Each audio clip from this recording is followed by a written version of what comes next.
Center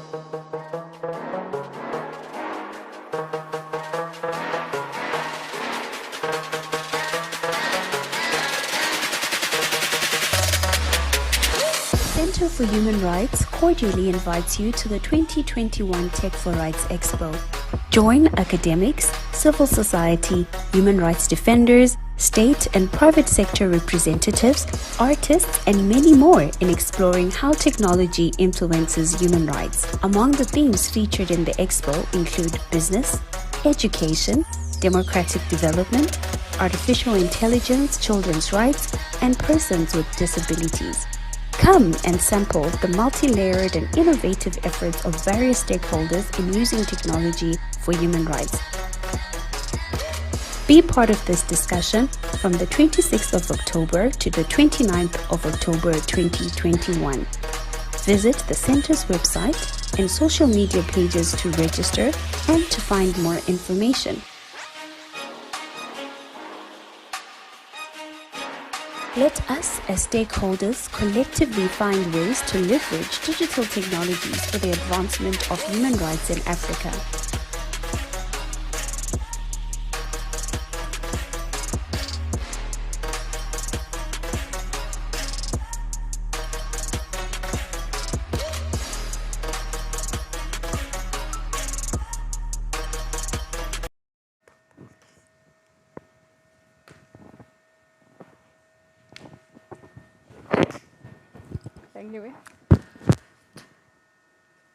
Thank you.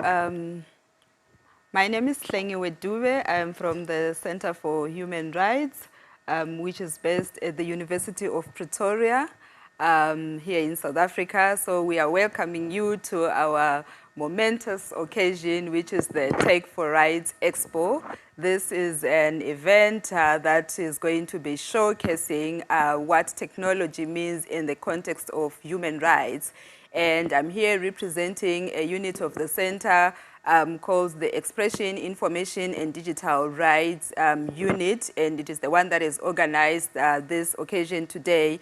And basically the essence of this event is to share a platform where we can, to provide a platform for sharing information around technology and what it means for human rights on the continent and also beyond the continent, but also to learn what other continents have done in the area of technology and human rights, and where we assess where we are as a continent and also map the way forward in terms of where we are going. So today we are joined by speakers from that are here in the studio at the Future Africa campus, and we also have another speaker who will be joining us virtually.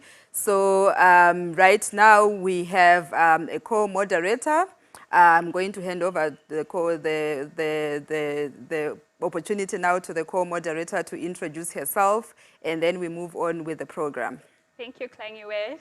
My name is Mary Stella Omasimiu. I work with Tlengiwe at the Expression, Information and Digital Rights Unit. I want to take this opportunity to thank everyone who has joined us today, both in person and online. We are very excited for today. We have been looking forward to this event for a very long time, and we're excited for the panel that we have and the amazing lineup of speakers that we have. I want to also take this opportunity to thank everybody who responded to our call of applications and submitted contributions from blog articles as well as creative content, and we're going to be listening to them throughout the week, and I hope you as participants who are online are going to engage very meaningfully and as well participate in this Tech4Rights Expo that we have today. Just to appreciate as well our panelists who are here today and the panelists that we have throughout the week. We are hoping that we'll be having meaningful conversations around technology and human rights. This is a conversation that has gained traction globally, and it should be a conversation that we're having in Africa, and we are looking forward to building scholarship around technology and human rights in Africa. And that is the reason we had this Tech4Rights Expo this week. And to start us off, we have a contribution from Julius Mbura. He's one of our contributors from Kenya. Julius Mbura is a visually impaired person who says he might like sight, but he has a very big vision in this world. He's a lawyer who works for a non-profit organization called Enable that empowers blind and visually impaired people through assistive technologies. He's an advocacy officer as well as the head of the legal department at Enable. Julius Mbura says that, he is a spoken word artist, he's a break dancer, he's also a motivational speaker, and a mentor for those who have lost sight and hope in life. He says he has a passion for automotives. He reviews them, and you can find this on his YouTube channel called Julius Supercharge. He uses his touch, and he feels that through his touch, people can appreciate cars through a different dimension. He says he's a lover of life, that he pushes boundaries through daredevil activities, such as driving, riding motorcycles, skating, as well as hiking, and he does that through the use of an aid. He says the aim of why he engages in these daredevil activities is to disrupt the norm when it comes to the sighted world, that he uses his activities around these, his daredevil activities, to shift perceptions of disability to eradicate the stigma that has been built over time. He says that his mantra is that the sky is not the limit, but he can't see the sky anyway, so what does it matter? So we are going to play a video by Julius Mbura. Welcome.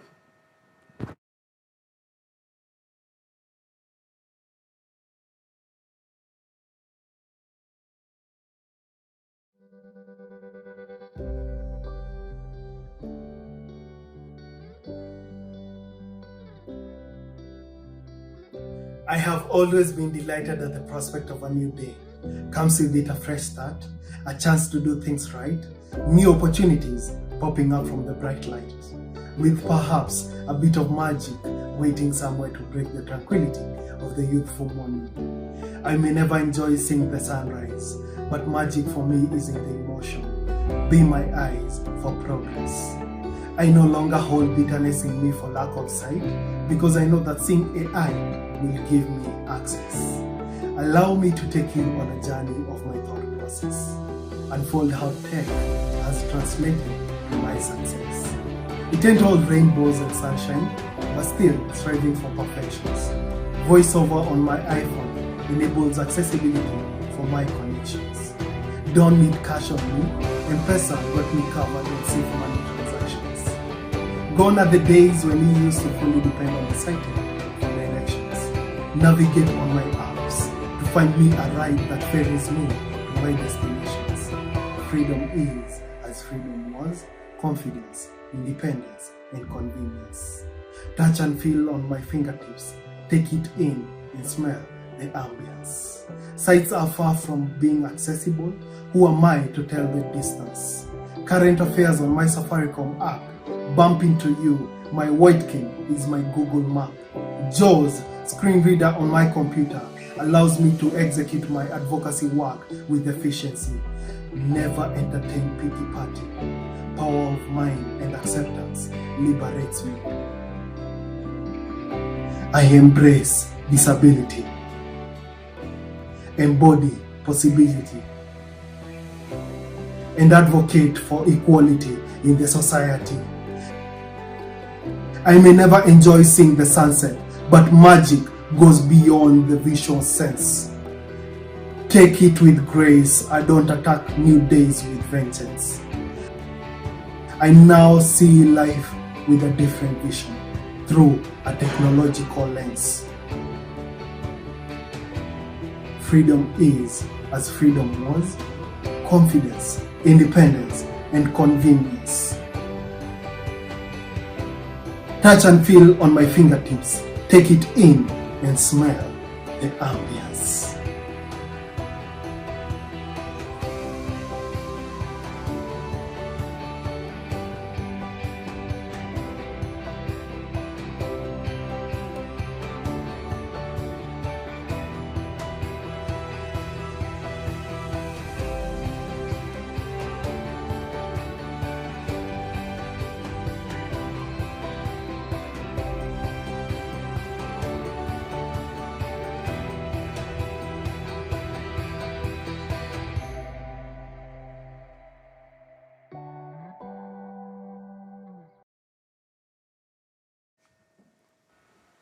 Thank you very much. That was Julius Mbura. He's also presenting in the afternoon, so you will get to interact more with him and learn more of how he uses assistive technology just to create opportunities for himself in the world.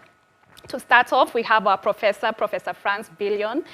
He's going to be introducing the Center for Human Rights as well as this Tech4Rights Expo. Professor Franz Fillon is currently the director for the Center for Human Rights, University of Pretoria.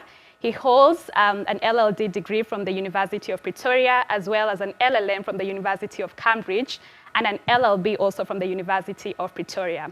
Professor Fillon is an internationally recognized researcher, as well as an editor and a recipient of numerous awards in academia, as well as research. Most recently, Professor Fillon was honored as he was elected to the United Nations Human Rights Council as the advisory committee. Welcome, Professor. Thank you very much, and good day to everyone from Future Africa campus of the University of Pretoria at this Rethinking a Human Rights-Based Approach to New Technologies in Africa Expo.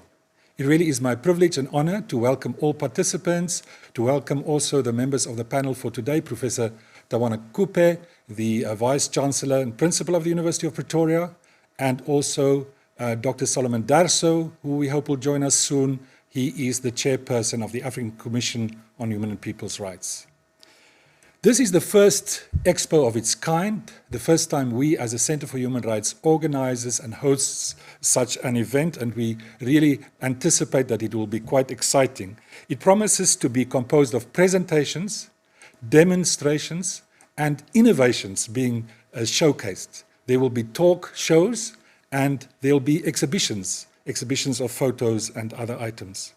We are privileged that quite a number of participants will also be as presenters with us, illustrious list from this university, University of Pretoria, but also from other universities such as Strathmore, University of Yaoundé, from the academia. Then we have these and others. We also have from intergovernmental organizations, as the African Union would be mentioned. We also have a former United Nations Special Rapporteur and someone from the Council of Europe.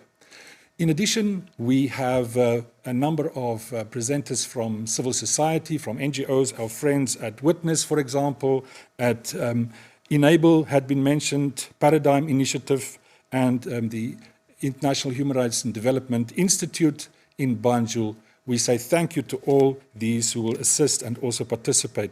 We also have a number of journalists, lawyers, and certainly tech practitioners and people from tech firms who will also be presenting and be part of this event. And lastly, also people from government, for example, from the government of the Gambia and the South African Information Regulator. Thank you so much to you all in anticipation, and welcome, a particular word of welcome to you. Now, briefly about the Center for Human Rights. The Center for Human Rights is a hybrid institution. It is, on the one hand, a fully fledged academic department in the University of Pretoria Faculty of Law, and it presents master's and doctoral programs. On the other hand, the center is a university-based center that raises externally raised funds from donors in order for us to conceptualize and then devise and implement programs to advance human rights across the African continent. I would say that our focus that distinguishes the center from other institutions is that we try to center ourselves on the rights of the most marginalized, the often forgotten in society, such as women in some sense, children, persons with disabilities, sexual and gender minorities, indigenous populations. And you'll see that in the conference, in the Expo program, a specific session will also be devoted to this particular category of people. Thematically, the center covers quite a range of issues, and one of them then certainly is the issue of freedom of expression, access to information, and the emerging importance of digital rights. Organizationally, the center has 8 units that are thematically focused and work on advocacy, research, and capacity building around the thematic areas. And I think the moderators already mentioned that they are from a unit, the unit on expression, information, and digital rights in the Center for Human Rights. And I thank them. I congratulate them, Tlengiwe and the team, Maristella, and you'll also meet Tomiwa and others It had been a long time in conceptualization, and I think it's very innovative, and we trust that this week, these 4 days, will be greatly enriching to all that will participate. The Centre annually focuses on a contemporary issue of importance to Africa. In the past, for example, we had a campaign, Age with Rights. We tried to focus and bring to the attention of our communities the importance of the rights of older persons. We tried to advocate for the ratification of a relatively forgotten protocol to the African Charter, the Protocol on the Rights of Older Persons. And in 2021, our focus has been on this interface, this intersection between human rights and new and emerging technologies. Our departing point is certainly that there are great benefits, also from a human rights perspective, to be harnessed from new emerging technologies, as I think Julius's story also illustrates. But we insist and we draw attention to and try to explore the pitfalls as well as the benefits, and try to unpack and also investigate and interrogate the challenges that these new technologies pose to human rights. So in the title of the conference, you see the term a human rights-based approach to new technologies. And allow me then briefly to give at least just 4 characteristics of what I consider such a human rights-based approach to be. In the first place, our approach to new technologies should be centered around the human person, individual, within the context of their society. The question we should continuously ask is, how does a new technology impact on the human rights of those that are affected or potentially affected by these new technologies being developed, being implemented in practice? The second departing point is that as in other fields, such as in the environmental law field, we advocate that there should be impact assessment studies based on human rights criteria. Before and prior to the development, the kind of full exploration of the effects of new technologies, one of the considerations should be, what will be the human rights impact of this being fully applied and implemented? The third is that as we explore the widening of the benefits of new technologies, we should not bow to utilitarian approaches. It would be tempting often to look at the great benefit that technologies bring to the larger cohorts of society, while minimizing perhaps the adverse effects on minorities, often those most marginalized in our societies. And that certainly should not be the approach taken. Utilitarianism should be tempered by a particular, continuous, and deliberate focus on the human rights, especially of those most marginalized and at the margins of society. Lastly, as we focus on these new technologies and all their benefits, we should frame this within the context of existing human rights obligations. The benefits should not blind us, the benefits of technology should not blind us to the pre-existence of human rights frameworks. States have committed themselves in their national constitutions and by ratifying, by accepting numerous international human rights treaties. These treaties provide for rights holders, individuals as rights holders and states as duty bearers. And that allows for a framework of accountability. So we want all our discussions, all our considerations to be fused and to be also embedded within this reality that states have human rights commitments to which they can be held accountable. Now, we've highlighted the benefits, the pitfalls, but I think the conference theme talks also of rethinking. And as much as we will explore the polarities that I pointed to and others will be pointing to, I think we will also ask, but what does all this mean to human rights? Among other things, human rights notoriously perhaps has been focused on a state-individual relationship. So it's about state-centered thinking and state obligations. Well, how does that fit into a world where increasingly the new technologies are devised, applied, implemented, owned not by the state, but by non-state actors, by private individuals. So this would be one example of how this week would also alert us to awaken in us conceptually questioning, thinking around how do we perhaps also need to understand and conceptualize human rights differently as we go along. Few remarks. Thank you very much, moderators. I wish us all a very productive, a very interesting and enriching 4 days. And thank you so much once again to all who has been joining us this morning. Thank you. Thank you very much, Prof. It's always inspirational listening to you. And thank you for introducing the Tech4Rights Expo. Over to our next guest, we have Professor Tawana Kupe giving us the keynote address. Professor Tawana Kupe is the Vice Chancellor and the Principal of the University of Pretoria. He has previously been the Vice Principal of the University of Wits and is the Executive Dean of the Wits Faculty of Humanities for 6 years.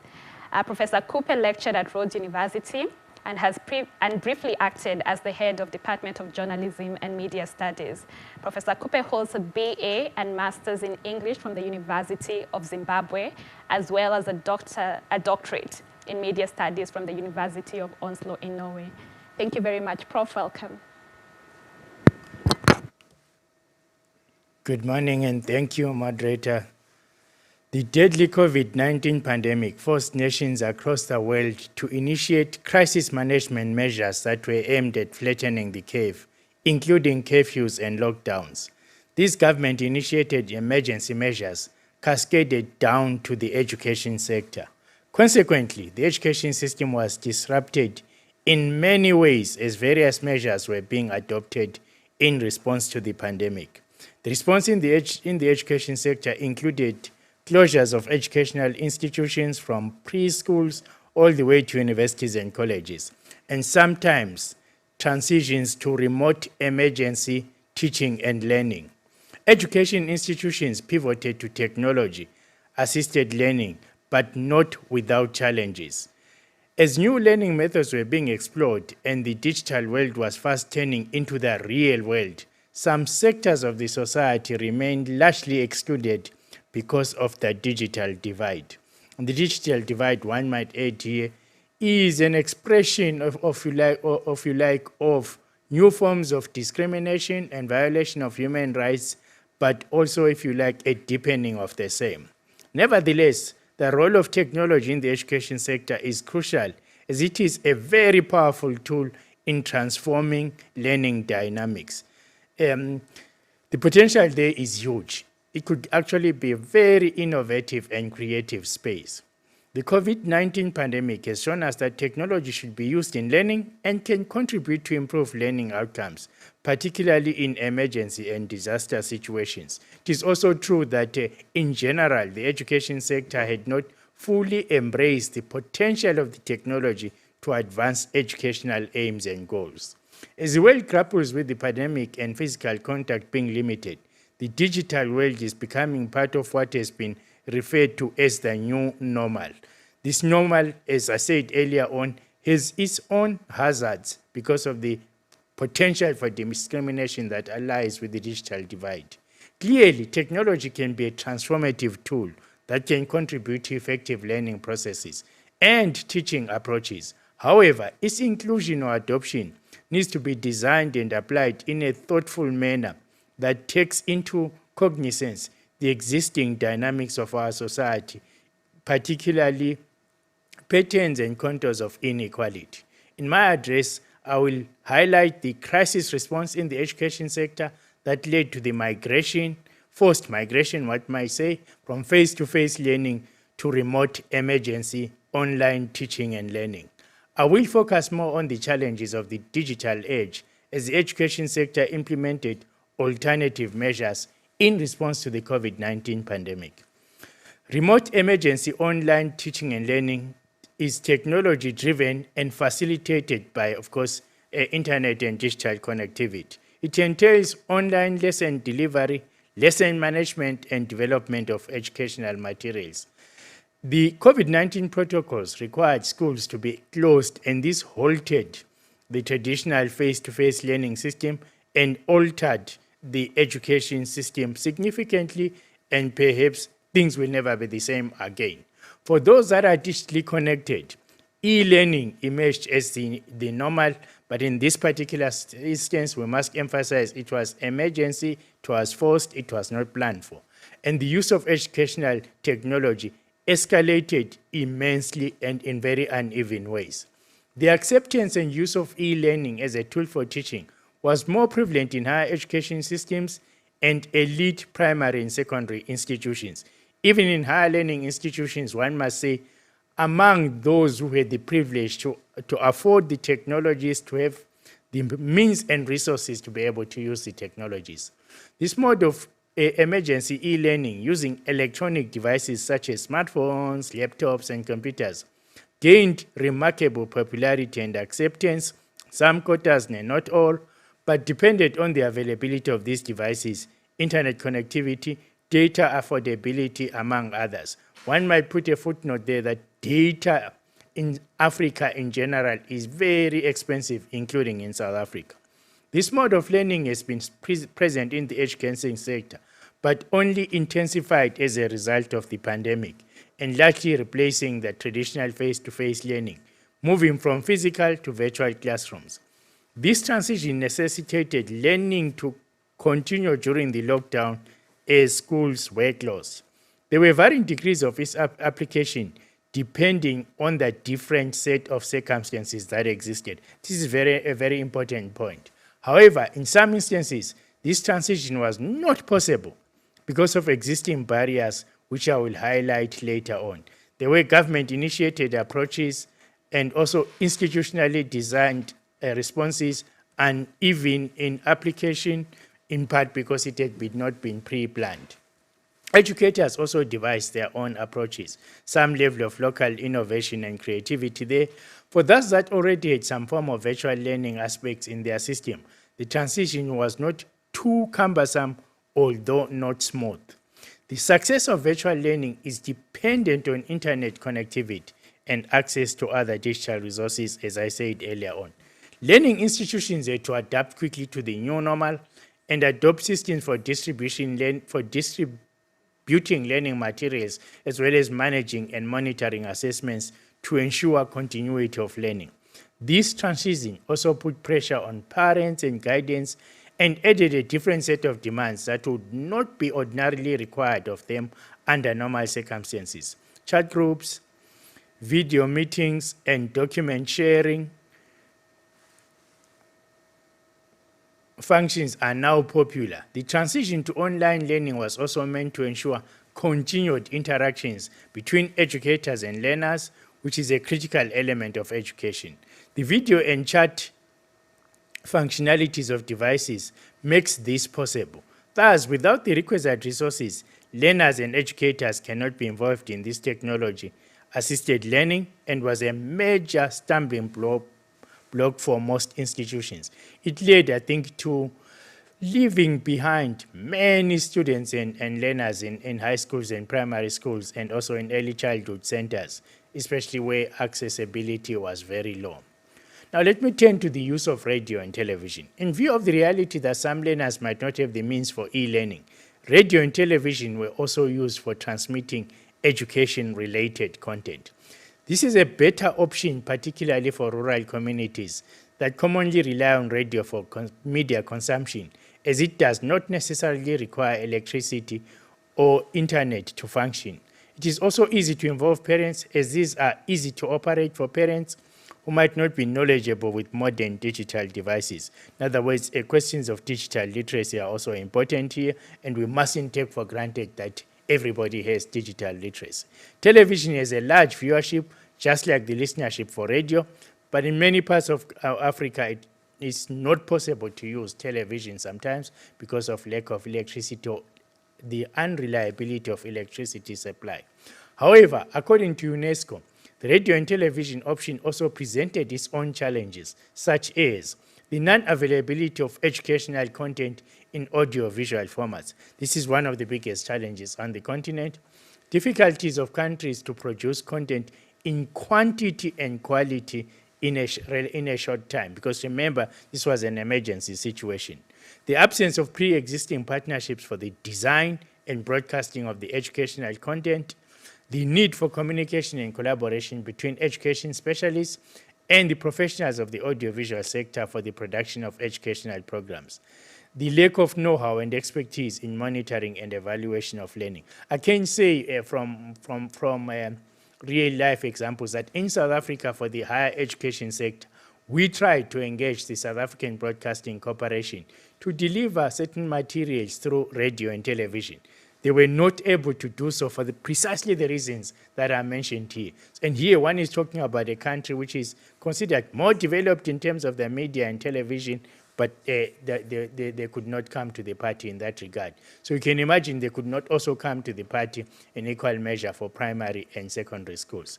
Despite these challenges, UNESCO concluded that the use of radio and television in distance learning is a powerful way to bridge the digital divide in the education sector and reach the most marginalized learners if the questions of access, design, and ability and specialization in developing materials and methodologies are addressed, of course.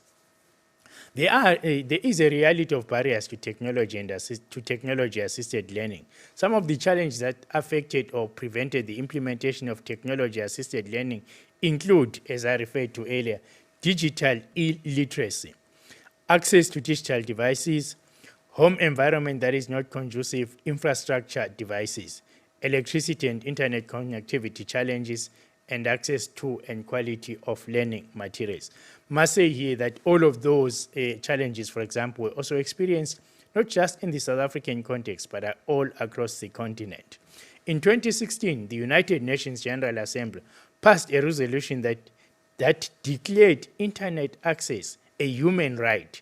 Yet this remains a significant challenge in Africa, an unrealizable right or a right that is yet to be realized. The COVID-19 dispensation has shown us that access to the internet can no longer be viewed as a privilege, but a necessity because of its potential to enable participation in society, including in the education spectrum. In the revised Declaration of Principles on Freedom of Expression and Access to Information in Africa, the African Commission on Human and People's Rights called on states to recognize that universal, equitable, affordable, and meaningful access to the internet is necessary for the realization of human rights. In this regard, the Commission urged states to adopt laws, policies, and other measures to provide universal, equitable, affordable, and meaningful access to the internet without discrimination. One should underline, without discrimination. In African countries, achieving this universal connectivity remains a Herculean task for most governments. The conditions on the continent also present unique challenges. While countries such as Kenya and South Africa have launched the 5G network, in other countries, even the 2G network has not been connected.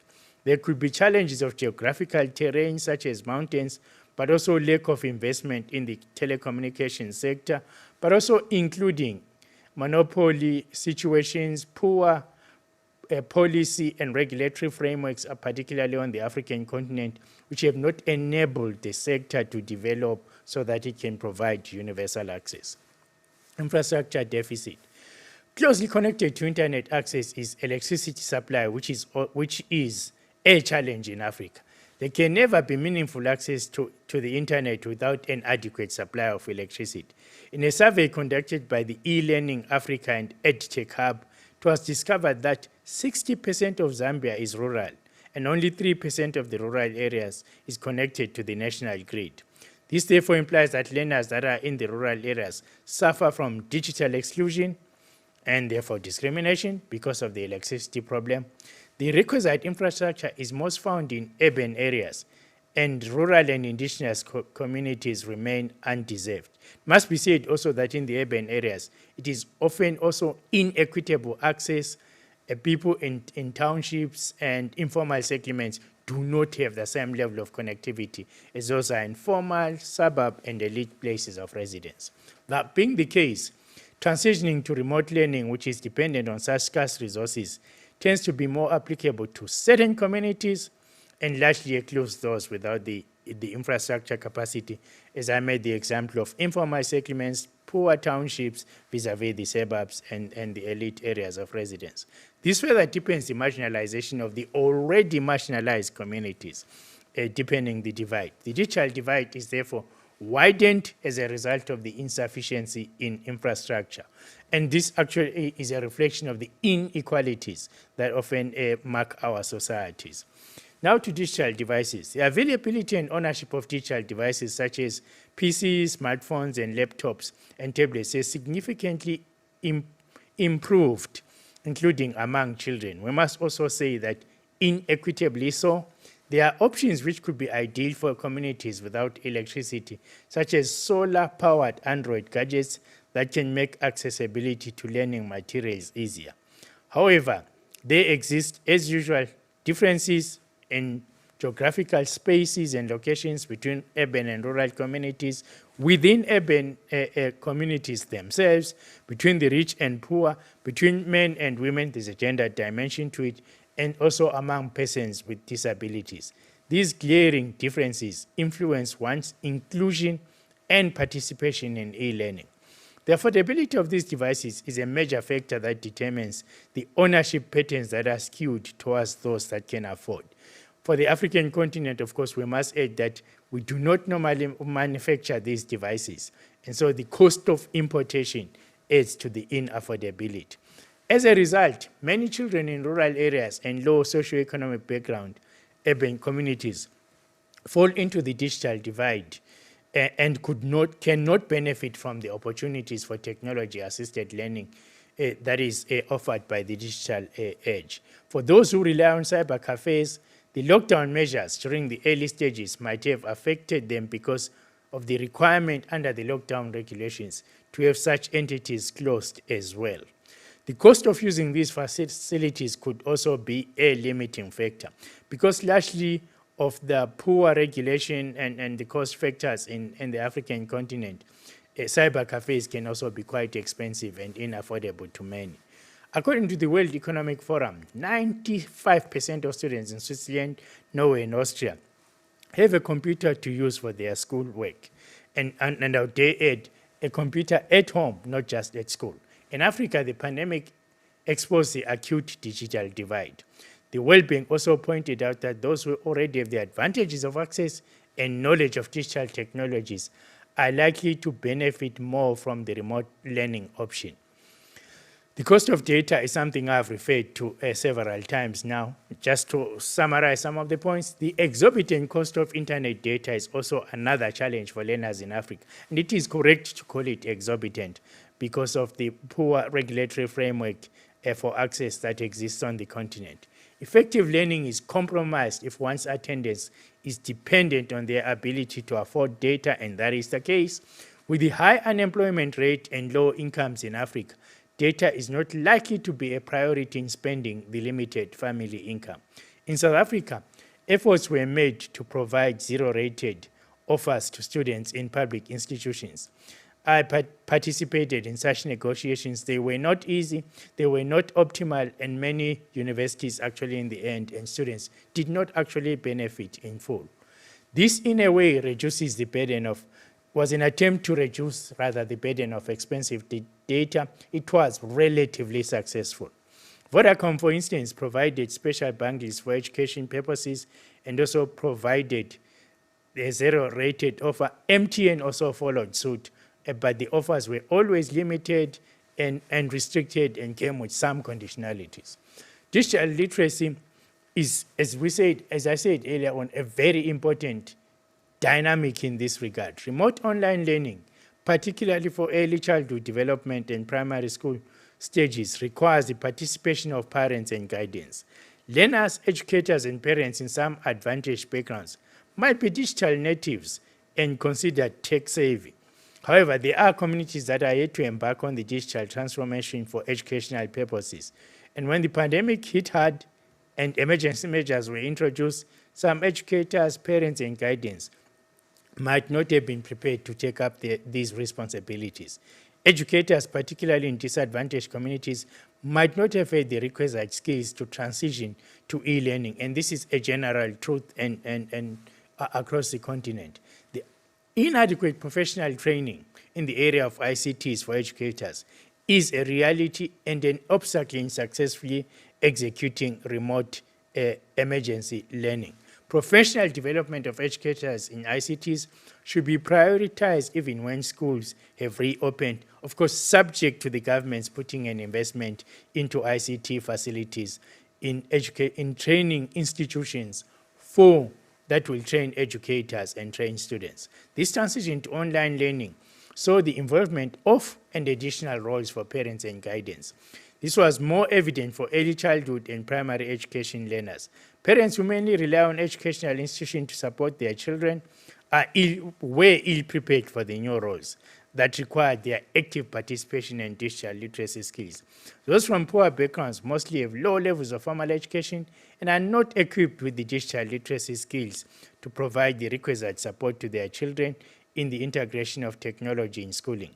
Thus, it is crucial to provide support for educators, parents, and guidance to improve their digital competence. In other words, digital literacy is now a condition for existence. Just if access to the internet is a right, digital literacy is now a competency that is required of all.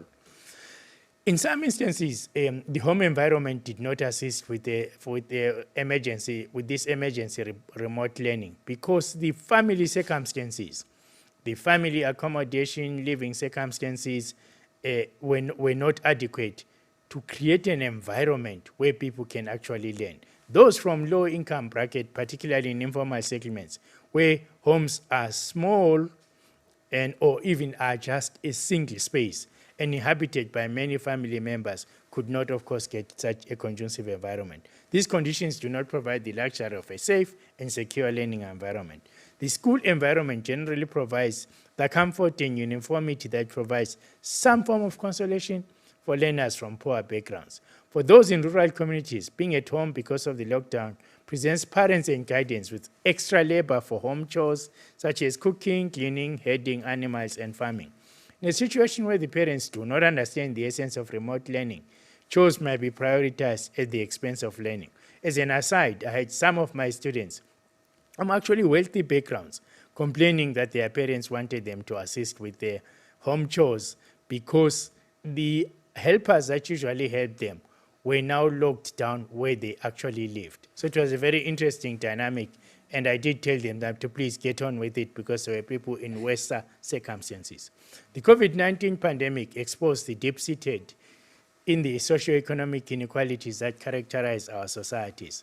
The shift to e-learning widened the gap between the rich and the poor, the connectivity and other infrastructural barriers. Instead of increasing access to educational opportunities, in some instances, like in rural communities, this became non-existent simply because some communities are not yet in the digital age or face other challenges that create barriers to e-learning opportunities. I once saw a report, for example, about Kenya, but that is just generally true of all African countries, that many school children have lost more than a year of schooling and will be left behind for many generations to come. As a result of these realities, many schools in communities with poor socioeconomic backgrounds found it hard or impossible to adopt the e-learning option as they lagged behind in embracing technology that could be meaningfully harnessed for education purposes. The advent of the pandemic did not give educational institutions adequate time to assess their needs and prepare for the incorporation of technology into the learning methods. We must also add that they did not have the resources to do so, including in relatively richer countries considered relatively richer like South Africa, where among the 27 public universities, many could not complete the academic year 2020 and 2020 for lack of digital devices, affordability of data, and the necessary circumstances to deliver. Now, as Professor Franz Villion said, in understanding technology and its deployment, one must always think of people who are also often marginalized by other circumstances. A good example could be persons with disabilities. According to Judy Heumann, a disability rights activist, for most of us, technology makes things easier. For a person with a disability, it makes things possible. In the context of the digital age, ideally technology should support and enhance accessibility. However, people with disabilities face unique challenges that compromise their chances of benefiting from technology-based remote learning, especially if it is in an emergency context like under COVID. It can be a factor that is related to the nature of their disability or affordability constraints.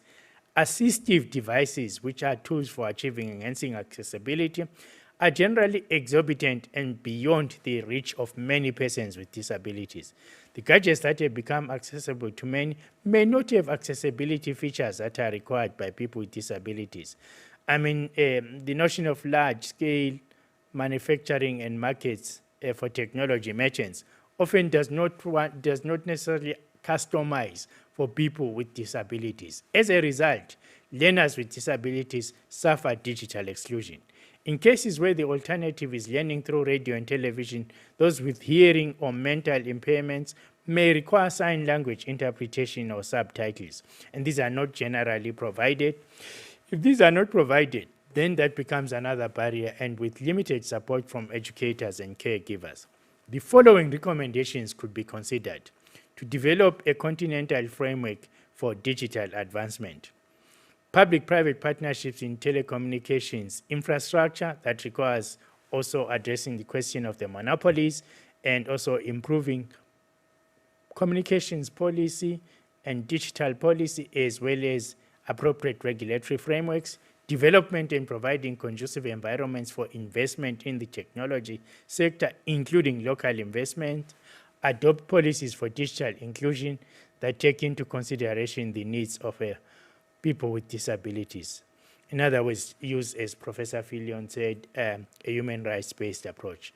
Adopt hybrid mode of teaching and learning, encourage technological investments in the education sector, and promote digital literacy and raise awareness on e-learning across the generality of the public, not just learners and educators. It is also important to consider issues of network security, as possible attacks such as the use of ransomware might compromise the strides that have been made in technology for education. Now, to conclude, unfortunately, it has taken a pandemic to demonstrate the significance of the advancement of the digital age in the education sector, and that technology can usher in innovation, creativity, and stimulate reforms in all facets of life, including the education sector. As the world is pivoting back or attempting to pivot back to the old way of doing things, schools have been reopened. Although higher learning institutions, they are still intermittently closures for face-to-face learning or have adopted hybrid learning models, and the future is hybrid teaching learning models. It is also imperative that the technology element in learning is not lost and is rather adopted, and national education technology plans are developed to facilitate this continuation. As we contemplate life post the COVID-19 pandemic, or which is a situation where we have to learn to live with the virus, it is imperative that we consider and appreciate the full potential of technology in education, particularly digital technologies, and work towards incorporating it into existing models of learning and the broader education system. I think it is a time for innovation and creativity, and we should embrace it. As the World Economic Forum puts it, COVID-19 has served as a wake-up call. There is a justified case for investing in technology in the education sector, as we cannot continue to underutilize the e-learning options. The emerging world of work also is very much predicated on digital skills, digital literacy, and ability to navigate a new environment. And therefore, not including digital technologies at the center of the education could lead to further exclusions of both regions of the world, particular social segments in societies, and also could actually exacerbate gender and other forms of discrimination. We are indeed moving towards blended or hybrid forms of learning with a more considerable component of technology in all education institutions at all stages in the education cycle, from the early childhood stage to higher learning institutions. This will contribute immensely to the continent's economic growth as we continue embracing technologies in the education sector. It is imperative to normalize using technologies, not only in emergency situations, but to integrate it into the mainstream education system. Thank you.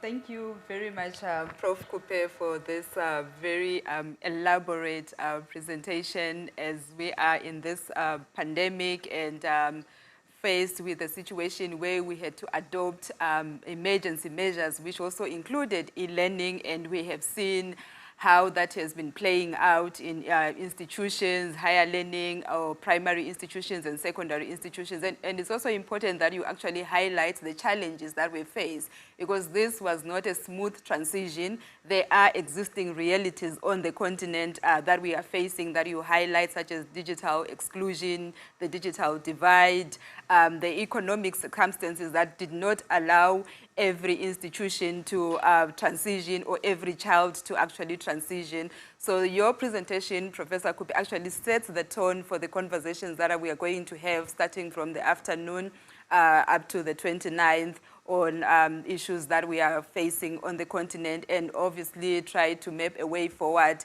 and also encourage our governments to also be proactive in this manner.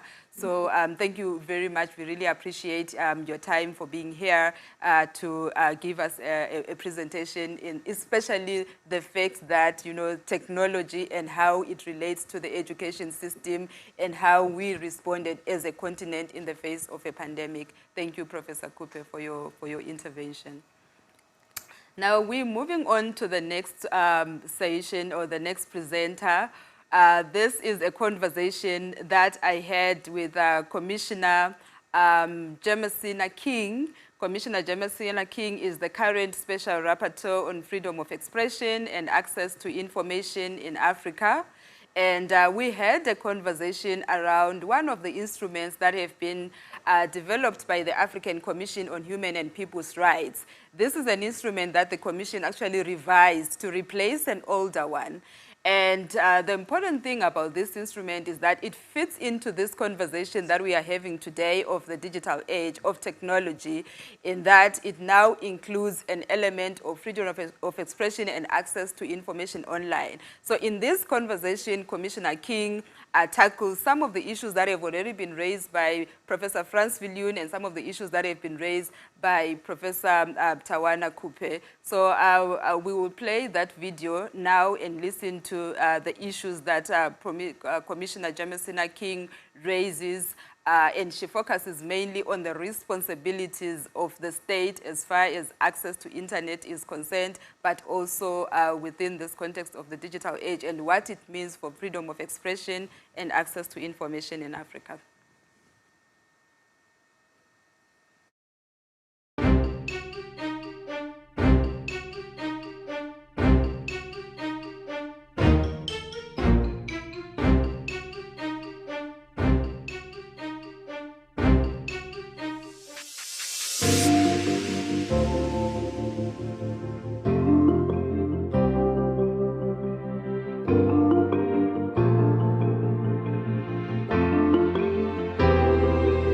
Welcome to this episode of the Tech4Rights campaign chat.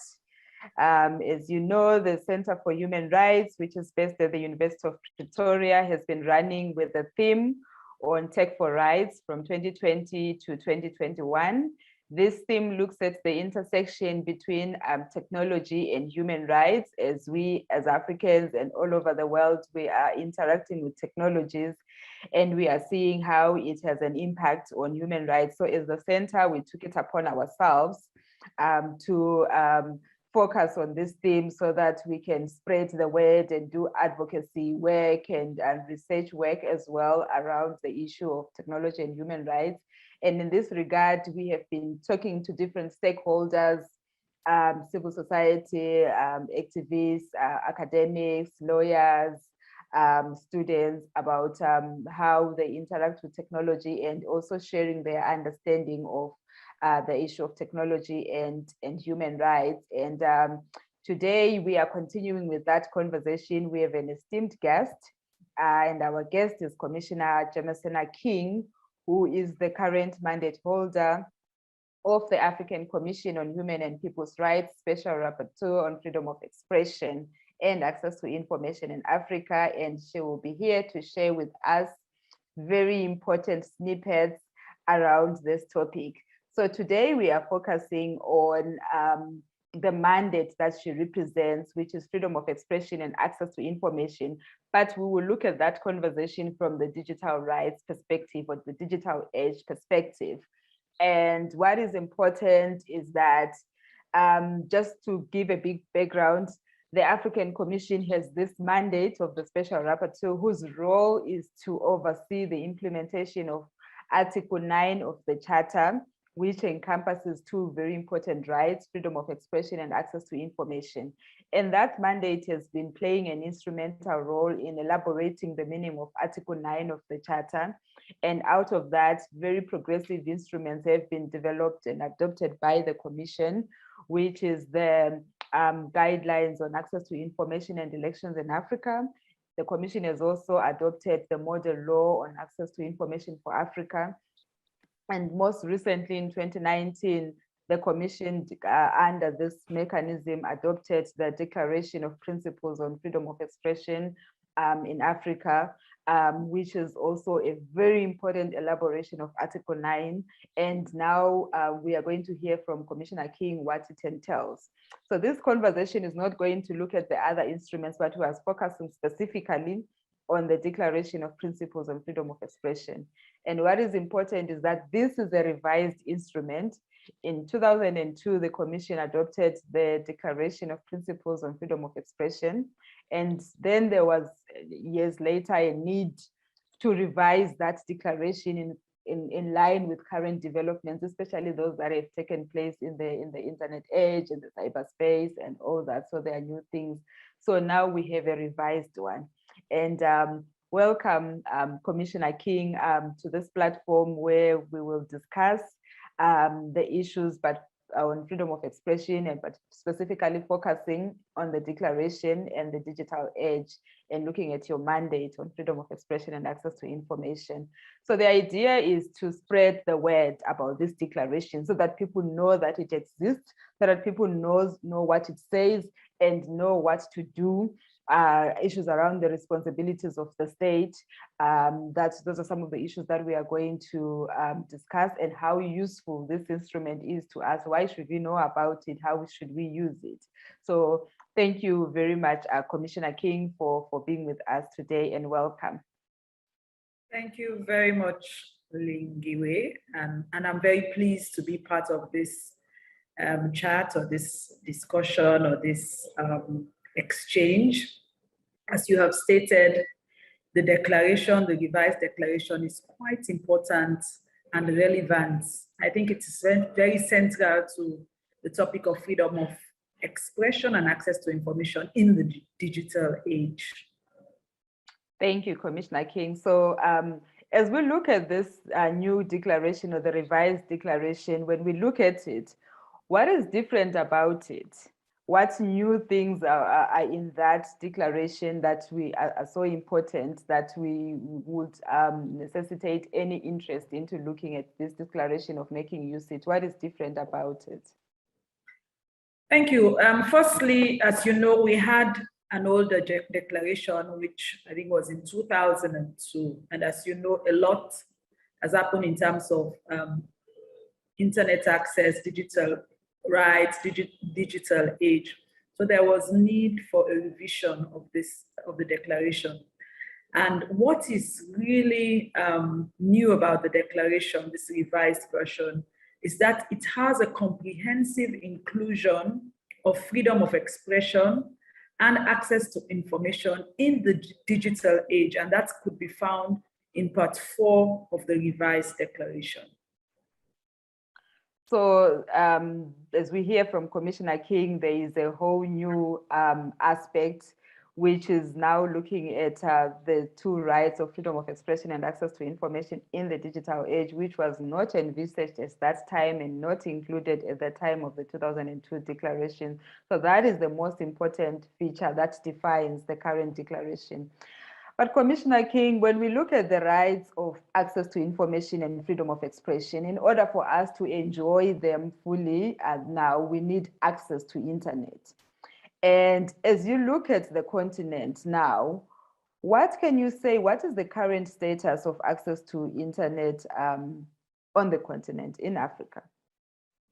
Thank you very much for this question. So true.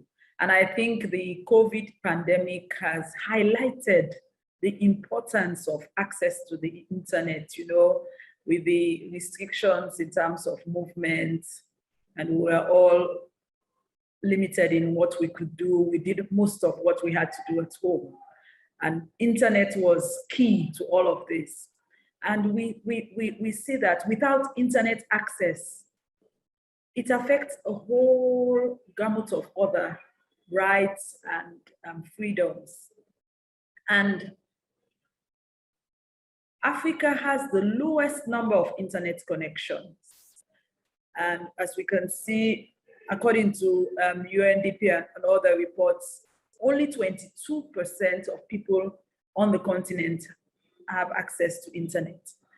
And another thing that we notice is you also have challenges with rural and urban divide, where you have people in the rural areas having less access to internet than those in urban areas. We also have the gender divide, where you have women having less access to the internet. Persons with disabilities also having less access to the internet. And in particular, this situation where our health has been challenged has, shown, this lack of access, the impact it can have on our lives, on the lives of our children, in terms of, we saw for a good number of months, children had to go to classes online, but you have so many children who cannot afford or have access to internet, and those who can have access to internet, the quality of those internet is even challenged further, which affects even the right to education. Thank you, Commissioner King, for giving us a picture of where we stand now as far as access to internet is concerned. It's very sad that it had to take a health emergency for us to realize the importance of access to internet, but still, we are still lagging behind. But when you look at the revised declaration itself, what are the aspirations contained in the revised declaration as far as access to internet is concerned? What does the declaration say? As you know, the charter wherein is the grand norm of the African Charter, where all of our, this declaration, including this declaration, all of our instruments, including this declaration, stems from. The obligation rests with states to give effect to the charter. So Principle 37 of this revised declaration states that states shall recognize that universal, equitable, affordable, and meaningful access to the internet is necessary for the realization of freedom of expression, access to information, and the exercise of other human rights, as I was talking about earlier. Okay, so the responsibility lies on the state. The duty to protect is on the state. The duty to create a conducive environment for the exercise of human rights is on the state. But I want you now, Commissioner King, to give us an indication of these responsibilities. Like, can you be more specific about the responsibilities of states as far as access to internet is concerned? What are states supposed to do? Well, the declaration states that states shall facilitate the right to freedom of expression and access to information online. Mm-hmm. And online, of course, means access to the internet, and the online and the means necessary to exercise this right. So they are to ensure that rights to freedom of expression and access to information online and the means necessary to exercise these rights. And for this to be achieved, there has to be access to internet. And the declaration states that the state shall, in cooperation with all relevant stakeholders, adopt laws, policies, and other measures to provide universal, equitable, affordable, and meaningful access to the internet without discrimination. And this includes, but not limited to, developing independent and transparent regulatory mechanisms for effective oversight, improving information and communication technology and internet infrastructure for universal coverage, establishing mechanisms for regulating market competition to support lower pricing and encourage diversity, and this is very crucial, promoting local access initiatives such as community networks for enabling the increased connection of marginalized, unserved, or underserved communities, and facilitating digital literacy skills for inclusive and autonomous use. So if we want to move from access to the internet at 22%, which states should do, they need to undertake these measures, these obligations as stated in the declaration. Okay, so yes, thank you, Commissioner King. That was an elaboration of what states should specifically do, and we really desire that these steps can be, they can take practical measures to ensure that there is more access to internet, and it is enhanced in line with what the declaration says, that they should be universal, equitable, and affordable access to internet. So we really need to see action happening. But there's an important aspect of the declaration where it makes reference to vulnerable or marginalized groups. Would you mind elaborating on those groups as far as this subject is concerned? Yes, that's correct. Under Principle 9, the revised declaration provides that states shall take specific measures to address the needs of marginalized groups in a manner that guarantees the full enjoyment of their rights to freedom of expression and access to information on an equal basis with others. And it defines marginalized groups to include women, children, persons with disabilities, older persons, refugees, internally displaced persons, other migrants, ethnic, religious, sexual, or gender minorities. And it says specifically on access to internet that in providing access to the internet, states shall take specific measures to ensure that marginalized groups have effective exercise of their rights online. Yes, thank you so much, Commissioner King, for that response. And issues around marginalized groups, especially for persons with disabilities, there is also aspects of affordability of assistive devices. We see them being very expensive and beyond the reach of many, which also then goes on to compromise their enjoyment of the right of access to information and also exercising their right to freedom of expression. And women also face their unique challenges as well. There are issues around the violence against women extending to the online space, and also the digital divide. It manifests within the context of gender, and we see how women are disadvantaged in that area. But I wanted us to touch now on the issue of another special group, which is that of children. Some of us, when we grew up without access to any gadget, we didn't have a phone or, you know, the computers that we have. But now children using the internet, children are using digital devices. They are very active on the cyberspace. And my question to you, Commissioner King, is that now, when we look at this revised declaration, what is its position regarding children? Well, you're quite right. Children these days are very tech savvy, much more savvy than us adults. And the declaration specifically deals with children. And I think what is important, and emphasis is laid on their evolving capacities, the evolving capacities of children. In Principle 9, it states that states shall recognize and respect the evolving capacities of children and shall take measures that enable children, including adolescents, to exercise the rights of freedom of expression and access to information. And in all such actions, the best interest of the child shall be a primary consideration.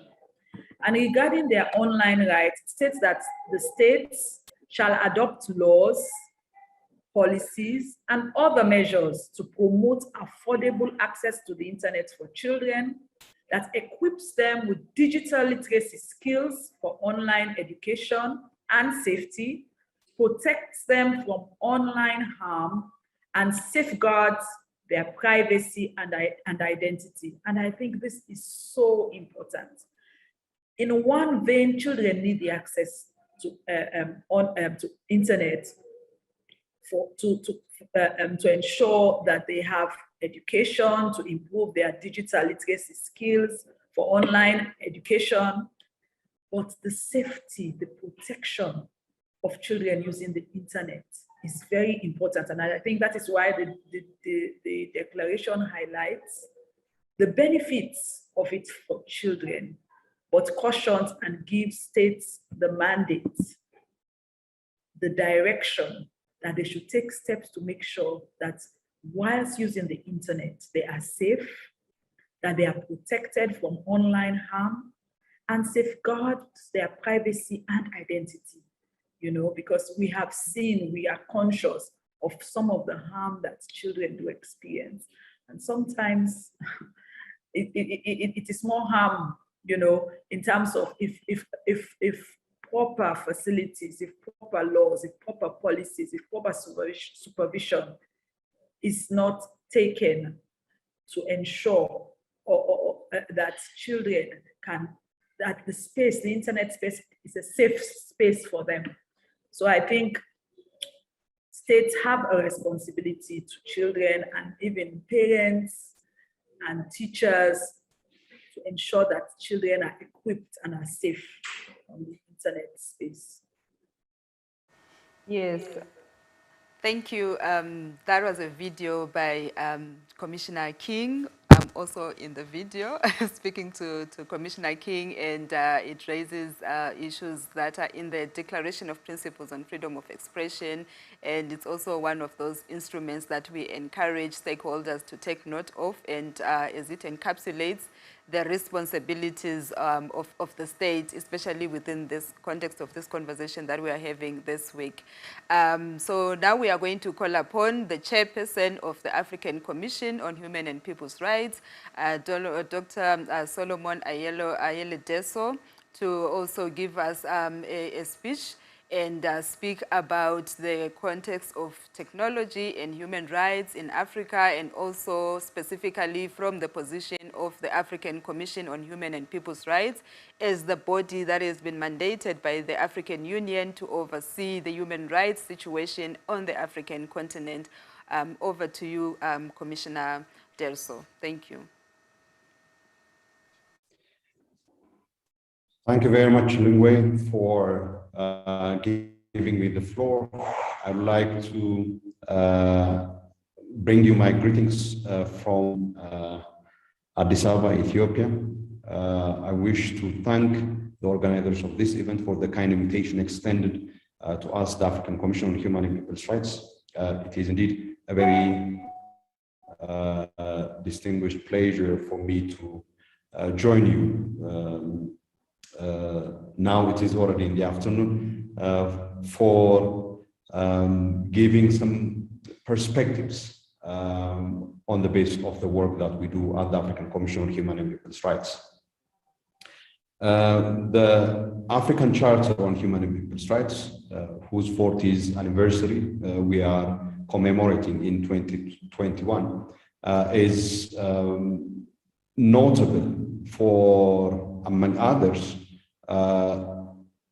the richness of the provisions contained in the Charter and the foresight that the drafters of the Charter have had in terms of envisaging the possibility of ensuring that the Charter remains a living legal instrument that not only addresses the human rights issues and challenges that Africa has confronted at the time of the adoption of the African Charter on Human and People's Rights, but also new human rights issues and challenges that may emerge in the future. And this is all obviously premised on the recognition that human rights do not operate in a vacuum, that they indeed function within a societal context, and therefore in recognition of the dynamics of society within which human rights operate, that the African Charter on Human and People's Rights provides, for example, among others, under Article 45, as one of the mandates of the African Commission on Human and People's Rights to document, undertake studies and research on African problems in the field of human and people's rights, to lay down and formulate principles and rules aimed at solving legal problems relating to human and people's rights and fundamental problems upon which governments may base their legislation. This is what is provided in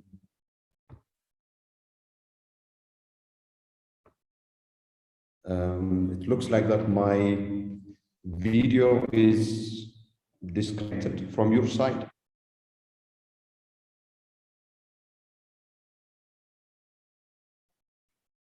Okay, sorry about that.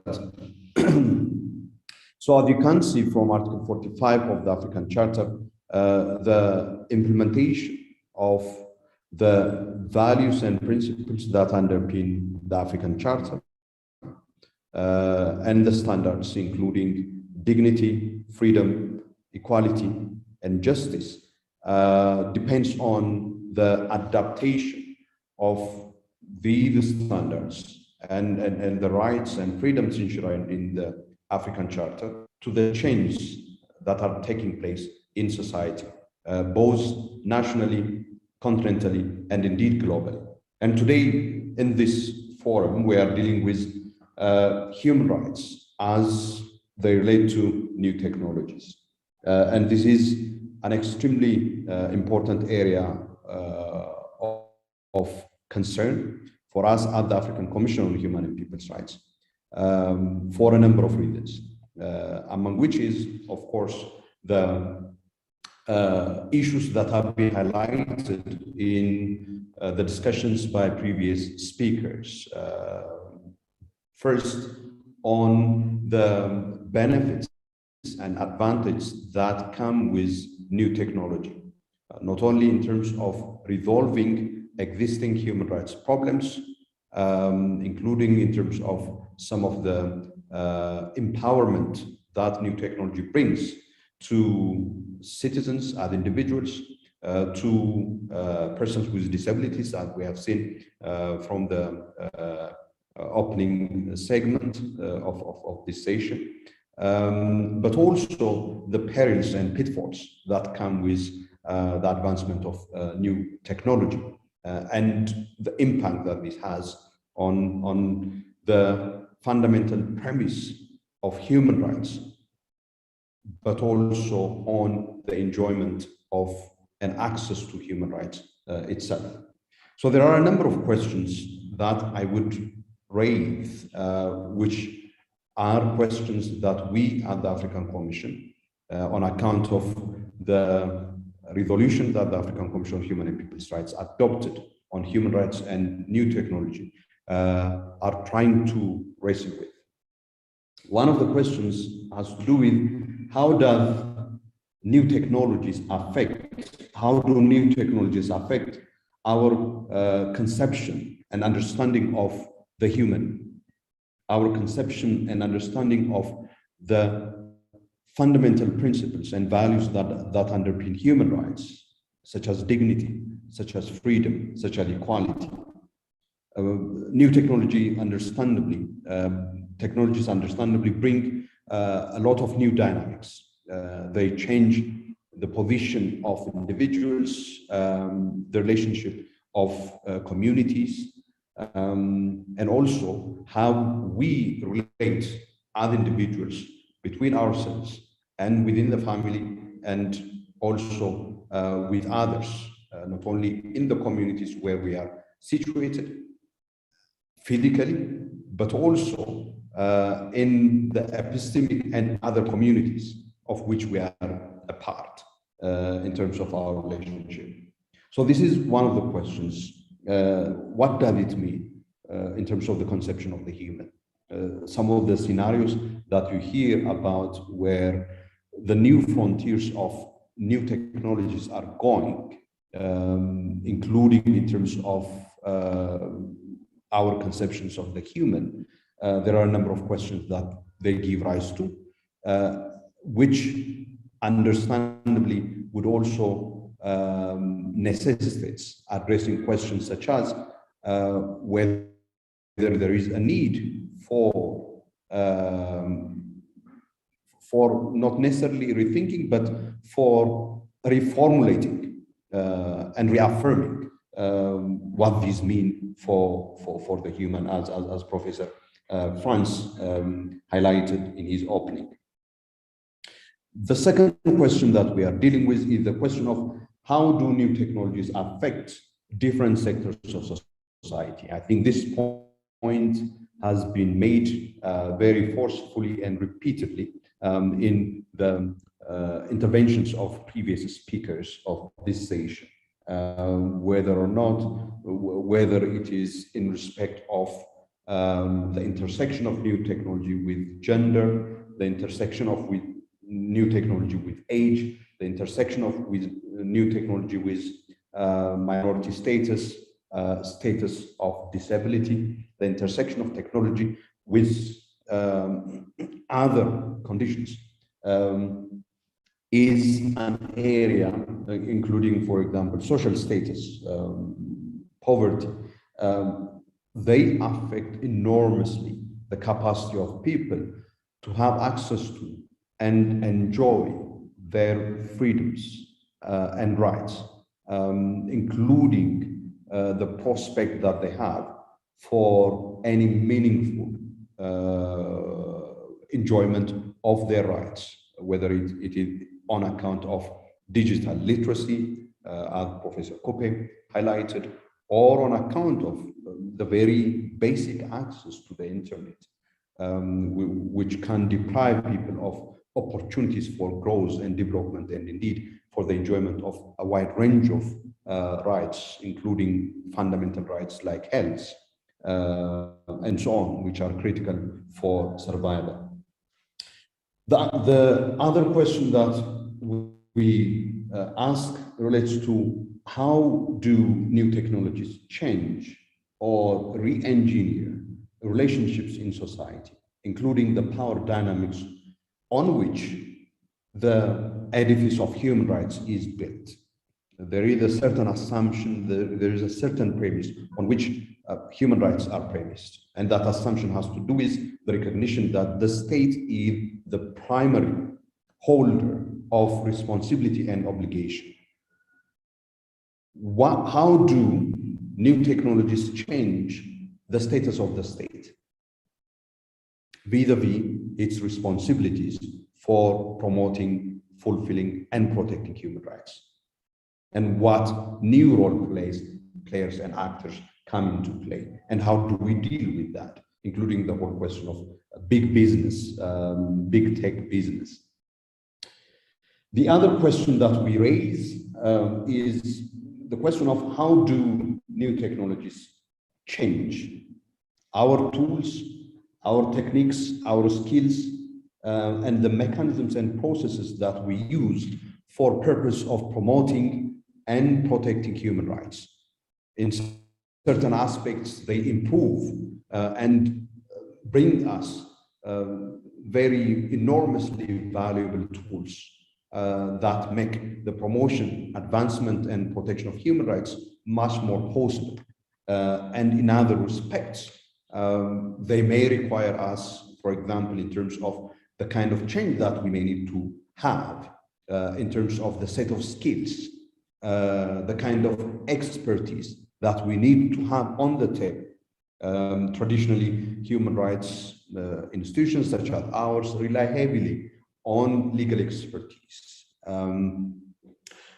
We may need to change our perspectives and the kind of expertise and stakeholders that we need on the table, and what that means for the tools, processes, and skills, and indeed the kind of stakeholders that we consider as being part of the human rights stakeholders. Do we need to expand that?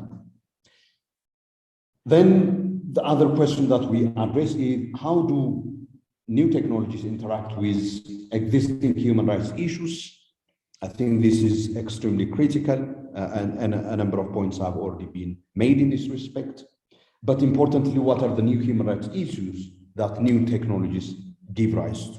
And how should we approach and address these new human rights issues? So this is another category of questions that we need to wrestle with as we reflect on the intersection between human rights and new technologies.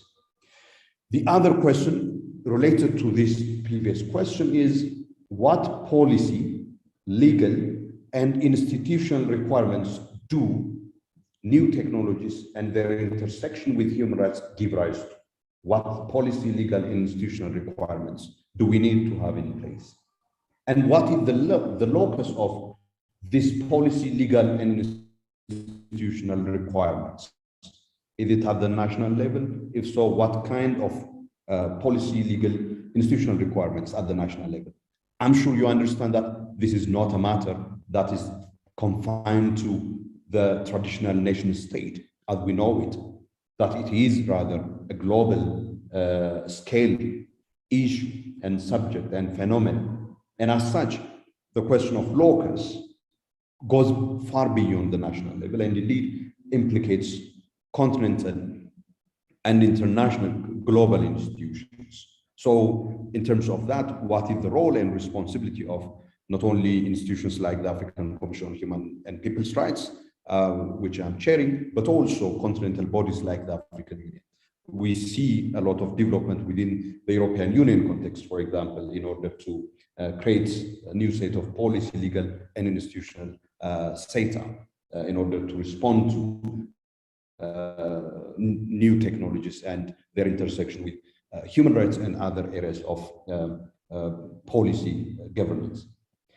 Then we also have the question of how, and this is also related to the previous question, how do new technologies affect international relations and in that sense, relations between nations, not only within nations, but also relations between nations. I think this is extremely important, given that the capacity of individual states to bear the full scope of their obligations to protect human rights as they intersect with technology is something that is critical, and its locus is really this relationship at the international plane.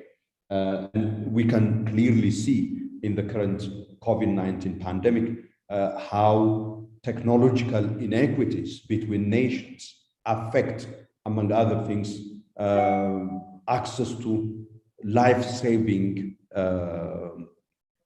medical supplies, including the COVID-19 vaccine, as we know it. I think I would like to suggest that new technologies is a two-edged sword. It cuts both ways.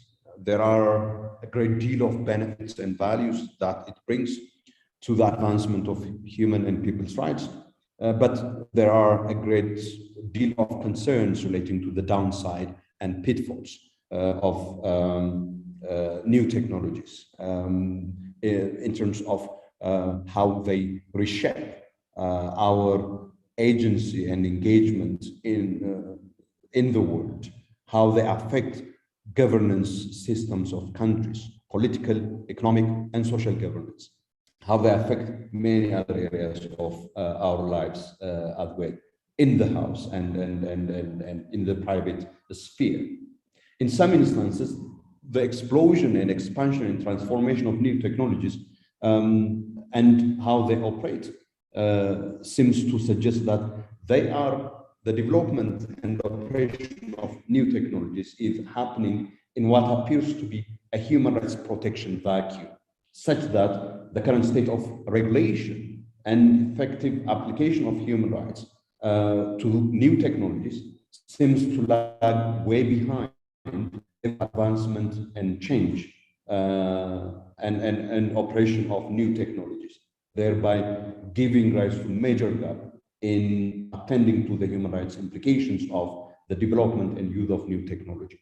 And it's extremely, extremely important if both not only to address existing human rights challenges, but also importantly, not to create a situation in which a great deal of people would be adversely affected, become worse off in terms of the enjoyment of their rights from what they had been before the development and deployment of these new technologies. With that, I would like to wish a very successful and productive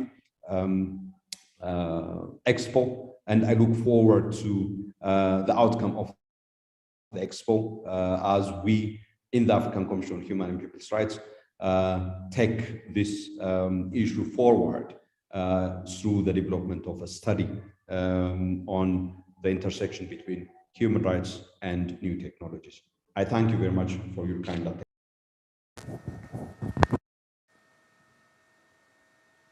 Thank you so much, Commissioner King, Commissioner Delso, for that presentation, also bringing out the responsibilities of the states and also what it means, what technology means for what it means to be human, what it means to us, what it means for human rights. I like the fact that you bring out the advantages that technology bring to us. As a people, but also you also question some of the disadvantages as well, some of the risks that are involved when one engages with technology. So thank you very much. It's going to be indeed an exciting period that we are going to have as we ask the question, what does technology mean for human rights in Africa? What does technology mean for human rights on the continent? And we are also going to have you tomorrow in the session on artificial intelligence, and we look forward to that conversation as we hear what the African Commission has for us in that particular field. But as far as today's program is concerned, we have come to the end of our official opening of the expo. Now we are moving on to the substantive sessions. The next session is going to be on education and technology, and we have a lineup of speakers from here, South Africa, from West Africa, and from East Africa to speak about education and technology on the continent. And in the afternoon, we are going to have a session on women's rights, violence against women online, and also the participation of women in STEM. And later on, we'll have presentations from our colleagues that submitted their abstracts. And they will be on a number of issues, including illustrations and also an aspect of persons with disabilities. For now, we will take a 9 minutes health break and come back with the session on technology and education. Thank you very much for joining us for the official opening of the expo.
Welcome back to our participants in this, the first of our expos, focusing on the theme Tech for Rights and looking critically at a human rights-based approach to new technologies in Africa, focusing specifically then on our continent. The first substantive panel is on education and new technologies. I think Professor Coupe, in his opening address, obviously mentioned a few aspects, the questions of inequality that recur in the efforts to ensure in the world of COVID-19 that access is provided for students, learners, and other issues that he discussed. We are going to go into much greater depth in this panel. We have 4 panelists. With me is Professor Norman Duncan, who is the Vice Principal Academic at the University of Pretoria. He'll be our first panelist. We have Dr. Wandia Njoya, from Kenya. She'll be joining us virtually. Dr. Mshai Mwangola will be joining us virtually as well, and Mr. Baba Ture. So the two of us, Professor Duncan and myself, are here in studio, and the others will be joining us online. Professor Duncan is, as I said, the Vice Principal Academic at the University of Pretoria. He took on this position in 2014, and that means that he is responsible for the 9 faculties and the business school GIBS at the University of Pretoria and their undergraduate programs. He is also in charge of the implementation, the oversight of the University of Pretoria's academic plans and its projects. Professor Duncan's discipline is psychology. He has degrees from the University of the Western Cape and from the Paul Valéry University in Montpellier in France. So he also has, I think, an academic background in the French language, as we will see one of our other panelists also has. His interest really academically is around racism and community psychology. As someone who is also working at the University of Pretoria, I can honestly say that Professor Duncan, under his leadership, the University of Pretoria, when COVID-19 made the imperative so clear that one has to engage in hybrid online forms of teaching and learning, the University of Pretoria had been quite prepared. So it was not so much reactive as principled that Professor Duncan steered the University of Pretoria towards thinking through ways of engaging students. So in our discussions, even maybe 4 years ago, words like flipped classroom and learner-centered teaching and learning had become quite common. So I think, Professor Duncan, we stand to benefit much from your insights, not merely in the context of COVID-19, I would venture to say, but in the broader context of the pedagogical approach to teaching and learning. So Professor Duncan will speak to the application of technology as a pedagogical tool, focusing at the University of Pretoria. Thank you so much, Professor Duncan. Over to you. Thank you, Professor Leon. And firstly, let me express my thanks for the invitation that was extended to me to participate in this panel discussion. I really do appreciate it. Education and technology is a topic which I find extremely fascinating, and it's obviously something that will preoccupy us for years to come until we all find our feet in this domain. Participants, viewers, in 2015, the University of Pretoria decided to switch from a predominantly contact mode of teaching and learning to a hybrid mode of teaching and learning, thereby necessitating an increase in the use of e-technologies. At that point, the objective was to further diversify our modes of teaching so as to improve our students' success rates. At the time when I took over this portfolio, the teaching and learning portfolio, there were concerns around the success rates of our students, the levels of success. They were not satisfactory, and something had to be done about it. And we thought of initiating a system or initiating a new approach to teaching and learning, namely the hybrid approach. It has been argued that some students learn best when they have the opportunity to engage with their learning material in the digital space with all its associated technologies, while other students learn best in contact mode. Now, adopting a hybrid mode of teaching and learning allowed the university to accommodate both learning preferences in pursuit, obviously, of improved student success rates. Now, the available statistics indicate that our pass rates have improved since we had adopted a hybrid approach to teaching and learning. By the way, if I could define what hybrid means for us in the University of Pretoria context, hybrid means that we try to combine contact teaching along with online teaching. So it's a calibration, a fine calibration of a certain amount or certain portion of the work being online and a certain portion being taught in contact mode. Now, worth noting here is that the students reliant on state bursaries appear to be benefiting most from this approach, according to our most recent statistics. If I could just briefly elaborate, when we initiated the hybrid mode of teaching and learning, we noticed an increase in student success rates. But the success rates that were most pronounced were amongst students who come from lower income families. There, the improvement was quite dramatic. So we felt reassured that we were on the right track. Now, of course, another critical value of the hybrid mode of teaching and learning is that it allows the student to acquire digital competencies that will be essential when they enter the world of work. Ladies and gentlemen, friends, colleagues, it's important for us to underline, to emphasize this important benefit of utilizing a hybrid mode of instruction. When our students leave the university, they are entering a world of work where technology is ubiquitous.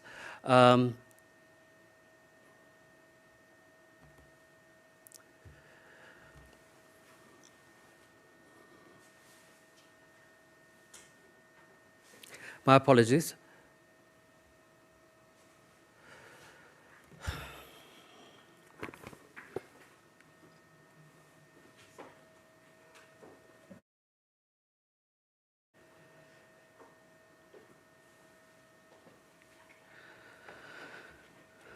I repeat my last comment.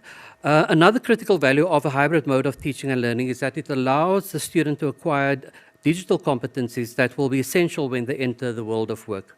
Over the past 19 months of largely online teaching and learning due to the COVID-19 pandemic, we have become increasingly aware of the potential of education technologies or e-technologies to provide many other benefits, including the following. Firstly, the use of the digital space and digital resources has the potential to significantly expand access to education, more so than if we rely only on brick and mortar institutions as sites of teaching and learning. Second, our experience indicates that making use of the online space appears to facilitate the use of open education resources, or OERs, thereby potentially reducing the cost of education. Third, e-technologies have greatly facilitated our university's efforts to provide a more inclusive learning experience or to further level the playing fields for all students. For example, the University of Pretoria uses Blackboard as the institutional LMS. Now, one of the very useful tools in the Blackboard toolbox is what is called or known as BB Alley. Now, BB Alley adjusts the way in which students engage with the learning material based on the student's level of competence, based on the student's particular needs. So for argument's sake, for students who have visual problems, there is a facility within Blackboard Alley that allows visual material to be converted to auditory material. Students who have auditory problems, obviously the material can then be, especially video material, can be transcribed or presented to the student with subtitles. Fourth, the use of the digital environment and digital resources has allowed for more extensive use of data to inform our teaching and learning strategies in pursuit of greater levels of student success. Ladies and gentlemen, when we utilize online modalities or online technologies, of course, we are able to capture quite a lot of data which ordinarily we would not be able to capture if we engage only in contact mode. That data can very usefully be utilized, in fact, to inform our methods of teaching, to see where we are getting things right, to see where things are going wrong, and to recalibrate our teaching and the ways in which we engage with our students. Fifth, the use of e-technologies has enabled us to provide our students with greater levels of personalized teaching and learning, as well as personalized support. It goes without saying that greater levels of personalized teaching and learning enable our lecturers to facilitate improved levels of student success more effectively. Furthermore, greater levels of personalized teaching and learning can also ensure that students are better able to control their own learning experiences and pathways. And that, colleagues, ladies and gentlemen, is quite important to us at the University of Pretoria. One of the strategies that we have adopted to improve student performance is known as the Fly at UP strategy.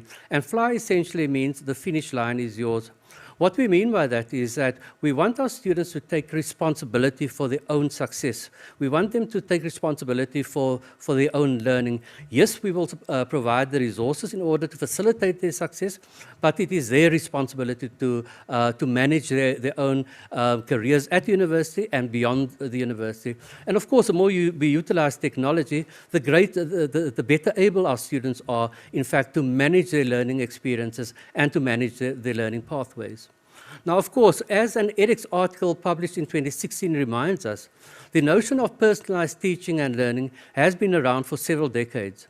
The primary reason why it had not taken off until now is that staff-to-student ratios and inadequate resources had made this approach very difficult for most universities.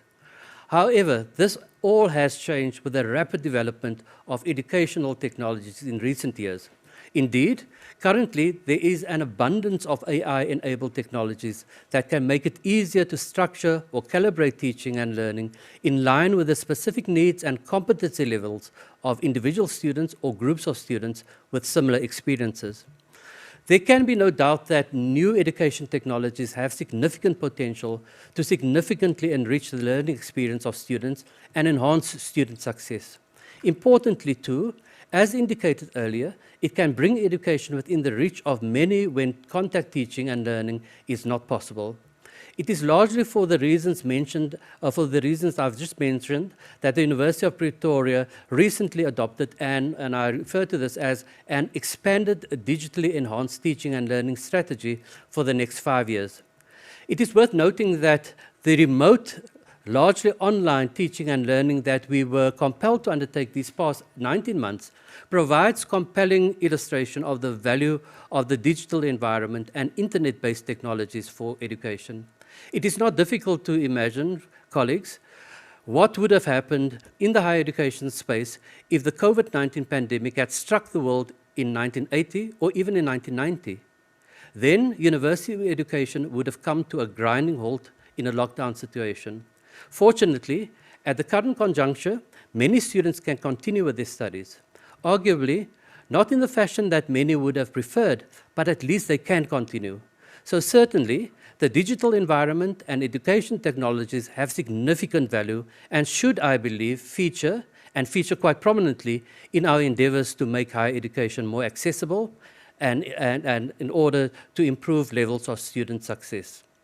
However, while cognizant of the merits of educational technology, I wish to flag a caution sounded by Yuval Noah Harari in his book, 21 Lessons for the 21st Century.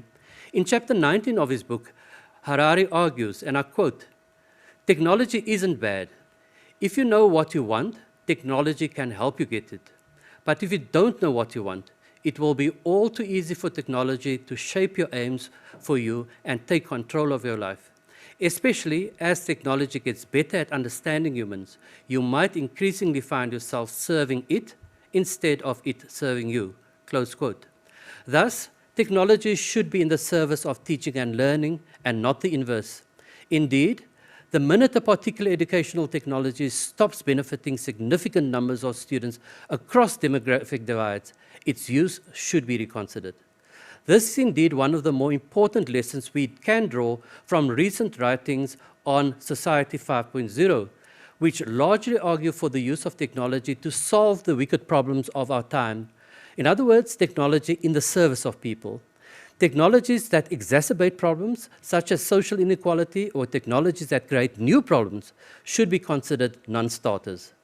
Furthermore, while access to the masses of data that we can obtain through the use of educational technology can assist us to no end in identifying the obstacles and facilitators of student success, caution should be exercised so that we do not become too enthralled and mesmerized by data and data algorithms, as though these are a panacea that, on their own, will solve all our problems and magically and dramatically increase access to higher education and lift student success rates to new heights. Somewhat tongue-in-cheek, but nonetheless fairly compellingly, Harari, in the same book that I'd referred to earlier, states, and I quote, "The algorithms are watching where you go, what you buy, who you meet. Soon they will monitor all your steps, all your breaths, all your heartbeats. They are relying on big data and machine learning to get to know you better and better. And once these algorithms know you better than you know yourself, they could control and manipulate you, and you won't be able to do much about it. You will live in the matrix. If the algorithms indeed understand what's happening within you better than you understand it, authority will shift to them." Close quote. Now, while formulated somewhat tongue-in-cheek, the risk identified by Harari, particularly the risk of harmful surveillance or surveillance that is not in the interest of people, of students, is real. Let me be clear, colleagues. I'm not a Luddite who is fundamentally skeptical of technological advances, and particularly advances in e-technology. On the contrary, I believe that advances in technology can be used in powerful ways to improve the human condition, as well as the quality of the education we offer our students. Indeed, as indicated earlier, e-technologies have the potential to enable us to offer quality education to larger numbers of students than we currently do. However, as we use technology to improve the learning outcomes of our students, we should ensure that students, and not technology for its own sake, remain at the center of our attention. There are other preconditions for the successful deployment of educational technologies to broaden access to higher education and to enhance student success.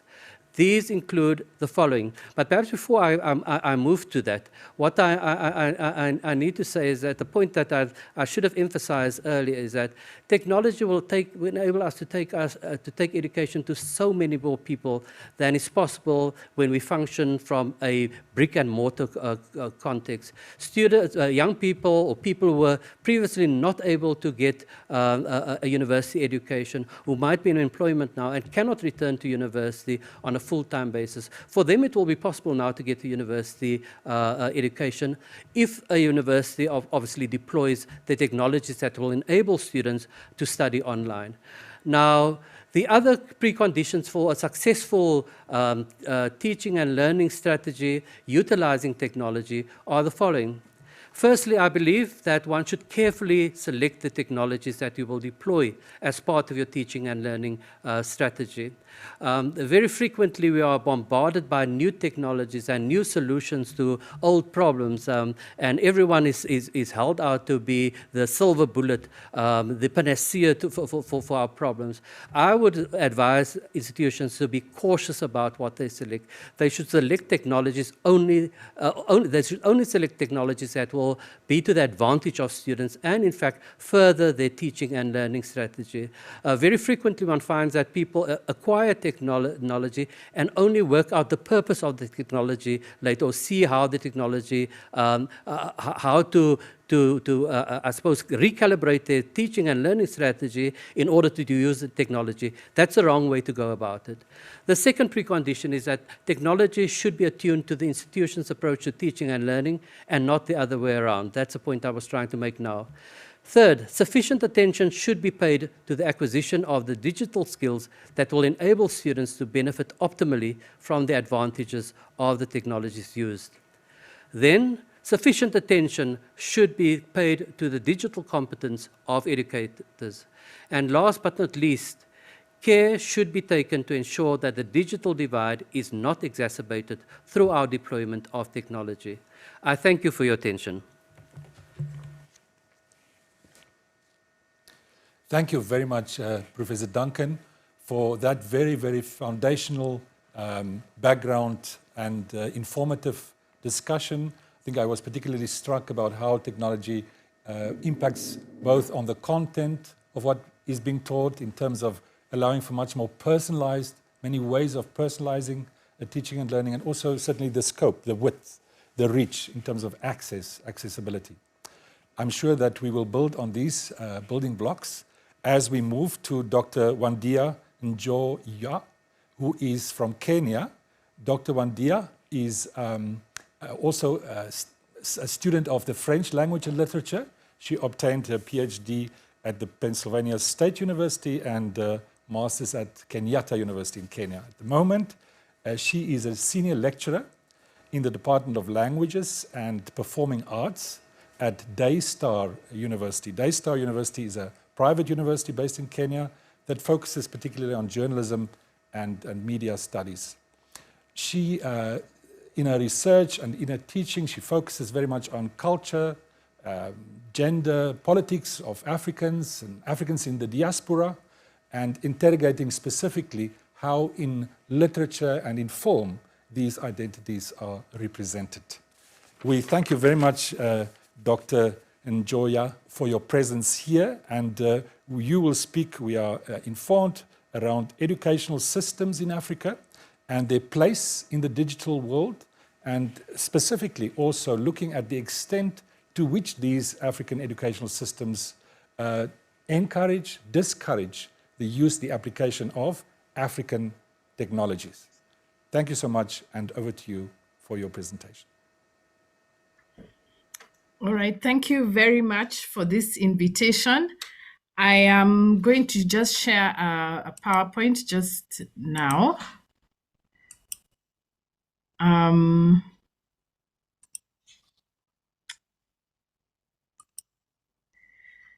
So I'm going to talk about education technology as a signifier to continue the concern of the previous speaker about how technology can make us forget what is important in education. And I'm going to raise concerns about certain discursive struggles over the role of technology in education in Kenya. So, and I'm going to argue that technology in Kenyan education policy pronouncements functions as a floating signifier, depending on the agency of those who are using technology. I'm also going to talk about the violence that emanates from these contradictions, and to a certain extent, how that violence is also experienced by the teachers, but the bulk of it is experienced by the students. And then I'm also going to conclude that education, that the human being must remain at the center of education, and we must remove the pedestal from which technology has been erected on, so that we return to an education that respects human rights. So the first thing I want to talk about is the public discourses on education technology.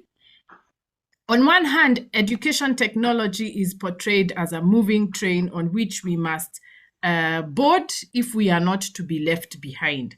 And I have put a quote there of someone who said at one of the forums discussing our new education system, and they said, we are looking at the fourth industrial revolution. If we do not move in the right direction, we may not get it. So essentially, we are talking about a technical progress that does not include us and which we have to jump on, or we will be left behind. The other one discourse that is prominent is that teachers are out of date and they don't know how to use technology. And that statement there suggests that teachers are going to become the students because of technology, and basically because the children are so tech savvy, unlike their teachers. And so if there's any discomfort of the teachers with technology, it's because they don't know as much as the children do. So those are the promises that have been made in the name of technology in education. But also there have been warnings about technology in education. And this was a statement that came from in 2014 from the then Education Cabinet Secretary, who blamed technology for the inability of young people to write in correct sentences. And he says that the reason they do that is because phones and computers have spell checks and predictive text capabilities, and this interferes with the ability of children to learn how to write. Another warning that is made about technology and young people is that our young people become sexual deviants. And so the story is that they are so exposed to cell phones and internet. And the problem with this kind of warning is that most Kenyans do not have access to internet, they do not have access to smartphones, but somehow it is the internet that is responsible for sexual deviance in our teenagers. Then another warning is that, another warning is, I seem to have missed that slide, is that the students, even what we see here is that the young people that the parents are out of control. Because of the internet, parents feel so helpless and there's nothing they can do because the internet is more powerful of an influence in their children's lives than the parents themselves. And several forums at which I've been asked to talk to parents, that is one concern that keeps coming up. How do we raise our children in this day of the internet? And there's a general feeling among parents that the internet is more powerful than they are.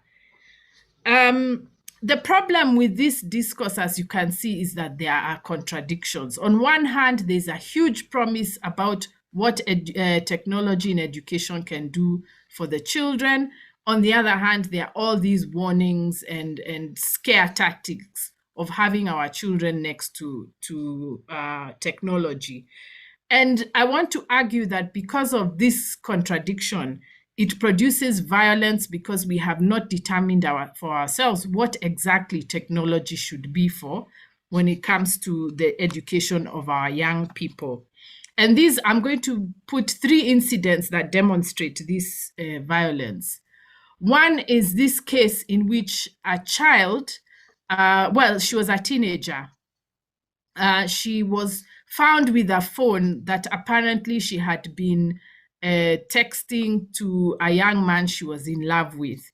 A teacher saw the texts, confiscated the phone, read the messages to the rest of the school, and out of her humiliation, the story is that she decided to end her life. But when you look at the details of the story, the details are that I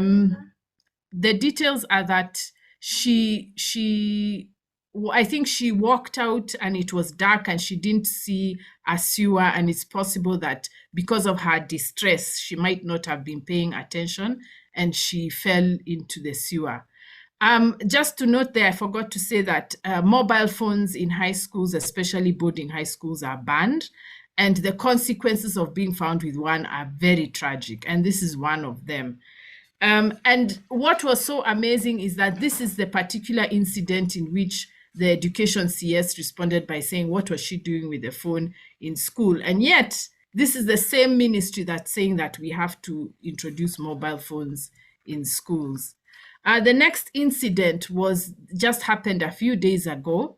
A young man was found with phones against the rule, and he was beaten up by 4 teachers and taken to hospital, and he could not walk. And again, this is a contradiction because on one hand, we are saying we want technology to be used in the school, and on the other hand, we are really brutalizing the children when they are found with the technology. This was a a photograph that was circulated, a video that was circulated. I'm not sure that it took place in Kenya, but the reason why I have posted it there is because these students were made to use hammers to crush the phones under the supervision of the teacher. And a lot of Kenyans who saw this video agreed with it. And as you can see on the tweet, it says, why do parents allow their kids to go to school with phones? My concern here is the hidden curriculum. When you're asking young people to destroy technology, what are we teaching them? We are teaching them that whatever they can't deal with, they should destroy, rather than have a discussion about it and ask questions about it. So as you can see, there's a dichotomy in the way we are talking about technology and in education. And what accounts for this dichotomy? When there are two pillars of Kenya education that we have not challenged since colonial rule. One is the idea that education should be about regulating African behavior within the capitalist economy. And the other is that we should be using education to create workers for the same economy. So those two values have always clashed within the education system. So when technology is talked about as something that could spoil the youth, it is because it is when the children are the ones who are the agents in using the technology. It is when they are using it, it is when they are carrying the phones that now people say, oh, this is so bad, it's spoiling the children, it's making them deviants, it's not allowing them to learn how to write. As long as the child is the agent of using the technology, then we condemn it. But when the agency is the government and the school, then now, it's very good. Technology is useful for the economy. So that's why you find, on one hand, we are beating the children for having mobile phones, but at the same time, we are saying we want them to learn technology. And like I've said in the second point, this is about a colonial legacy where religion was used for disciplining behavior, but at the same time, the education system was for the economy. So on one hand, you want religion to discipline how children behave, but at the same time, you're preparing children for an economy. And that's where this clash comes. It's facilitated by this contradiction. And then there's also a racial dimension of this dichotomy. When it comes to behavior, we are told that is the African culture. But when it comes to the economy, then we are told, no, we are not Africans. We are trying to jump on a train that is moving. And if we don't jump on quickly, we'll be left behind. So basically, this economy that we are trying to jump onto does not include us as Africans. And then, of course, then it also becomes a dichotomy of black for behavior and white for economy. So when it comes to how we behave, we make it an African question. When it comes to making money and economy, then it becomes a Western question. So what do we need to do? We need to demystify the role of technology in education. And we need to return education to its human element, which is our obligation to the younger generations. In the cases that we have seen, for example, in the case of the girl who was humiliated for sending texts, it's normal for teenagers to be in love. And it's normal for them to want to express how they feel through technology. That is a point at which parents and adults can intervene and show children how to manage their feelings and to express their feelings in a way that is dignifying to them without humiliating them. So here was an opportunity to teach a child about the use of technology, and instead it became a form of humiliation. So I think one of the major things we need to do is to return the sense of obligation to younger generations, that we must teach them. We must not assume that they know how to do different things, whether they're using a different platform that we've never seen or not. The human element still remains, and it's our job as an older generation to guide them. in becoming human, as enhancing their humanity even as they learn technology. The other thing is that we have to return education as an enterprise of creativity. And what technology is a tool for enhancing that creativity. So, for example, one of the things I was saying about mobile phones, our children have, we have in Kenya college and schools drama festivals, and one of the categories of the drama festivals is film.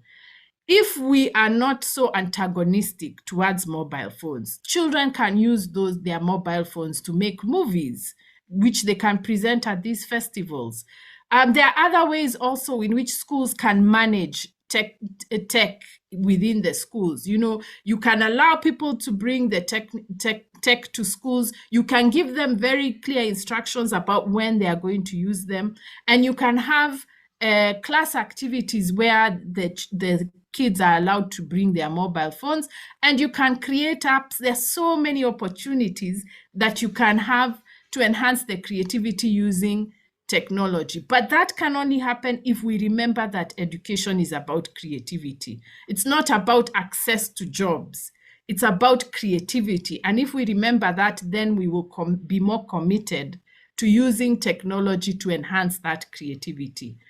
The last thing I want to say is that teachers need to be respected as professionals who can suggest how technology is purchased and technology is used. One of the consistent concerns about teaching professionals is that purchases of technology are done without consulting them, a lot of consulting teachers. A lot of times technology is bought and then teachers have to adjust to them, even though the technology might not suit their teaching needs or what they can do in the classroom. And other times they are forced to use technology even though it does not fit within their teaching schedules and their teaching activities. So there needs to be more respect of teachers when it comes to the decisions about technology. And here I'm not talking just about the high schools, but even the universities. There's been a lot of work done about how the teaching professionals are not consulted about the kind of tech that is used in the school. So essentially, in conclusion, what I would say is that at least from the Kenyan experience, we need to be more specific about, one, what education is, and two, how technology will play a role in enhancing what education is, rather than the other way around, where we seem to be saying that technology drives the education decisions that we make. Thank you very much. And thank you very much also to you, Dr. Njoya. I think you pointed out a number of contradictions that have arisen because and due to the reliance, the use of technology in the educational field. And I think you made a number of very interesting and provocative remarks, which brings me to an invitation to all our participants, all our viewers, listeners. Please, could you use the Ask Live Questions tab and pose your questions and make your comments, please. We would like very much for the audience, the participants, to also react to what you've heard, give your contributions, your comments, so that we are able to revert to those. You are with us at Expo in terms of the Center for Human Rights campaign, Tech4Rights. We focus on human rights-based approaches to new technologies. This particular session looks at technology and education. We have had two speakers, and our third speaker is Dr. Mshai Mwangola. She has studied performance studies. She has a PhD from Northwestern University in the United States. She has studied creative arts. She has a master's degree from Melbourne University in Australia. And I think we can call her creative. She calls herself an oraturist. And I suppose this comes from the idea of orature. An oraturist, if I understand correctly, and I'm exploring the term, would be someone who advances the oral transmission and capturing, preservation of storytelling, poems, and other ways of finding meaning within communities. Dr. Mshai is the founder of the Orature Collective, and this collective, she surely will tell us more, but I understand the collective uses storytelling and theatre to create and to stimulate conversations within communities. So you're most welcome, Dr. Mshai, and she will speak to us really about the question what it means that we become perhaps so overly dependent on technology in the course of education in all its different forms. So, Dr. Mshai, thank you so much for joining us today. We look forward very much to your intervention in this discussion. And I certainly want to thank you very much for the invitation to speak. This has been such a fascinating morning, just when I think about some of the work that I am doing with my colleagues. So thank you very much. I want to just acknowledge the speakers who've spoken before me this morning, because so much of what they have said, I completely associate myself with. And I really want to say that I'm really pleased that when we think about the nexus of education, new technology, and human rights, that we've already put the issues of access, of privilege, of infrastructure, and so on the table, as well as we've touched on the issues of the differentiation in society based on class, gender, location, age, ability, ancestry, and a range of identities that mean that we don't all come to the table as the same. I was really, really pleased that we went straight to that in the opening this morning and have continued those conversations. A part of my presentation was going to touch on that. So I'm really grateful that because the ground has been laid, I can just focus on the perspective that I want to bring, but I want to just highlight that I'm making those comments within that context. I come to this as a scholar, an oratorist, and I will get to that. And so I want to invite you to think with me from this perspective. As a performance scholar, what I'm interested in is how we make meaning of the world. Performance scholars aren't just interested in what people know, but also how they know it. So that you could say that we are interested in the following questions, which I'll keep coming back to again and again, with regard to, in relation to technology in the education, in the space of education. The who knows it? And you can look at it the other way. Who does not know? I think often when we talk about technology, we end up focusing on hardware and software. And I think the most important question is to put the question of the human beings in all their circumstances and all their contexts at the center of that debate. Secondly, what do they know? But also, what don't they know? And then thirdly, the why. Why do they know what they know in the way that they do? And therefore, also, what don't they know? And why don't they know it? And this leads us to this question of the how. In other words, technology is about how we enable this process of knowing. I'm using the word knowing, and these may seem like very simple questions, but I want us to think about knowing in two ways. Knowing as a product, the content, what meaning people are making as they go through this process using the technologies that they use. And in this conversation, I know we're focusing on digital technologies, as well as knowing as product, right? What at the end of it, they have some meaning they take out of it. But because of the process, we're asking what is happening in that process that leads to the particular kind of meaning somebody takes or doesn't take. And I want to emphasize that knowing always happens in a context, a physical, social, political, economic context that has bearing on what meaning making is possible. Now, let me just again also emphasize that that context that we're talking about is the African context. And the African context itself is very, very diverse. And what often happens when we talk about the African context, I think we generalize. When we talk about Kenya, we generalize. When we talk about Nairobi, we generalize. And yet we must always bear in mind that the learners that we are dealing with in an institution, the University of Pretoria, Daystar University, or whatever setting that we are talking about, whatever school setting or otherwise setting, these learners themselves come out of different circumstances and bring with them differences. Now, I'll come back to all of this in a moment, but I just want to take a second to say that when we are talking about the impact of new technologies on human interaction with specific reference to education from the point of view of our humanity, we must start by thinking about the concept. So bear with me as I just look at some of the concepts very quickly.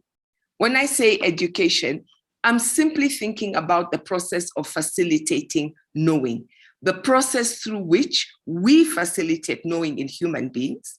And by knowing, I'm thinking about the way in which we acquire information, skills, values, morals, beliefs, habits, how we develop in our humanity, whatever they need to grow, and how this facilitation is part of an organized process, whether it's an informal setting or a formal setting. Now, Encyclopedia Britannica, and I went to this very deliberately, defines technology as the application of scientific knowledge to the practical aims of human life. Another way it defines it is simply that technology are systematic techniques for making and doing things with me. If you will bear with doing things, now if you will bear with me for a few minutes, I want to look at the etymology of that word. The root, I'm told, comes from the Greek, and I'm no scholar of Greek, but I'm also told that techne comes from the word art or craft, and logos is the word or speech. So in its beginnings, when we talk about technology, we're actually thinking about discourse on the arts, both fine and applied. And I wish I had time to go more into the history in detail, but let me just say that it evolves through time. And the caution here is that this history comes from a certain perspective, which we can call a broadly Western perspective. And I was very pleased that the Encyclopedia Britannica made that note. And remember, I said that we must put into context the word, where is this context, this knowledge, where is it happening? But let me just proceed and say that this word that originated about the discourse on the arts, both fine and applied, later came to focus on discourse on the applied arts. And out of there, people began to focus on the question of function. What function are these arts performing? And then the focus came on the arts themselves as a medium for the function, and then later moved on to the question of the ideas, processes, tools, and machines through which any function is carried out. So when we think of technology as the means by which human beings manipulate their environment, or the means by which we apply scientific knowledge to the practical aims of the human life, I want us to always think about that this emerges in a social context.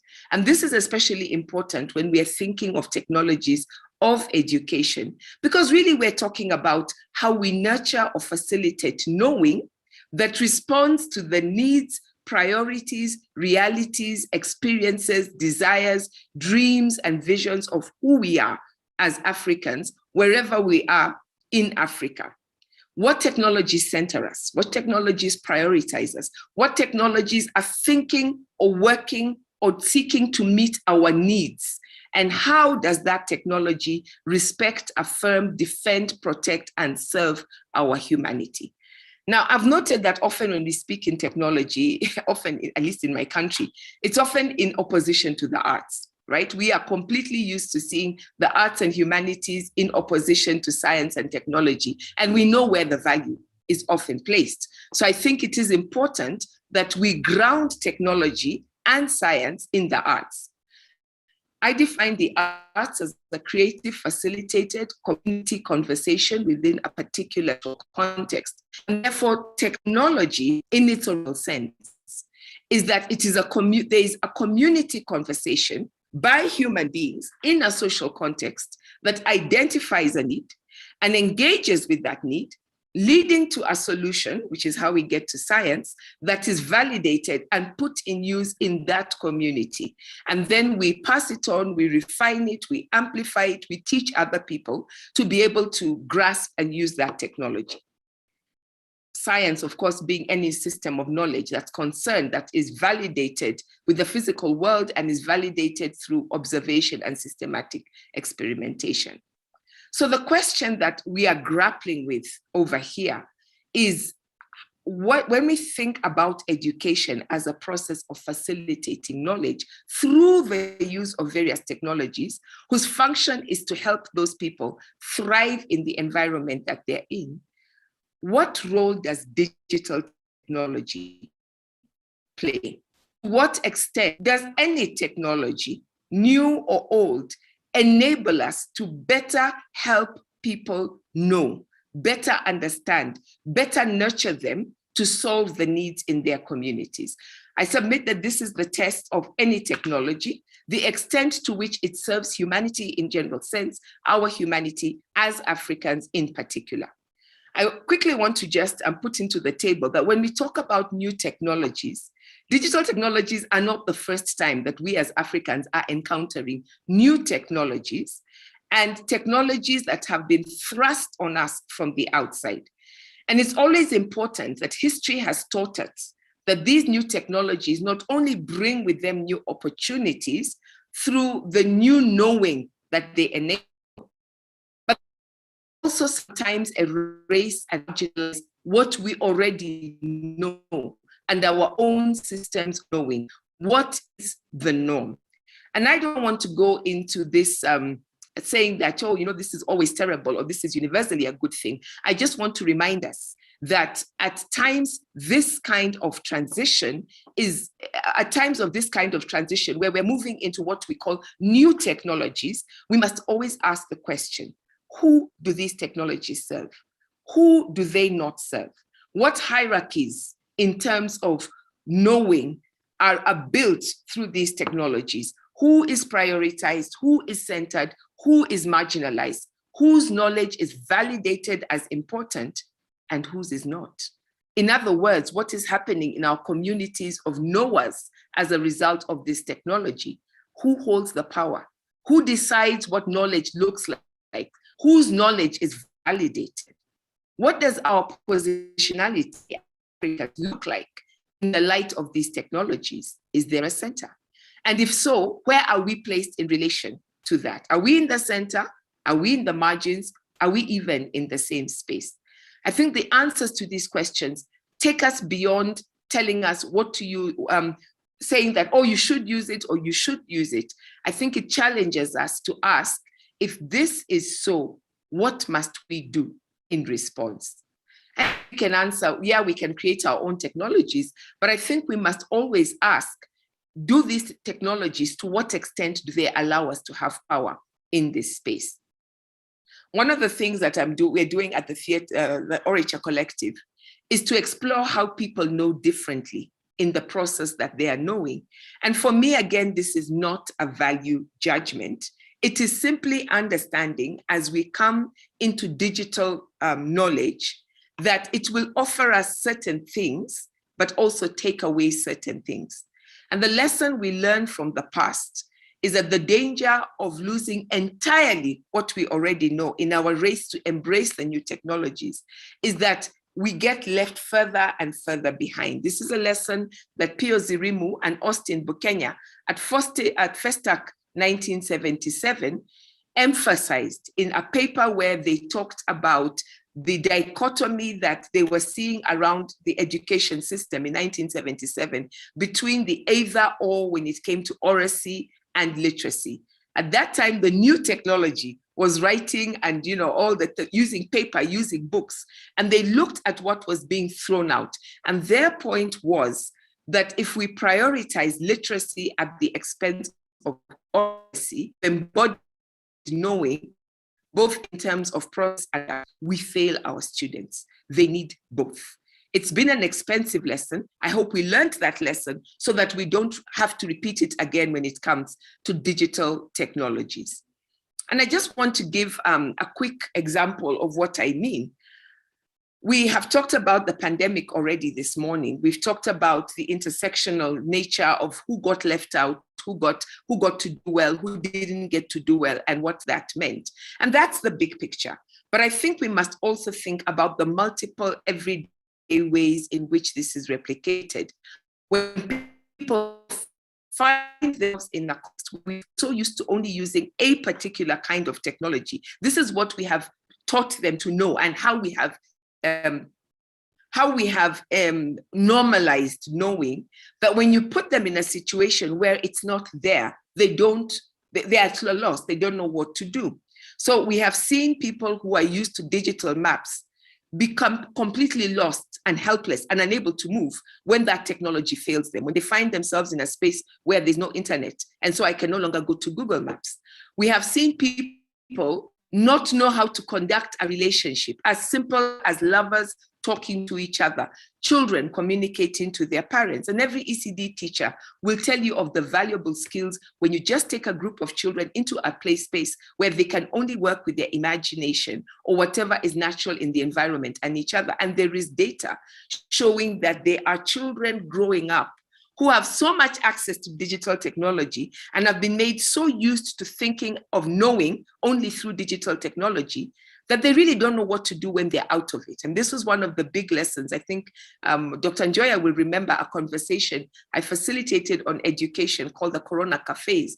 And what we found in that conversation, but the big concerns, yes, were problems of access to digital technology, but from those who had access and had the privilege, there was another concern on what was happening when their children were only put in a place where they were learning through digital technology. And many of them initially said, oh, our children are fine. But later on, the teachers and the parents were saying, we have huge problems in terms of the mental, emotional, social health of individuals and communities.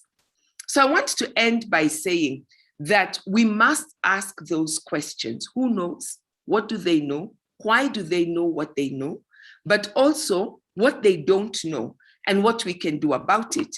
And to suggest in finishing that even as we think about the apps, as we think about how we bring digital technologies into our space, we must go back to that word of orature, which I define as the transcending of boundaries in the making of meaning.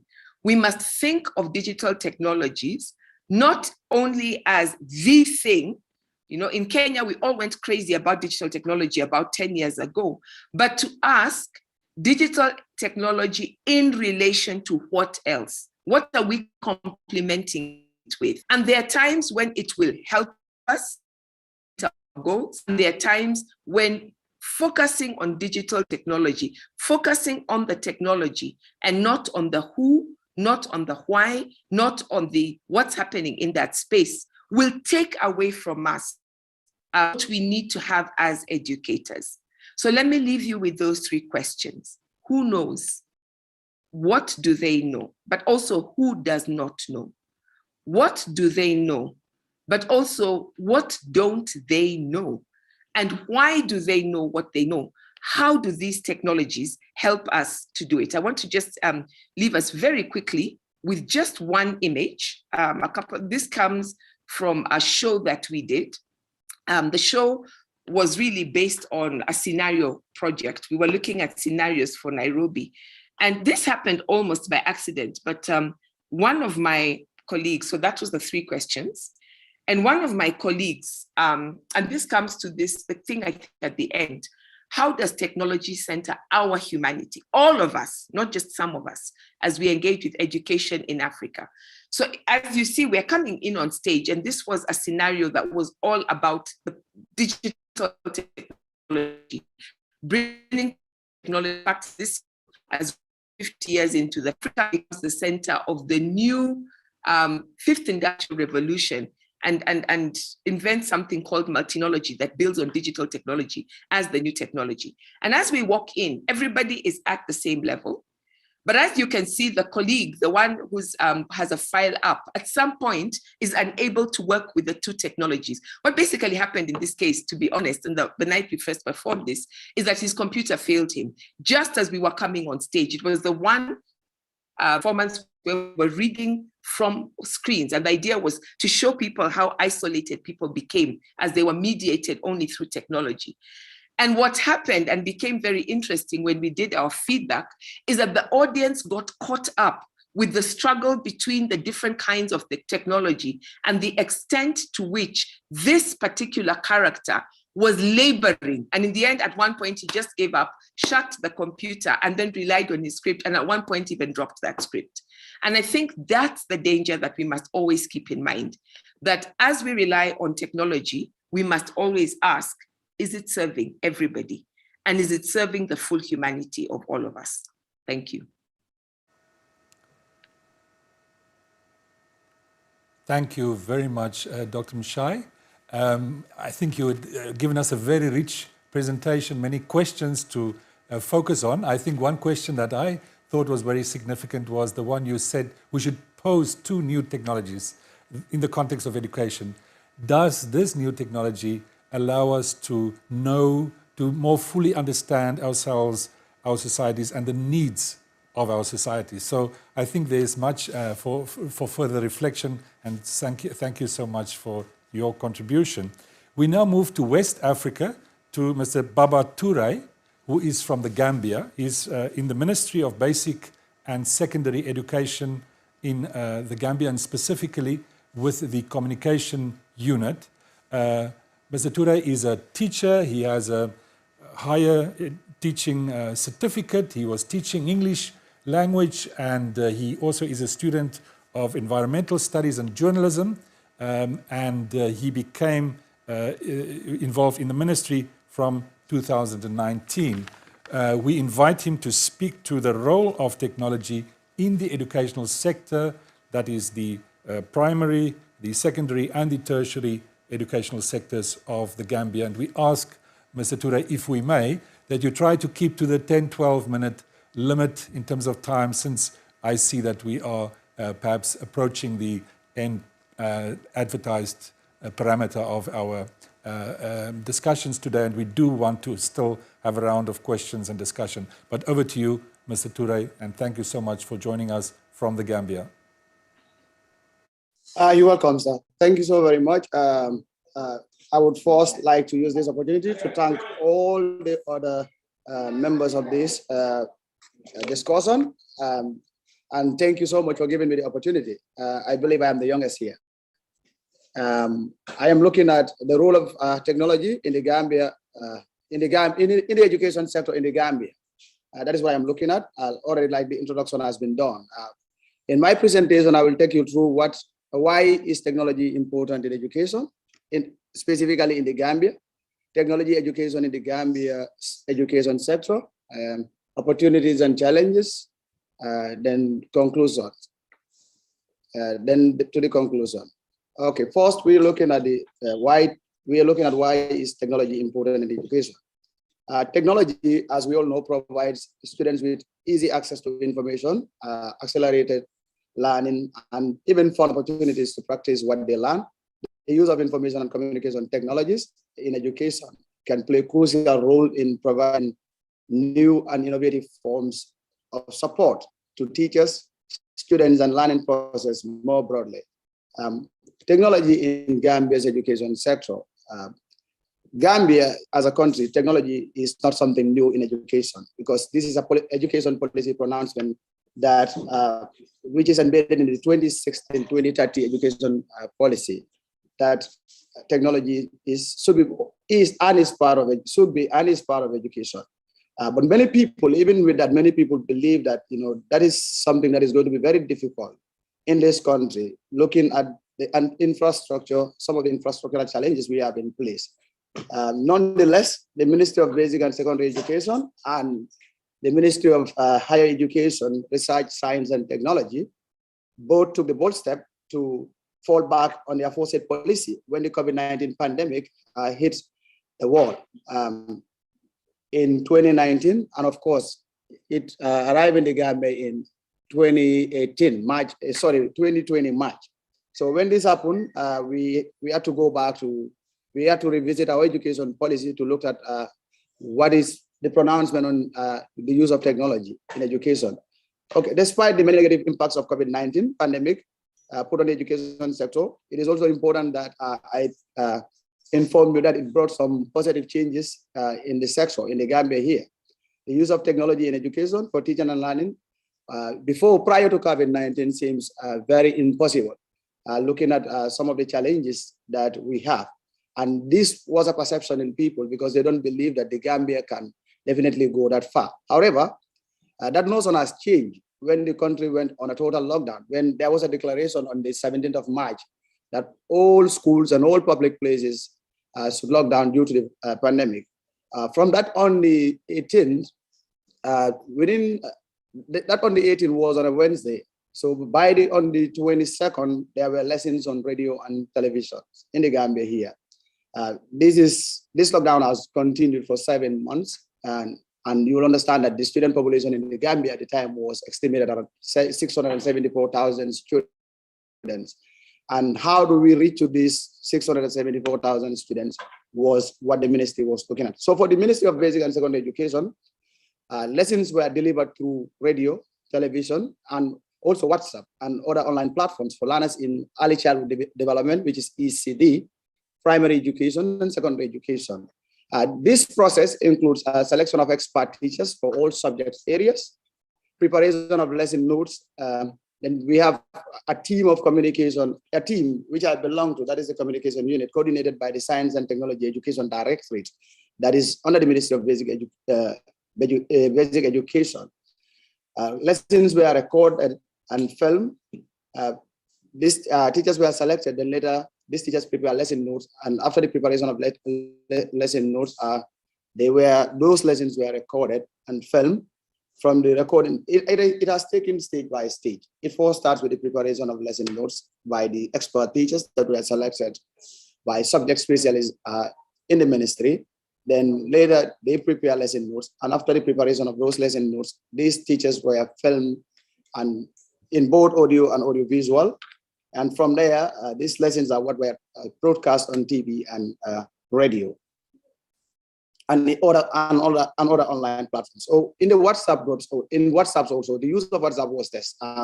There are teachers who volunteer in different parts of the country to have students on WhatsApp platforms where they deliver their lessons. Like I said, this activity was coordinated by the Science and Technology Education Directorate, while the recording and filming and editing of these lessons was done by the communication unit of MAPSE. Over 28 radio stations, including community radios, the national broadcaster, of course, the Gambia Radio and Television Services, and other private media entities were contracted. These people were paid, even though the negotiations looking at airtime and airtime for television and radio, looking at that, the negotiations were at a lower rate, but they were all paid to reach out to the 674,000 learners, including the special needs students. Tertiary institutions, if you come to tertiary institutions, remember these are two different ministries. We have the Ministry of Basic and Secondary Education that is looking at children that are from ECD to senior secondary school, we call it in the Gambia here. And also the tertiary institutions, that is, you have the University of the Gambia, for example, you have the Gambia College, where those that are responsible for teacher training, you have the Management Development Institute, you have the Gambia Technical Training Institute, among other schools, among other tertiary institutions. For them, they resort to Google Classroom. They conduct their lessons via Google Classroom. So in their own case, data for internet connectivity was provided by at least 2 GSM operators in the Gambia, that is Gamcell and QCell. And the arrangements were done at internal level, that is by the University of the Gambia and these GSM companies at a very special rate.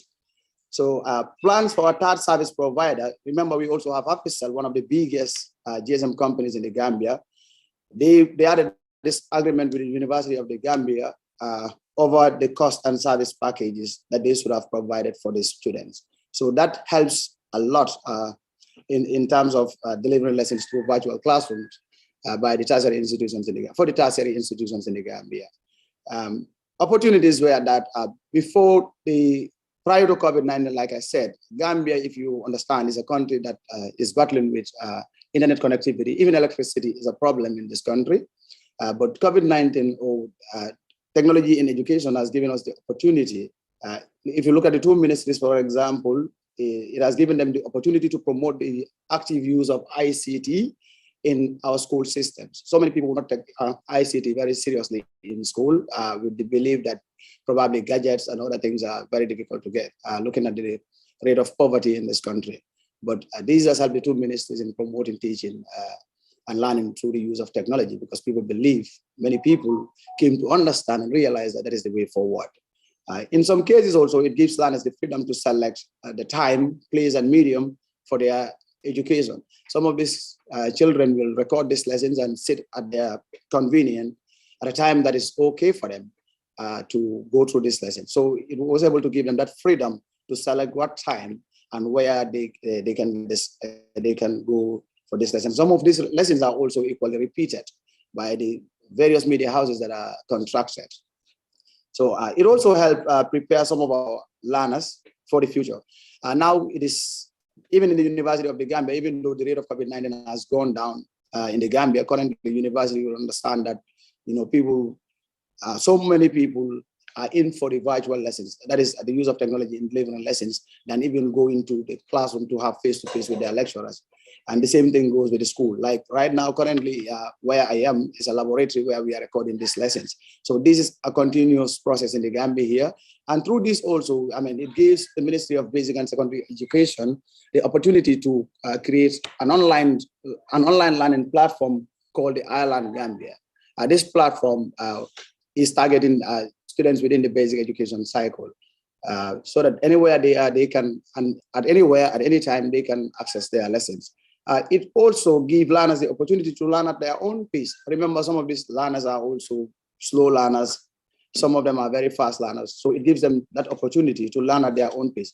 It gives them the opportunity also to have access to different learning styles. Remember, the teachers that are teaching, that are delivering this lesson are not teachers that are across all schools in the Gambia here. These are teachers that belong to specific schools or particular schools. So there is a children somewhere perhaps struggling to have a very good teacher in one of the areas. Gambia also, though we've done much in that, I can say we've gone up to 95%, but our teachers used to be, having a good teacher used to be a challenge here, especially at the rural or remote areas in the country here. So those are some of the opportunities that it has created for us. We looked at the challenges. I think generally the challenges are very much similar. In Gambia, we have a challenge of poor or inadequate electricity supply. Okay, there is so many places where there is no electricity, but there are also so many places where there is electricity, but then there is a control mechanism, whereas there are times that you will have electricity and there are times that you will not have electricity. So if these lessons are going, for example, and those students are not having electricity, it becomes a problem for them. Poor or lack of internet connectivity. We have internet, we have 4 GSM providers in this country here. But you will understand that not all these 4 GSM providers in the Gambia here would cover every corner of the Gambia here. There are places that are still struggling with internet connectivity in this country, despite the fact that we still have 4, and you're talking of a population of 2 million people. So definitely, internet connectivity is a problem, and also poor radio and television signals in some remote areas. You go to certain areas in the Gambia here, because we are very much close to Senegal in terms of proximity, you'll understand that even those areas, they easily get access to Senegalese radio stations than Gambia. Gambian radio station signals and television becomes a problem there, unless those that are on satellite. High cost of internet data also. Like for example, we have the island Gambia, but the rates at which internet is in this country, it is so challenging. It is definitely a challenge for us. Lack of gadgets such as radio, television sets, mobile phones, computers, also are problems in the Gambia here. You'll also understand that because of poverty, due to poverty, so many children do not have these gadgets, where they can access their lessons, where they can have the opportunity to benefit from the distance learning or from the use of technology in education. So those are also problems. Also, we have a problem of trained teachers that can use IT to deliver, that can use information communication technology or technology to deliver lessons. These are also challenges in the Gambia. Though because COVID-19 came and we had to shift into the use of technology in a very, very, very fast way. We are trained teachers, and still capacity building is ongoing for teachers so that in the use of technology in education. But these are challenges that we are having. And also the sector has done a lot in terms of supporting the use of technology in education. Right now, we have more than 250 schools, that is upper basic and senior secondary schools, as we call it in the Gambia here, with television screens. And these television screens are sent to these schools purposely for students to be able to, the less privileged students to be able to deliver lessons, to be able to have access to lessons that are taught in this distance learning program. Also, there are internet towers built in almost, we have 7 regional education directorates in the Gambia here, where we have representatives of the Ministry of Basic and Secondary Education. In each of these directorates, we're trying to have an internet tower that will also go with a radio signal, where we'll have internet connectivity for schools that are within 25 kilometers from where the tower is. So thank you so very much. Thank you so much, Mr. Ture. Thank you also for keeping to the time frames there.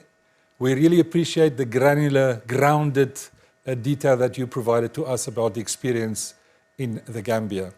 So thank you once again to our 4 panelists. We will now ask, perhaps in the time that remains, that each of the panelists just briefly respond to 2 of the issues raised in the questions. The first is that of addictivity, the addictiveness of technology. Perhaps we can reflect to the extent that technology is addictive. How does that become a tool, an advantage, a disadvantage in the use of technology in education? And the second is around the evolving capacities of the child. How does one factor in to the broader educational strategy the evolving capacities of the child and the use of technology? But in addition to these 2 questions specifically raised, I also asked the panelists to just give some reflections on the other presenters' points of view, or by way of conclusion. I suspect that perhaps after this round, we will have to conclude. So I will ask Professor Duncan to do this first. Regrettably, Professor Duncan also has an appointment that will take away from us, him away from us at the top of the hour, and that is 1 o'clock here in South Africa.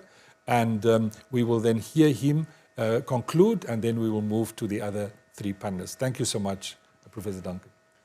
Thank you, Prof. Firstly, I want to acknowledge the contributions of my co-panelists, Dr. Wandia, Dr. Shai, Mr. Ture. Their contributions were very instructive, and I think it certainly broadened my understanding of the issues at hand. In relation to the questions that were posed, whether technology is addictive or not, or and the second question, if I could take the first question, well, I mean, if one looks at the DSM, that's the categorization system for ill health, for mental ill health. Technology addiction is not one of the categories, at least not lost. I'd read through the manual. But one can say it is problem that an over-reliance or a preoccupation with technology can be problematic, and it can be problematic when it prevents you from leading a full life. When you cannot lead a normal life and do the things that people normally do in your situation. So to that extent, I would say it's a problem. But there are many things that people overdo that are not seen as an addiction. And so I'm quite cautious about the notion of utilizing the notion or speaking of technology addiction. In relation to when is it most young people or children most adept at managing technology or benefiting from technology, I really believe it varies from context to context. I don't think one can attach it to the age of the child. One has to attach it to the development of the child. I mean, certain 5-year-olds will be able to manage technology that adults can't manage, and they'll be able to manage it better than 10-year-olds. And the same applies to, I mean, earlier the argument was made that there's a common understanding in our society that older people are less adept at utilizing technology than younger people. Well, there are exceptions. I mean, I work with a number of people who are relatively advanced at age, but I mean, they are the first adopters of technology, and they're quite adept at it. So I'm quite cautious about using age definitions to say when technology will be appropriate or not.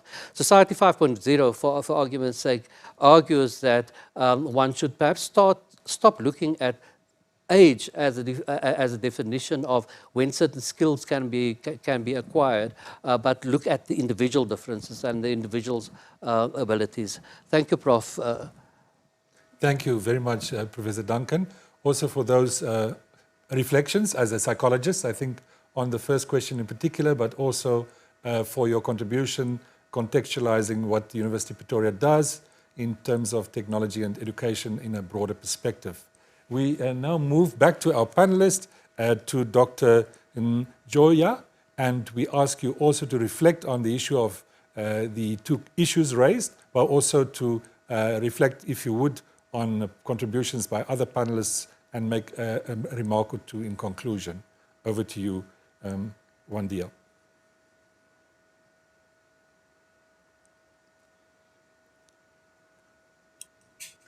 Okay, thank you very much.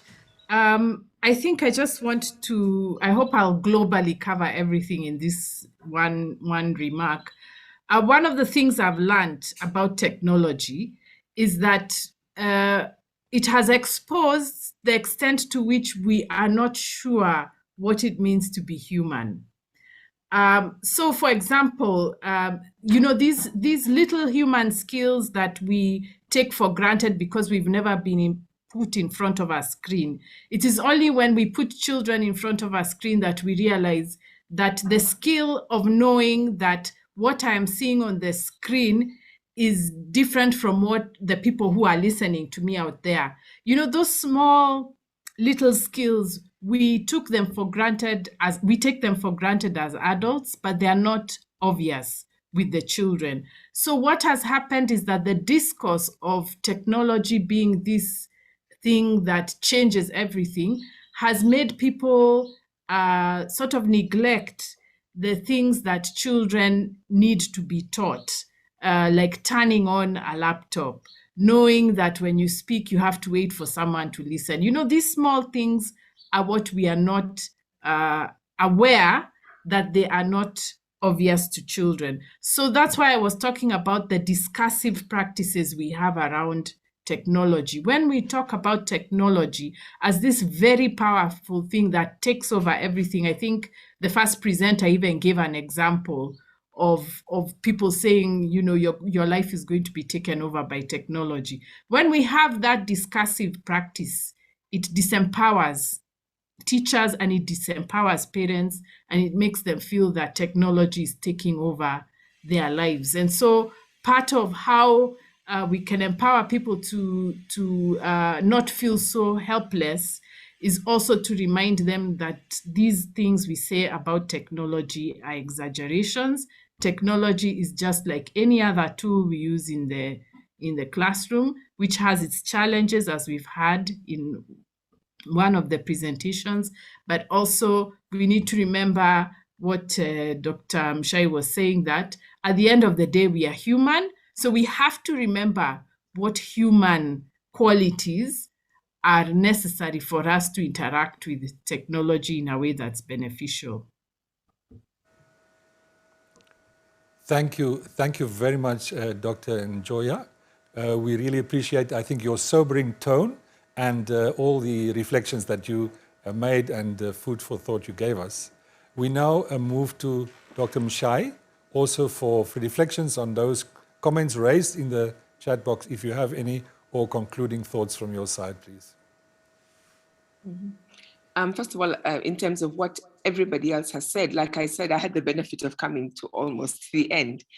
And I think I really agreed in general with what the others have said and also what has been said since morning. I think the one caution that I would remind us is the tendency that happens in many spaces to start at the end.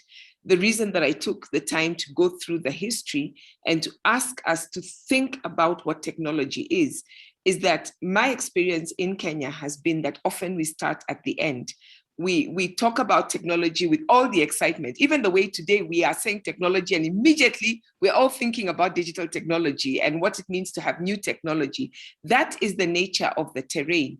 And I want to really emphasize that rather than look at the vessel and the medium as the beginning point, let's remember to always start with the function. What is this technology doing? For who is it doing it and why? We must always center our humanity as human beings, and we must always remember the long past that we come out of and the long future that we will go into. The technologies will come and go, but the important thing is the knowing that we want them to help us to get to. In terms, having said that, of the addictive nature of technology, I think that's such a great place to call us to focus. Look, I have found myself addicted to technology. I have had to go through fasts and I really miss the technology. So this is something I think that we must constantly think about. And it is part of the scanning that we must do. Anytime we're in a community of knowing, whether we are the ones teaching or the ones learning or the ones supporting it in whatever way that we do, we must constantly ask ourselves, is any kind of technology taking over? What are the consequences of that happening?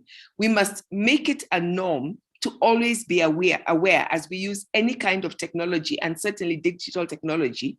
What am I missing out on? A quick illustration: you get into a car and you're traveling with children and all of them are on their phones. And afterwards, I remember talking to some of my cousins' children, and they were saying that if you drop them at any place between point A and point B on a road that they regularly traveled into the rural area, they wouldn't know what it looked like because the kids get in and they get onto phones and they get onto iPads and things like that. So I think that question of making it a norm, kids who come to my house will tell you, I don't allow phones, I don't allow laptops, I don't allow any electronic games as long as there are other human beings in the space. And many of them find that really difficult to look at other things. Secondly, rather than think about the evolving capacities of the child, I think we should talk about the evolving capacities of ourselves as human beings. The many, many ways in which we know the world and the way that sometimes there can just be an overload. And again, constantly asking ourselves, if I was to engage in learning or knowing in a different way, a great exercise I learned from somebody was, this is somebody who works in a very privileged school. One day I will know Dijo, whom we were also in the conversation with. He is the principal of one of the most privileged schools in Nairobi, but he also is running an education space for people whose homes are on the streets. And having to navigate those two communities of knowing means that he's constantly thinking about the different ways that knowing happens using different technologies. And for him, he says, whether you use digital technology or you use other tools, the important thing is always asking, how am I complementing it? How am I using it? And always remembering that it's just technology. It's just a vessel. It's just a tool that we use. Let's focus on what it means to educate a human being. Thank you.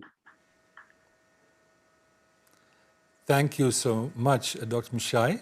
I think you posed many questions to us, but in respect of your own contributions, I think it was just as much about the what you said and also the how, in how you presented this to us, that I think touched us all quite deeply. So thank you very much for your contributions.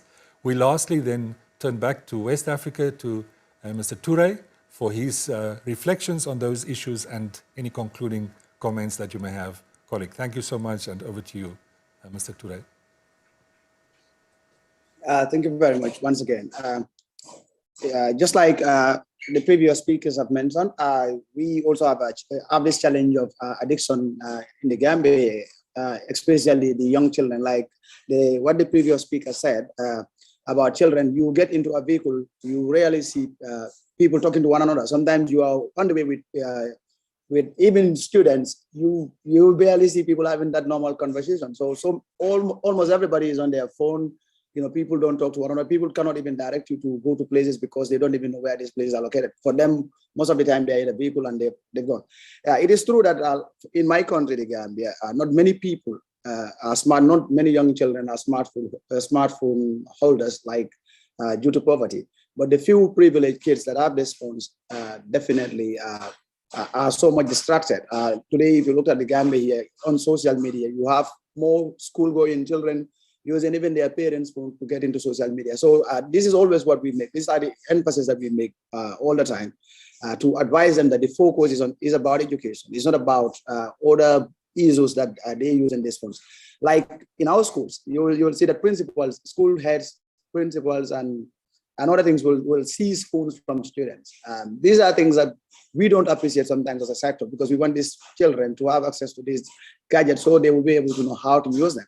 But also for the principals and school heads, they're looking at the negative effects that these things are going to cause, impact that it is going to have on these students, looking at how they abuse using it. So these are some of the worries that they have. But since it is the way forward, I believe we should all, like parents, I would always tell, the sensitization with the parents in terms of the use of technology in education, even while we started this distance learning program, was purely to sensitize them on how children should use these mobile phones without having to shift their focus from what it is purposely meant for.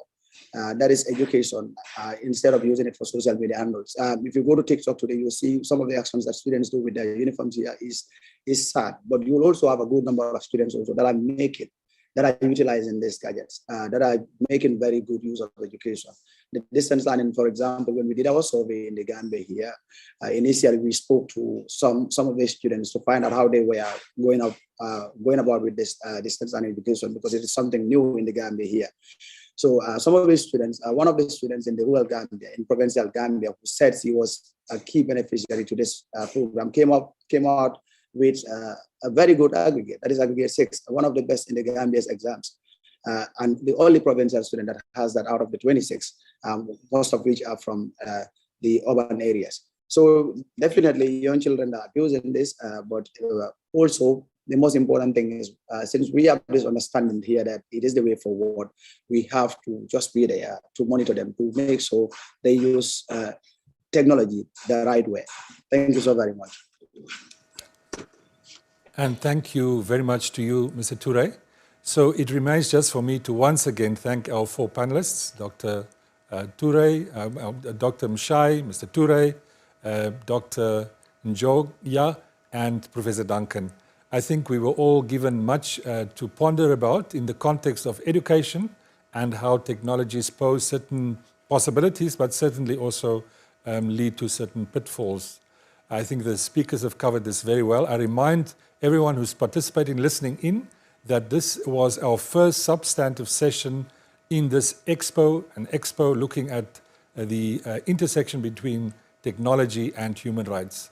The expo is titled Rethinking a Human Rights-Based Approach to New Technologies in Africa, and it will continue at the top of the hour. So I think now here in South Africa, it is just about 10 past 1 o'clock in the afternoon, and we will resume in 50 minutes. That would be 2 o'clock, 14 hours here, Central African time, South African time, and we wish you a good lunch, a good short break, and we hope to see you back for the further discussions that will follow from 2 o'clock today, and again also on all the days of this week. Thank you so much.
we've made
Good day.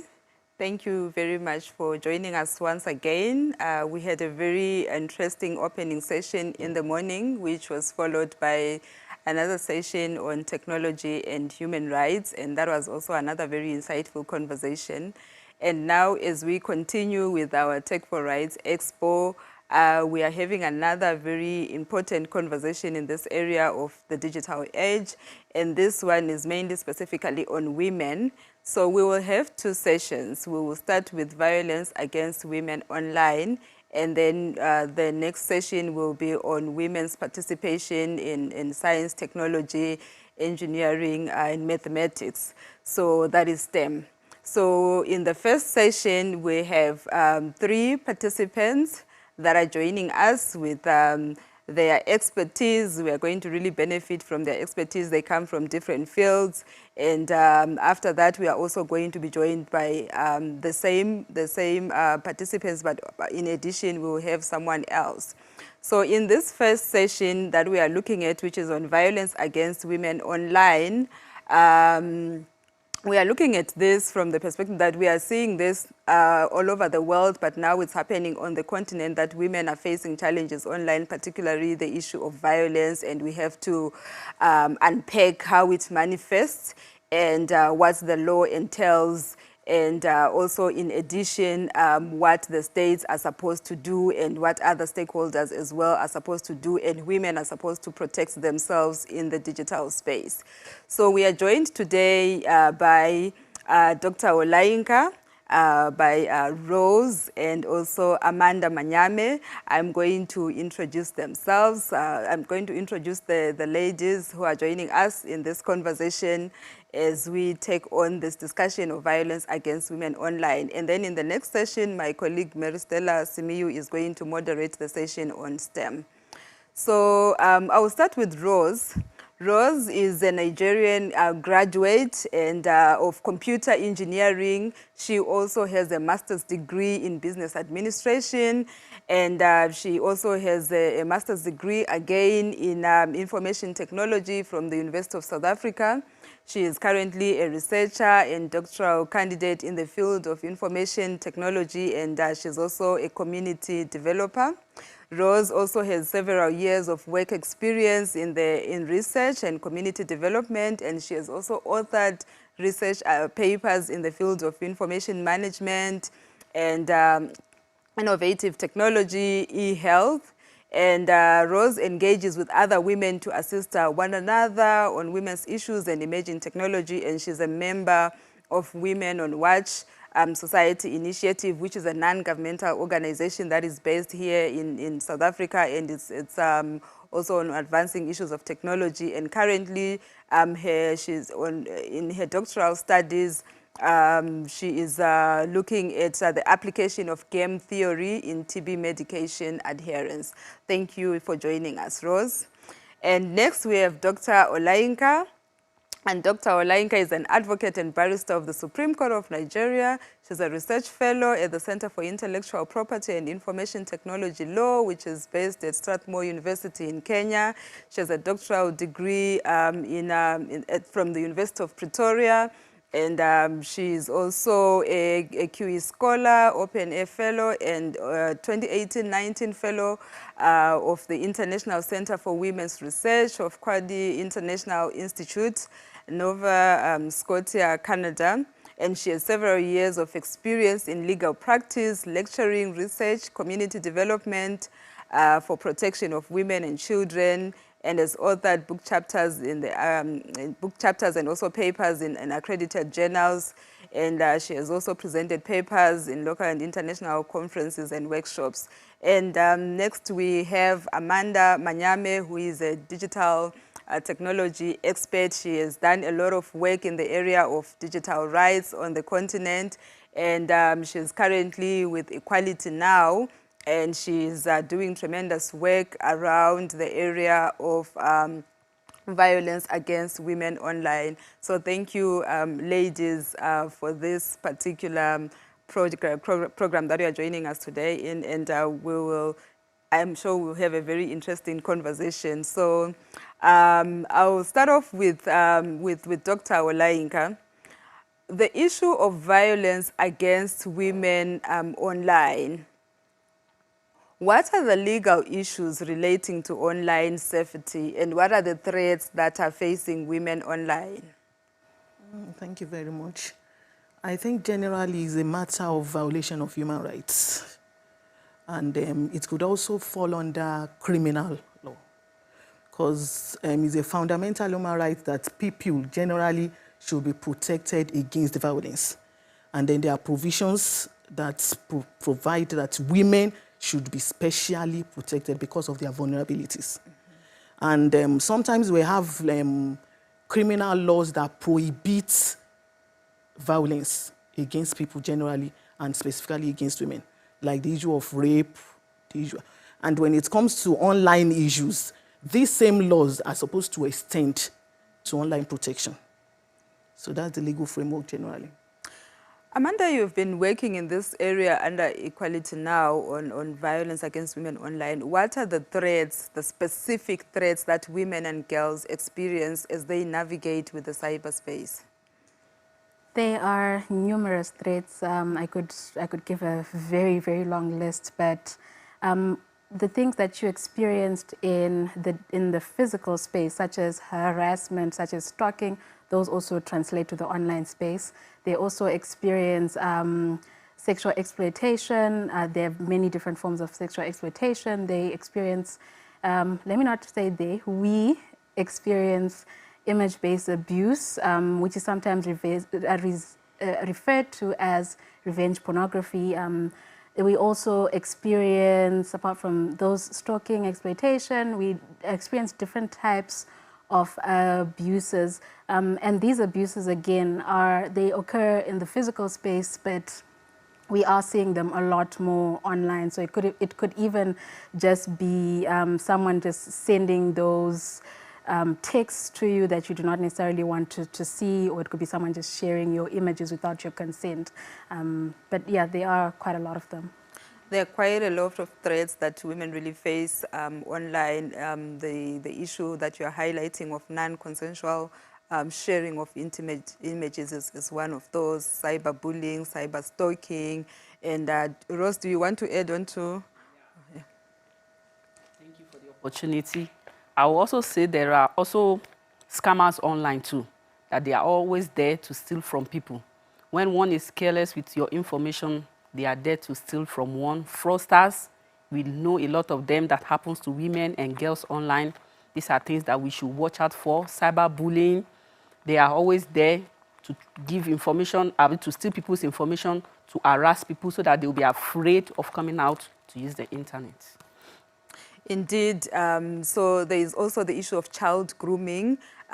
Girls, when they use the internet, they can meet people that, you know, expose them, and even some of them they end up committing suicide, or even it leads up to disastrous consequences. But I just want to take the conversation to what are then the impacts now on how does it impact women, this violence, these threats that they face online? How does it impact them? I'll start with you, Dr. Olainka. I think the major thing that happens is the fact that it instills fear in women. And when they have this fear, they refrain from doing anything online, going to the internet, expressing themselves, or even making attempts to ensure that they take part in or contribute to whatever is going on in society, or their quota to the environment. And how, Amanda, when you look at the civic space or civic participation, if a woman faces a violence online, and for example, look at the issue of the environment on Twitter. People say the streets are not friendly. If a woman is confronted with such kind of a terrain, how does that impact their civic participation? I'll answer this in two ways. Firstly, if it's a woman, someone over the age of 18, usually you're just going to withdraw because you don't want to then speak to these individuals who are usually trolls. So the first thing is your right to freedom of expression is infringed upon, because you're not then going to want to express yourself, just going to withdraw, possibly delete that Twitter account, Facebook account.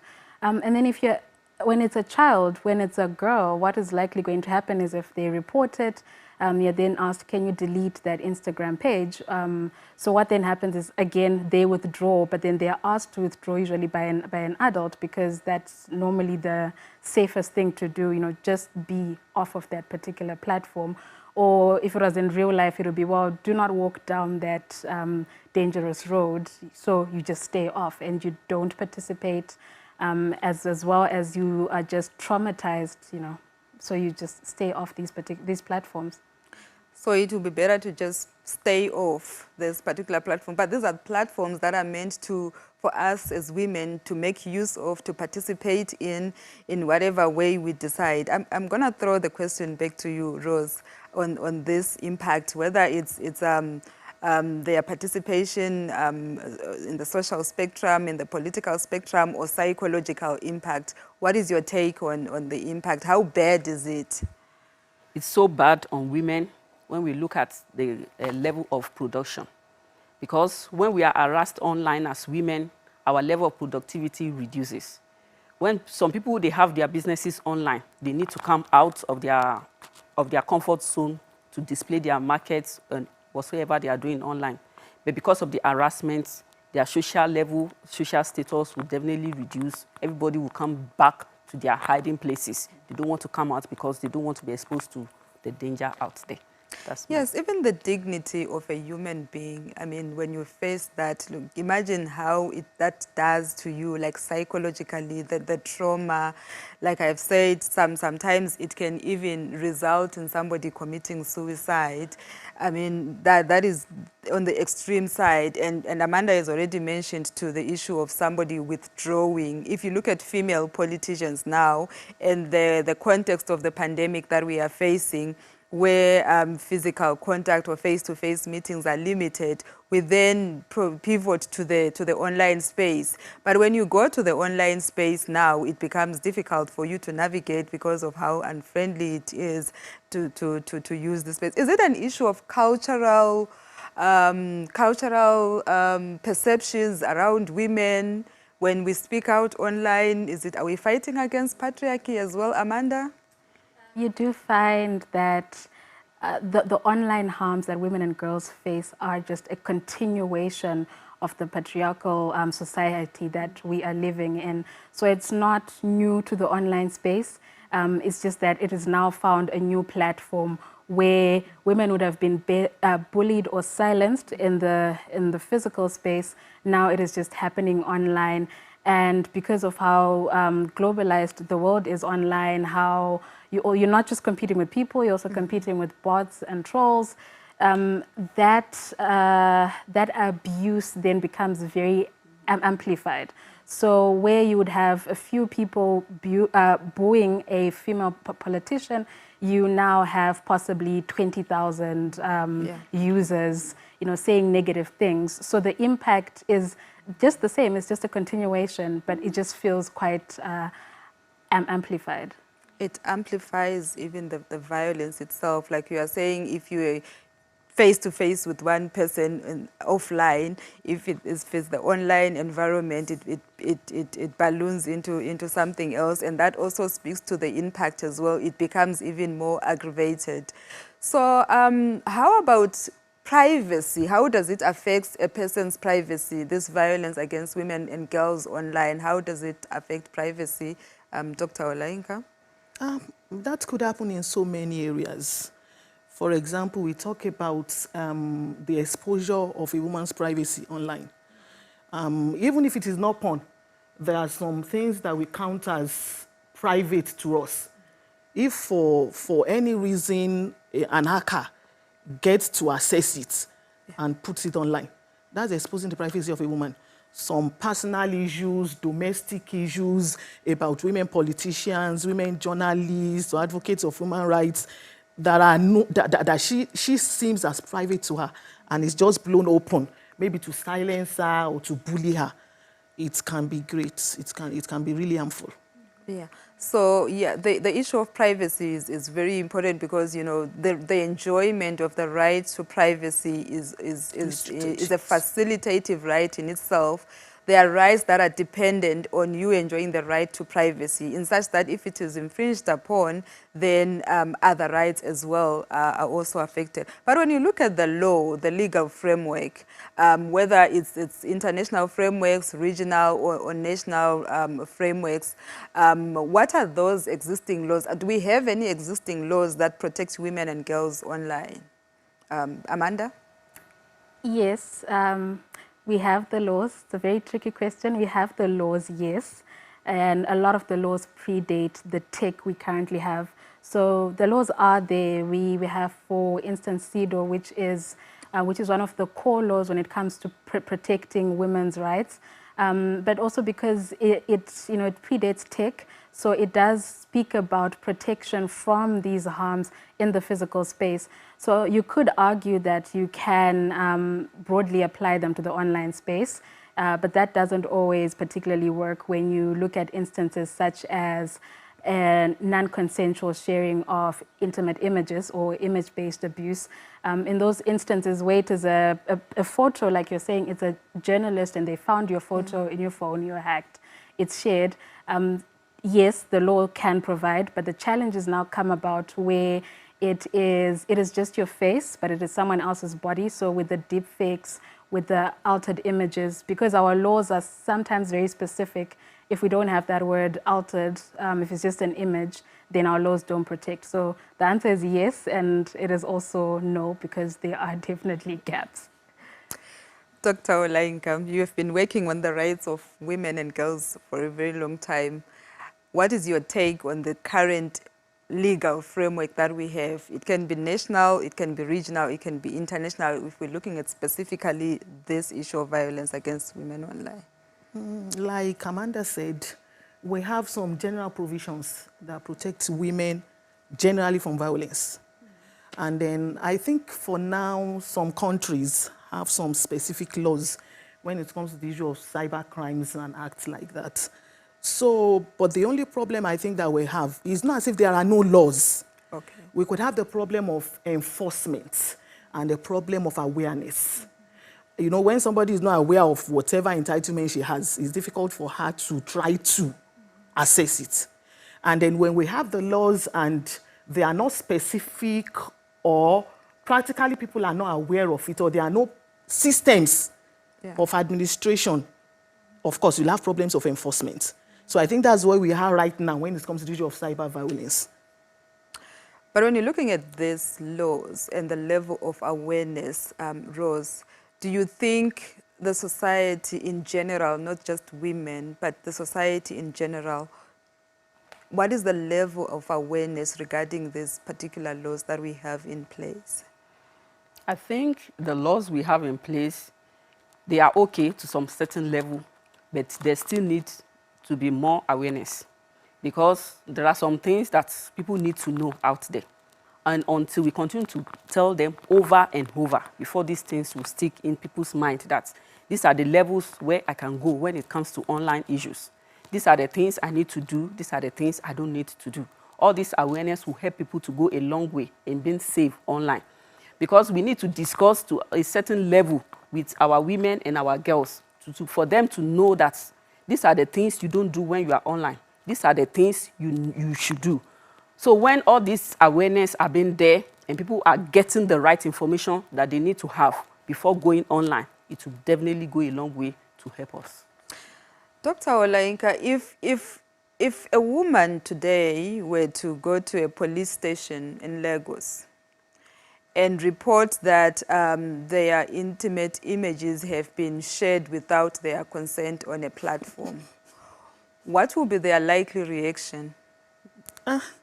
That's is a tricky one. You know, like I said earlier, we don't have systems to administer even the existing legal framework. And that is one of them. The police in most of the countries that we have in Africa, they are not trained as at now to be able to deal with the issue or handle the issue of online violence. So the first thing a woman would face is, so how did the person get it in the first place? How is the person related to you? You know, this same patriarchal beliefs, mentality that has been brought in the physical space has been brought online. Oh, but the person is your boyfriend. You must have given him the picture. Okay, so what is private about that? You released it. You need special consent to do that. There are technicalities in law that the police should be aware of, that they should be trained to handle, that we don't have in place right now, particularly in Africa. But I think we can get there. Sure. I just focused on Nigeria, but this would happen even in any country, whether it's any form of violence. When you go to a police station, you know, they start interrogating you and not the perpetrator. So especially in this situation of non-consensual sharing of intimate images, they are likely to say, why were you even taking the pictures? Why would you record yourself? And ignore the element of consent. And the element of consent is the one that is very important there. That is where my right as a woman is violated. So what should be done then, Amanda, with our law enforcement agencies, because they are very important stakeholder when we are looking at how to address, how to, especially seeking a remedy? Firstly, it is the training on the law. Like you're saying, For example, if you are in Kenya, they have the data protection law, so that really speaks to consent. So it is about the consent, about where did I share it, but I want it to be limited. So training on understanding the legal provisions themselves, and also training on understanding that just because you can't see the harm, I don't have marks on my face, doesn't mean that I have not been harmed. So it's not about, like you're saying, they go and they laugh it off and they say, well, but were you harmed? Because in our upcoming report, one of the challenges that a lot of the girls on the continent face is, I reported it, but the police officers asked me, well, were you harmed? They just asked for your images, but were you harmed? So just because you don't see the harm doesn't mean there was no harm. So it's just understanding, firstly, because these terms are really in our laws. They do speak to psychological harm. It also speaks to the issue of consent. So those are some of the trainings that law enforcement needs. But also, I would say civil society organizations, particularly victim survivor-led civil society organizations, to work together with law enforcement so that they understand what survivors face. Because these are challenges that a lot of survivors face. So just to understand as law enforcement, these are the issues, and this is where we could close the gaps. And just in addition to all of that, I would say we also need some technological support, especially when it comes to investigating these crimes, considering that it happens online and you might not always know who the particular person is. Thank you, Amanda. Now we are seeing, laws such, Dr. Olainka was mentioning the cyber crimes laws, the computer crimes laws. Are they the right laws now to include provisions on violence against women online? Should we, I know we have our domestic violence laws in our countries. Should we now take advantage of these cybercrime laws and also include violence against women online as a cybercrime? Amanda? We don't always want to reinvent the wheel. So what I would say is this is so specific to a country. So where a country has some of these laws that provide certain protections, and I'll give South Africa as an example, because it has quite a number of laws that deal with online harassment or harassment as it occurs in the online space. And these are it's a patchwork of laws. So it's different laws providing for different things. So in a country like South Africa, what I would suggest is looking at the gaps. So identify, where are these gaps? Do we need a new law, or do we just need to amend certain provisions in the laws that we already have to patch these gaps and to make sure that women and girls are quote unquote totally provided for when it comes to from a safety perspective. But it really just depends on a country by country basis. In some countries, you might really just need a new law to provide for these protections.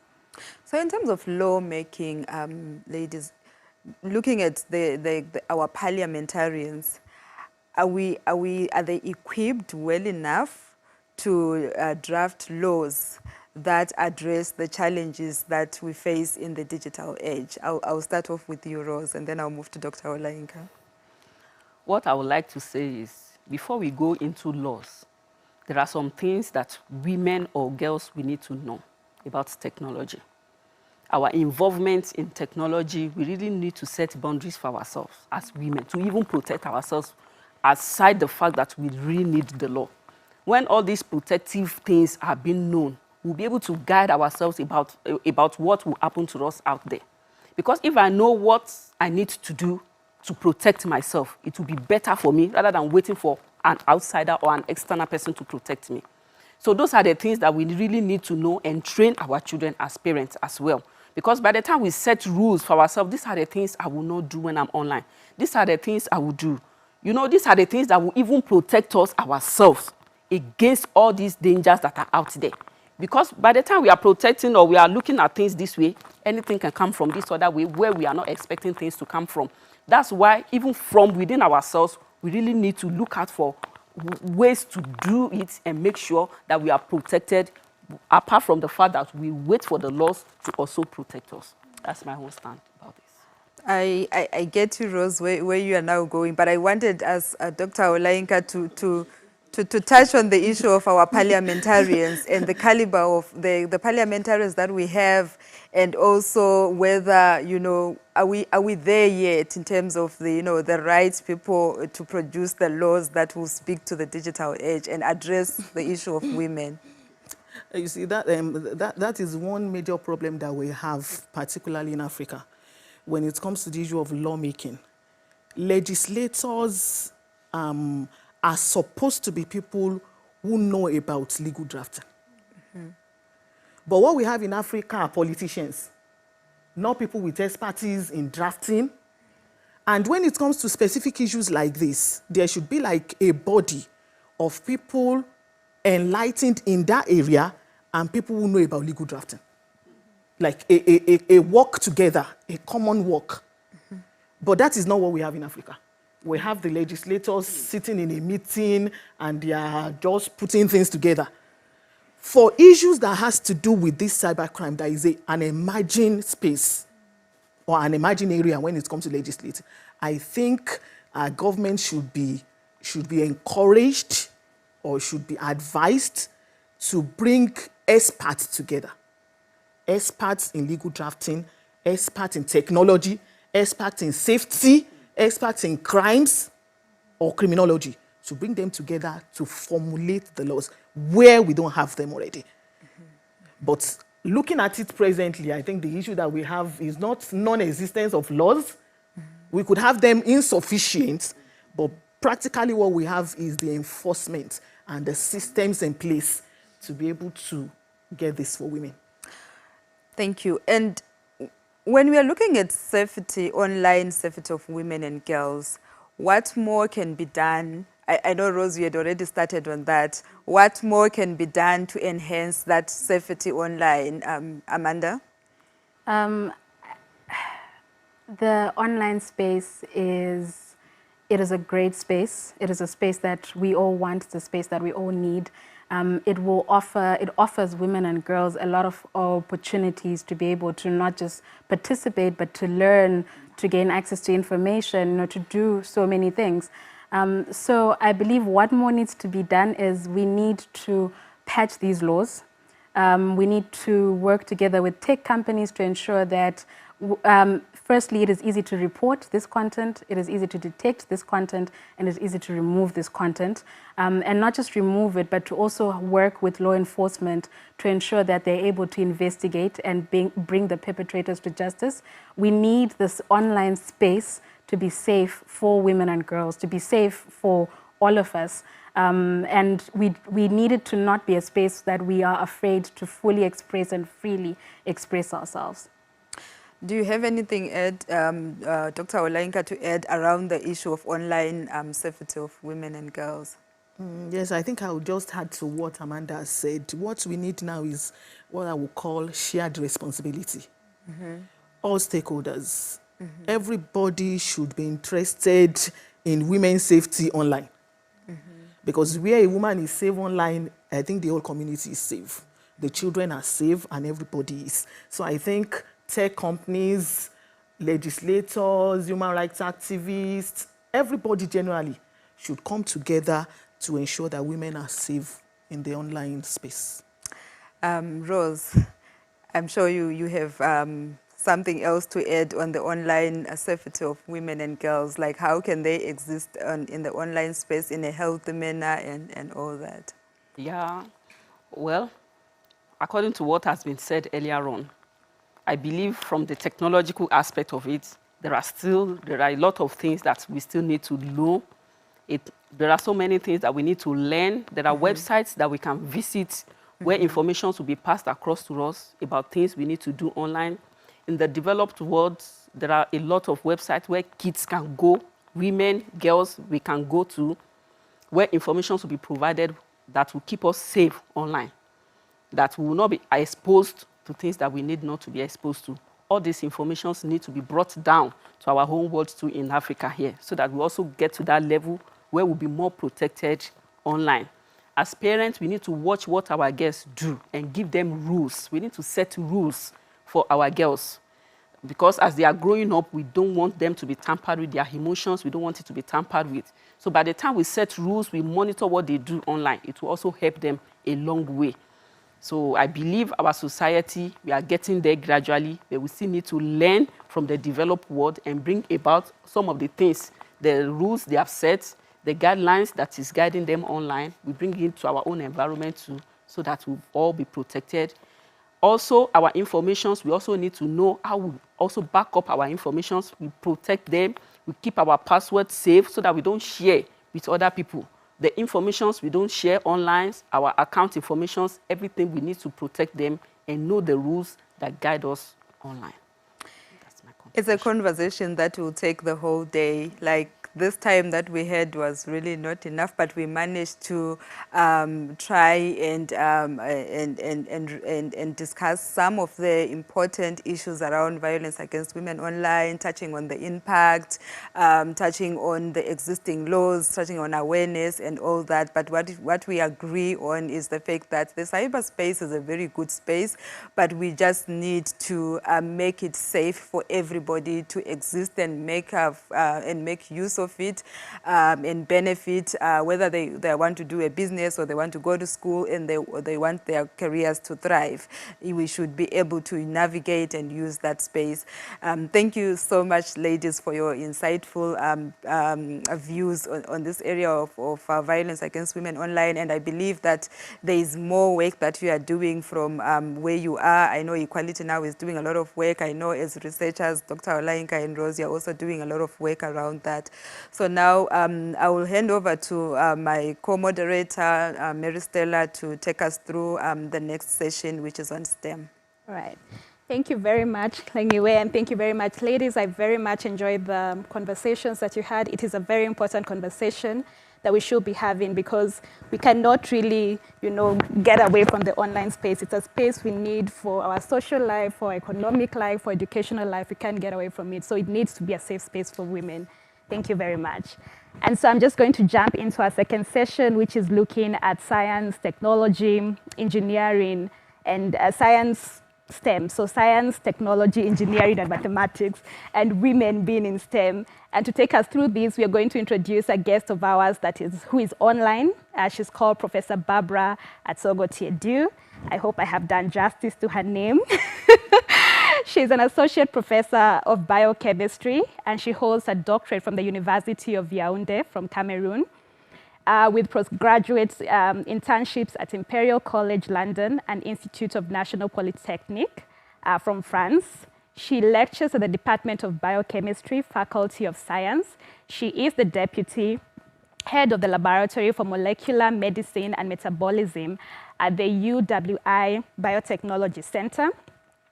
Professor also works on molecular epidemiology of non-communicable diseases. On accomplishments, she has about 16 masters, 2 PhDs, and more students in training, national and international projects, as well as collaborations. She's widely published with 2 book chapters and 48 scientific articles that have been published in some peer-reviewed journals. She's a consultant as well as an auditor in quality assurance and good laboratory practice, trained by WHO, CDC Atlanta, and Cameroon Ministry of Public Health. She's also a seasoned bioethics and is in the EU National Contact Point for Health, Human Sciences, and Human Resources. Professor Barbara is a focal point of COACH, which is in Cameroon. It's an international organization for advancement of women, of career women. She's also a mentor in Higher Institute for Growth in Health Research, Women Consortium, and an affiliate of many scientific and professional societies and organizations. Her bio is quite a mouthful. I have the right person to actually discuss issues of STEM. And we're very pleased to be joined with Professor Barbara. Can Professor Barbara just say hi to us here? I know you're online. Let's put a face to the magnificent bio that we have just read. Professor Barbara. All right. Yeah, good morning. Well, I'm sorry, where I am, it's morning. So, yes. Well, have a good day, everyone. And thank you for this opportunity. Thank you for the brilliant exposés by the ladies who just talked. And thank you, Mary Stella. Thanks everyone for giving me this opportunity to share my views on this matter.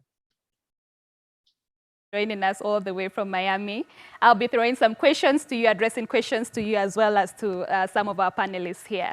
And so I'm just going to jump right in. We are talking about women in STEM. Why are we having this discussion? Why is it important for us to have this discussion in this day and age? Professor.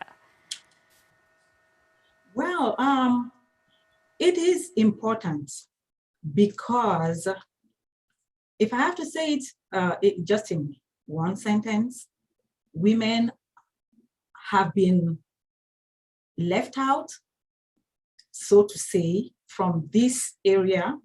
And so there is the need to get them in.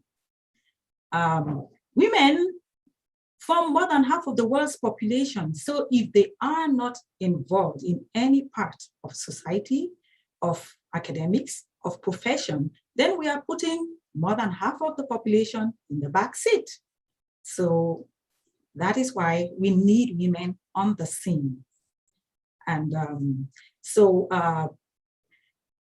this is a fairly, in fact, if I want to take from my example, I first got to know about STEM like 8 years ago. The term STEM, science, technology, and engineering, and science, technology, engineering, and oh my goodness, mathematics. Yeah.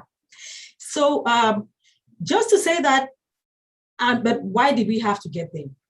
It's as if the minds of women had to be tweeted, to be pushed to look in that direction, because very few women are involved in that direction. So that is where this all comes from. The fact that so few women have been involved in this area, which is very key, and which, strangely enough, women are very performant at, because women are meticulous, they pay attention to details, and they have that capacity to multitask. So we need to get the women on board as much as possible. I hope I'll have the opportunity to share some statistics on the involvement of women in this area as we go on. Please, maybe let me go to Rose. You can contribute here. Why is this an important discussion to have? Do you have statistics from Nigeria? Do you have statistics from Africa? Why are we here today talking about women in STEM? We are talking about women in STEM because there's a gap between the number of women and men. When we look at it generally, according to what Prof has said, there has been a lot of, how will I put it, women are not motivated, so to say, to be in the STEM field. We need to come out and let them see the gap that is in the STEM field so that they can fill it up and break barriers that are in the career field. There are a lot of barriers that is only when women step in that this gap will be closed. So we need women in Africa and all over the world, because from the statistics I have, all over the world, the statistics is not balanced at all. There are few percentages of women that we have in the STEM field that we really need to come up with more people in that field so that we can close the gap and encourage other people to come and fill that space. All right. You do mention a gap, and I'll go to Professor, because you're in this field, you're in this career. But our educational systems do offer STEM. I know I interacted with science when I was in primary school, a bit there when I was, of course, when you're in high school, then afterwards it's our decision whether we're going to pursue it or not. But for some reason, and this is where the statistics come about, after higher education, after high school, we don't see a lot of women pursuing careers in STEM. So why is it that we have educational systems that do offer STEM, but we don't have women in these careers? We don't have women pursuing higher education in STEM fields. Over to you, Professor. Okay. In fact, what has been noticed is that there is a narrowing down as you go from primary through secondary to tertiary education in the STEM field when it comes to girls. The numbers go reducing, and therefore there is a lot that needs to be done to stop this leakage, so to say. We can call it a leakage because the numbers go decreasing. So if I may share some statistics with you, actually this is related to some paper which we published in the Lancet Women, again, because of the need to promote women in this area. It is known that women account for 53% of the world's bachelor's and master's degree graduates and 43% of PhD graduates. But only 28% of researchers are found in all fields as women. And then only 30% of women are found in higher education. And even more so in the STEM fields, they are less. So there is an underrepresentation of women and girls in the STEM. And this provides a serious barrier to their empowerment and the contributions that they can make to strengthen even our tertiary education and science and innovation systems. And if we want to look at specific cases, for example, in Cameroon, enrollment in tertiary education was estimated to be at 20% a few years ago in 2017, and women constituted only 22% of Cameroon researchers and only 7% of the academicians at the rank of full professor.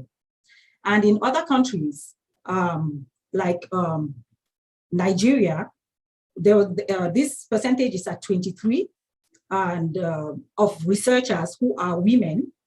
And in South Africa, 44%, Egypt, 43%, Morocco, 30%, Senegal, 25%, Rwanda, 22%, and Ethiopia, 13%, according to the UNESCO Institute for Statistics.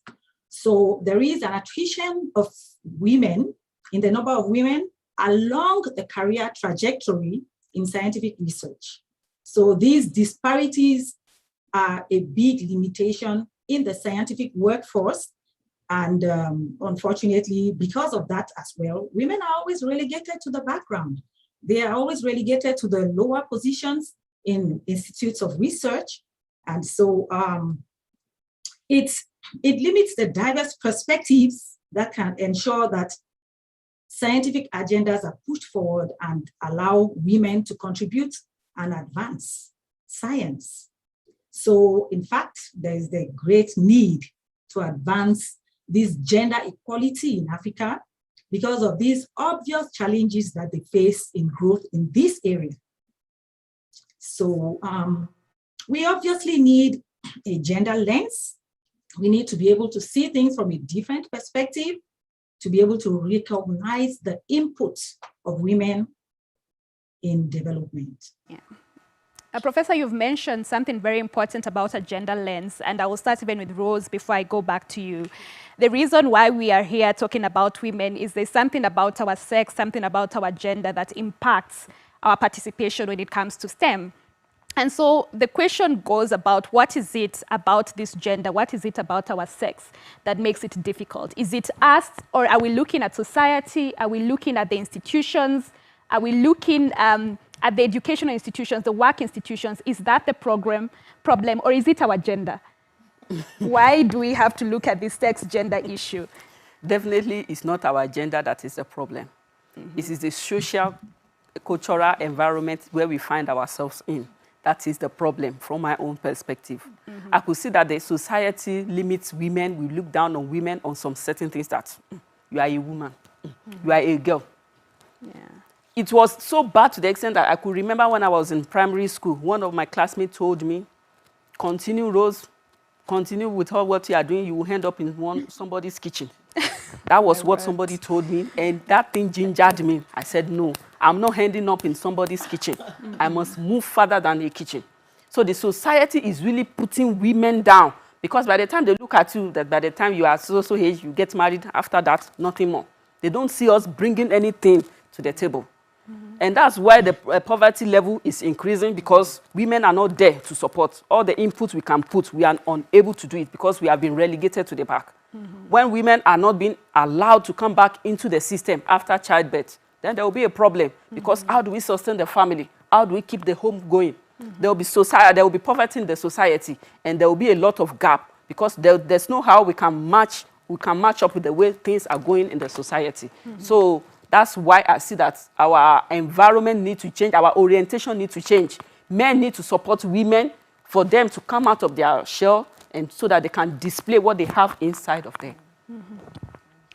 Professor, over to you. She has mentioned about society. You had mentioned something that touched on institutions, that even if women are in there, you will find them like possibly lecturing or in lower positions, yet men are occupying these leadership positions when it comes to the institutions and educational institutions as such. Can we talk about what are these hurdles that women have to jump over when it comes to institutions as well as society, and how it impacts their participation in STEM? Yeah, I must say that my sister has spoken well. Rose has spoken well. And in the previous conversation, one of the eminent ladies also mentioned the fact that we are living in a patriarchal society, which means that the men are given the upper hand. We all know that. And so these sociocultural beliefs go a long way to raise challenges for us, the women. The problem is not us, the women, but because we face those things and we live them more, we need to do something. We have to take over. We have to own the problem and bring the solutions as well. And so talking about the sociocultural beliefs, our culture assigns a predefined status to women, and which leads to predefined and accepted career paths, professions, and jobs. And as my sister said, of course, women are for the kitchen, or women are supposed to run the home. So in spite of all what they may do, that tags and follows them, and it's a weight. It's a weight that has to be handled, that has to be faced. Talking now about the institutional beliefs, I want to go in the direction of the fact that even when a woman is educated, is qualified, gets into a certain room, into a certain space, a lot of times the society, the institutions believe that the women do not deserve to be there. They often think that these women may be bought their way physically into those positions. These women are incompetent, and some even think that it is out of affirmative action. Yes, now everything is trying to be done to do gender balance and equality and equity in the workspace. So a lot of times women are not perceived for who they actually, for what they are worth. So these institutional beliefs bring challenges. And when we combine the two, the societal and the institutional beliefs, a lot of times women are not given opportunities to head projects, to carry out certain responsibilities, to even travel, to even go head missions, because, of course, how do they leave the family? How do they leave the children? Who is going to take care of that? So it makes it difficult. And I'll just give an example. I mean, I've learned a lot just from examples. There was an eminent professor back in the days when I was in grad school. He had issues with getting women, girls, into his research team. And his issue was that they would soon get pregnant. They would soon start selling clothes and shoes while doing the research, because they would be trying to fend for their families and support their families. So it was very difficult to get into his research team. And of course, you were warned when you got there, do not get pregnant, do not start selling things left and right here. But all of that is perception. It's a wrong perception.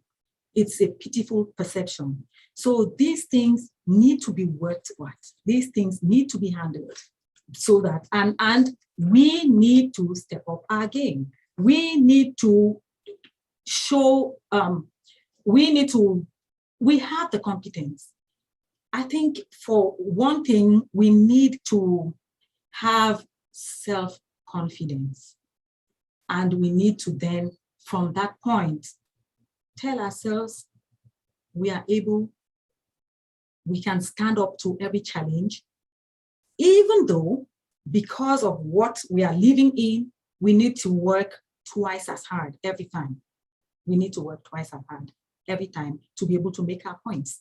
Well, these challenges produce drainages and they set a glass ceiling, which hinders the growth of women in the profession.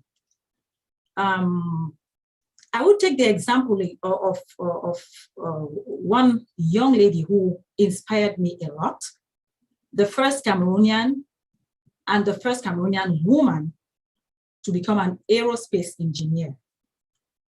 And of course, this young lady, Dr. Mbu Windim, when she was getting higher, I mean, as her ideals were getting higher, she could not even talk about them to her family, I mean, not to those around her. Because of course, Rose just said, her friends told her, you'll work and end up in the kitchen.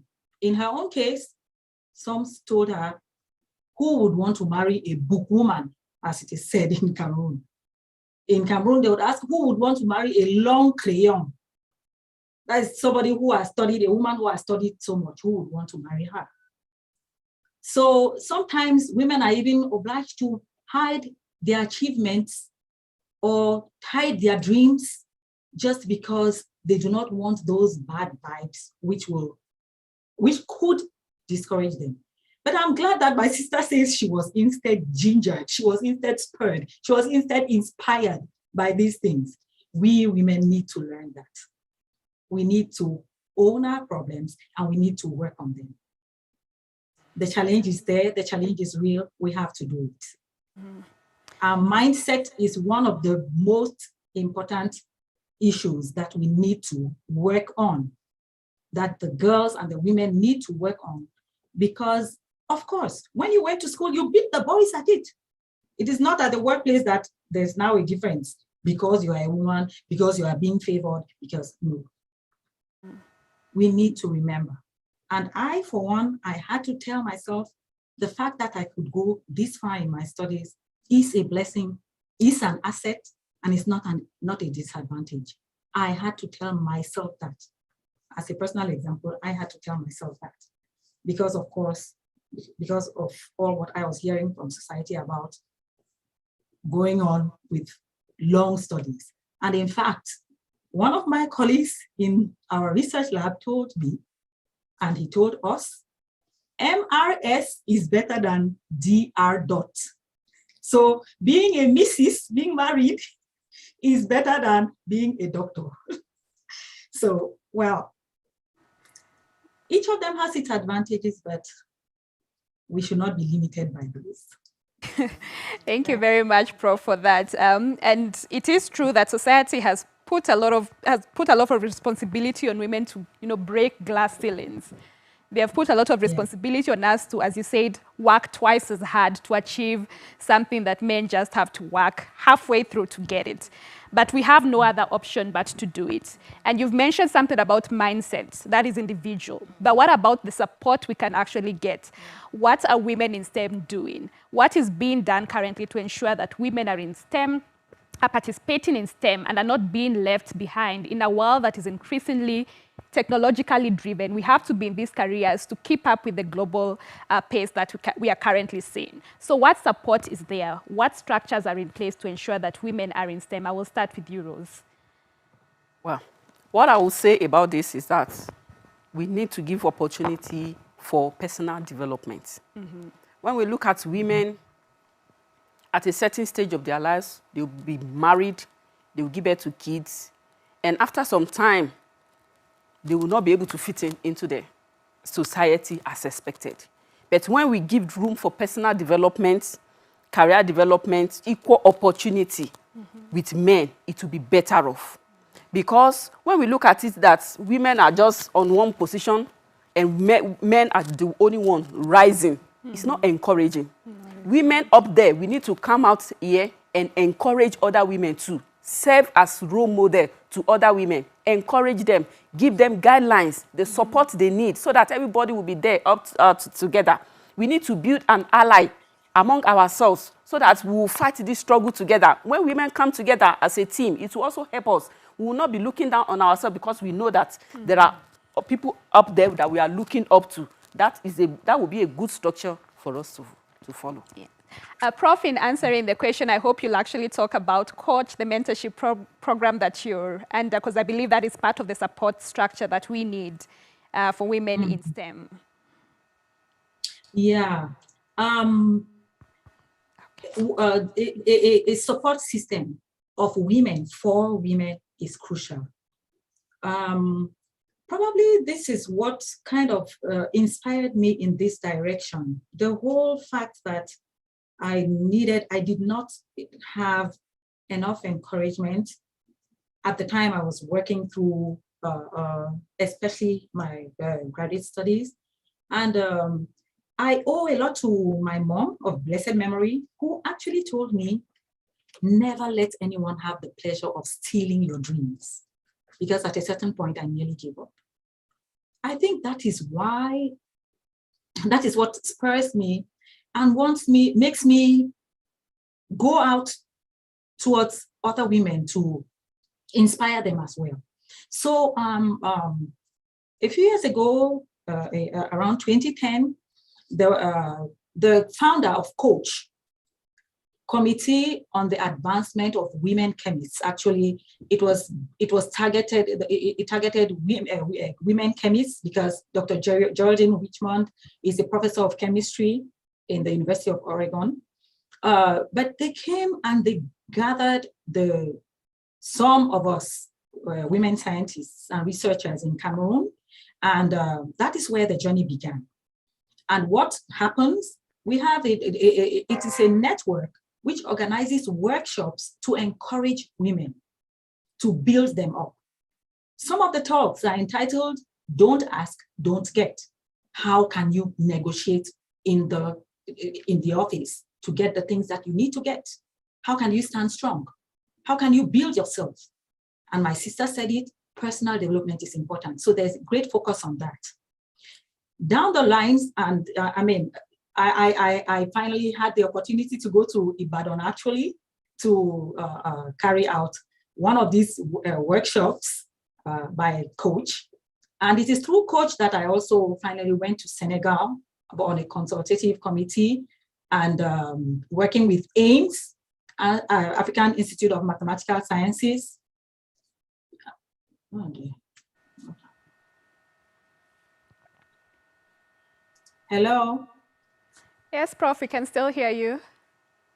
Okay, I'm sorry, something just went bizarre here, that's fine. Okay, so and that is how I then continued on with the gender summits and so on. But so Higher Women also came in. This is typically Cameroonian. It's the Higher Institute for Growth in Health Research for Women. It's a consortium which aims at promoting the career of women in health research in Cameroon. And this is an example we can learn from. The flagship activity of this consortium is the mentor-mentee program. So women, senior researchers, mentor 3, 4, 5 younger, early career women in research so that they can improve and in their careers. So, and this is our way of increasing the overall competitiveness of women in this field and to ensure that women get to the top of the leadership ladder of quality and sustainable research. And so this mentorship program has helped to build, a few hundreds of women through yearly workshops and trainings. And some of the things that we do is to strengthen the skills of these women through teaching them on research fundamentals, like general research methodology, qualitative research methods, quantitative methods, research ethics, scientific integrity, intellectual property rights, and protocol proposal for grant writing. It doesn't end there. We also work on the soft skills, project management, goal setting, career plan design, motivational letter writing, work visibility, career enhancing use of social media, leadership, time management, tricks of the trade, publish or perish ideology, the publish or perish ideology, and translating research into policy. So not only do we have these yearly workshops, there is that one-on-one. There is that she-for-she relationship where with our proteges, we, on a daily basis, I mean, it's a holistic approach to take care of these younger researchers, encourage them, give them advice, and the results that we have seen have been very encouraging. A lot of them have been empowered and have improved in their assertiveness and their self-confidence. And that has led to many of them being able to go on international, to win international grants, to go for conferences, which are very important in research, to build partnerships, networking with international partners, write scientific articles, get promotion, and finish up with their PhD thesis. And we have a thriving WhatsApp group in which a lot is posted on the opportunities that are out there. Conferences, grants, scholarships, openings. So these efforts are all geared towards contributing to closing that gender equity gap in STEM in Africa. For that, I hope you're going to share the links with us so that we can share with participants and see how they can get into these mentorship programs and groups. Yeah. So I know I'm being told we are over time, and so I think I just need to give 30 seconds to all the participants and all, to our panelists, 30 seconds, actually 20 seconds, just to give a word of conclusion. I'll start with you, Amanda. Thank you for platforms like this. I think it's always great to have a panel full of women and to speak about these particular issues.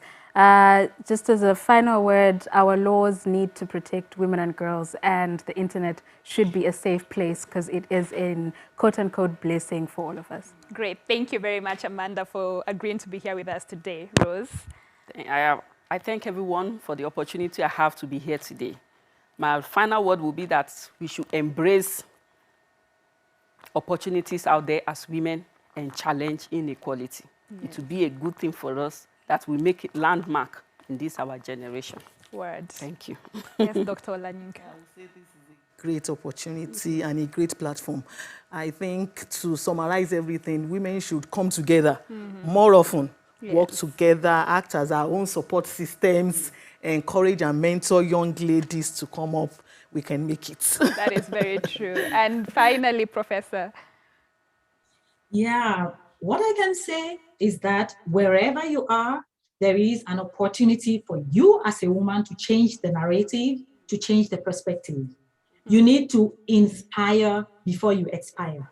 Yeah. So there's this critical need to shape attitude, establish policies, enforce laws and regulations. We have to own our problem. We have to work on it because Africa's ability to harness scientific and technological knowledge is crucial for its socio-economic development and competitiveness. So this potential cannot be fully realized without the inclusion and the advancement of women.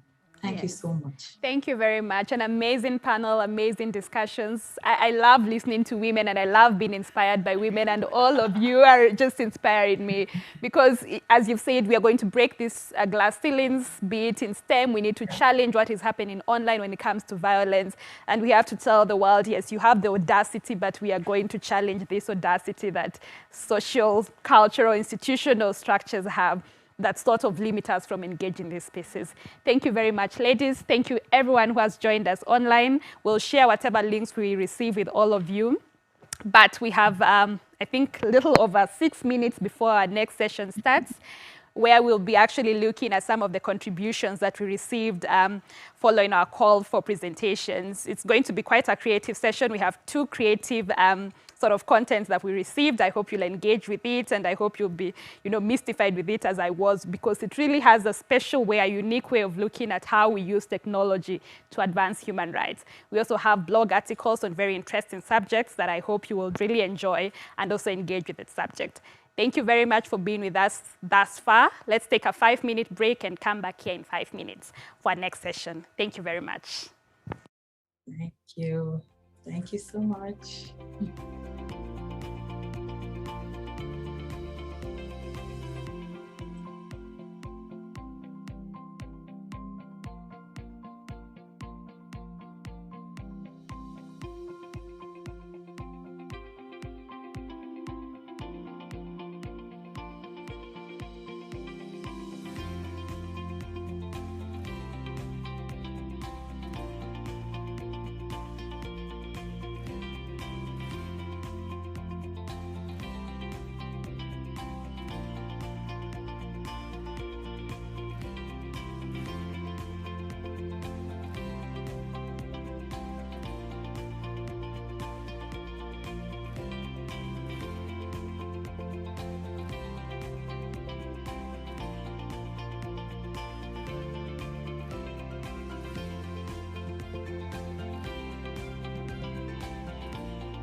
Hi, my name is Tomiwa Ilori, and I'd like to welcome you to the last session for the day. And it has to do with presentations that has been selected for the Tech4Rights Expo. And joining me for this session are four brilliant presentations. from four brilliant contributors. The first person is Octavia Root, and Octavia works with the Communications and Advocacy Unit at the Center for Human Rights. And also we have Julius Mbura, who is from Kenya and is a person living with visual impairment. And also we have Dr. Samuels, who is a senior lecturer at the University of Pretoria. And we also have Nora, who is a human rights researcher and consultant, who will be joining us today. I'm sure each of them are currently also online to join us. So if they're already here with us, I would ask that they should try and introduce themselves and the work that they do, starting, for example, with Octavia. Hi. Hi, Octavia. It's nice to see you on this platform. Thank you. Am I able to share my screen and do a little Yes, reading? but before you do that, just if you would like to introduce yourself, your work, and your interests in the expo. Right. Thanks. So I've been working with the Center for Human Rights, I think, since September last year, and I've always moved in the fine arts and graphic design world. So it's deeply humanities, but with little to no experience of the law faculty. And as a master's student, had the opportunity to work with the center, which was fantastic and unexpectedly. We fit together quite well, art and law as abstract ideas, and it is a shame that we don't work together more often, as I think the underpinning idea is human dignity and human rights. It's a gigantic theme in the arts world and a gigantic theme in law. And I specifically decided to, so I'm a practicing artist, I exhibit, my forte or my particular interest academically and practically is comics and storytelling. And I think I'll be demonstrating a little bit of that. And I specifically became interested in Tech4Rights, of course, and as with the center, just I sound like such a fangirl, but does such great work overall. As this I've been developing my own ideas, as you'll see now, on how to visualize how socially isolated we've become. Thank you so much, Octavia. Thank you. I'll come back to you. And next, Julius, if you're here, can you please join us and introduce yourself? Yes. Thank you, Julius. Thank you very much. Yeah. You can hear me, yeah? Yes. My name is Julius Mbura. I am from Kenya. Professionally, I'm a lawyer, an advocate of the Kenya High Court of Kenya. And I work with an organization, a non-profit organization called Enable as the advocacy officer, doubling up as also the legal officer. And our aim is to empower blind and visually impaired through assistive technology. I am blind myself, and I attribute my success to the power of technology and assistive technology in particular. I am a car reviewer. I review cars by touch and feel on my YouTube channel called Julio Supercharge. I'm also a spoken word artist. I come up with raw thoughts, put them on paper, and put them out there. Also in the line of motivational speaker and a mentor to people with disabilities, as well as those who've lost hope in life. I position myself as a symbol of hope. And I'm also a risk taker in life, and I partake in daredevil activities like driving, riding motorbike, skating, baking, and also hiking. And it's not to be at the danger edge of it, but it's to prove a point that we are capable and we can do more. It's only that people, products, and services impair us. We are not disabled. So over and above, I am a lover of life, and I strive to live a heart-centered life. It's great to be here, and to have such discussions of tech and assistive technology. Thank you so much, Julius, for that detailed introduction. And I'll move over to Dr. Samuels. Good afternoon, everybody. It's lovely to be here, and thank you for the invitation. I'm a senior lecturer in the Center for Augmentative and Alternative Communication here at the University of Pretoria, and our center specializes in working with people with severe communication disabilities, having the use of technology to help them to communicate, like speech-generating devices. My area of expertise is in disability research, especially early childhood intervention, looking at the situation of children in South Africa, especially children with disabilities and those at risk for developmental delay. So one of the things I have been particularly interested in is over the past few years now is looking at the issues of accessibility and creating an awareness around accessibility at the University of Pretoria, but just within the higher education space as well. And to see this as an issue of transformation in the university. We don't talk about disability issues that much in terms of transformation, but and a lot of times we look at some of the sort of interventions that the university does, and it's about accessible parking, for example, and ramps and all those sorts of visible sort of things. But hardly do we ever talk about the digital space and whether students with disabilities and other students who might have other barriers to learning have access to all the university's platforms and what the university is supposed to mean for them. So that's really become a lot of my interest, and I see accessibility being part of my own teaching as well, not just for students with disabilities, but all kinds of students. And I hope in my presentation you'll be able to, just get a feel for that. So thank you. Thank you so much, Dr. Samuels. And Nora?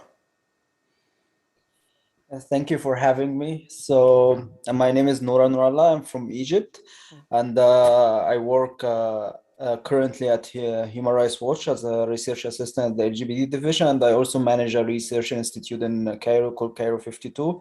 My area of expertise focuses on sexual and bodily freedoms, which include people living with HIV, sex workers, LGBT, like female genital mutilations, and so on, as well as Islamic Sharia and human rights, which is something very prominent in the Muslim majority countries.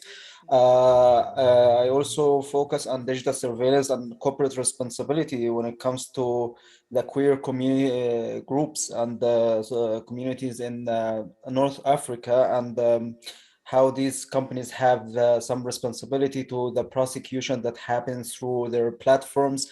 And that's something we will touch on in the presentation in a bit. And also the government-sponsored digital surveillance that's happening across the world right now, and how this is impacting the livelihood of people in general and marginalized and vulnerable groups especially.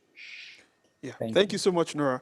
And back to you now, Octavia. Would you like to share your screen so we can get a view of the illustration and walk us through it? In 5 minutes, please. That will be in 5 minutes. Thank you. Okay, wait. Are we waiting for 5 minutes before I share? Your presentation will be in for 5 minutes. Your illustration. Gorgeous. Okay, yeah. I'll keep it short and sweet then. Yes, thank you.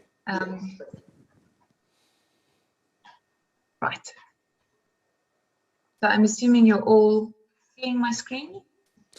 Yes, but is it possible for the text to be slightly larger? Bigger. Yes.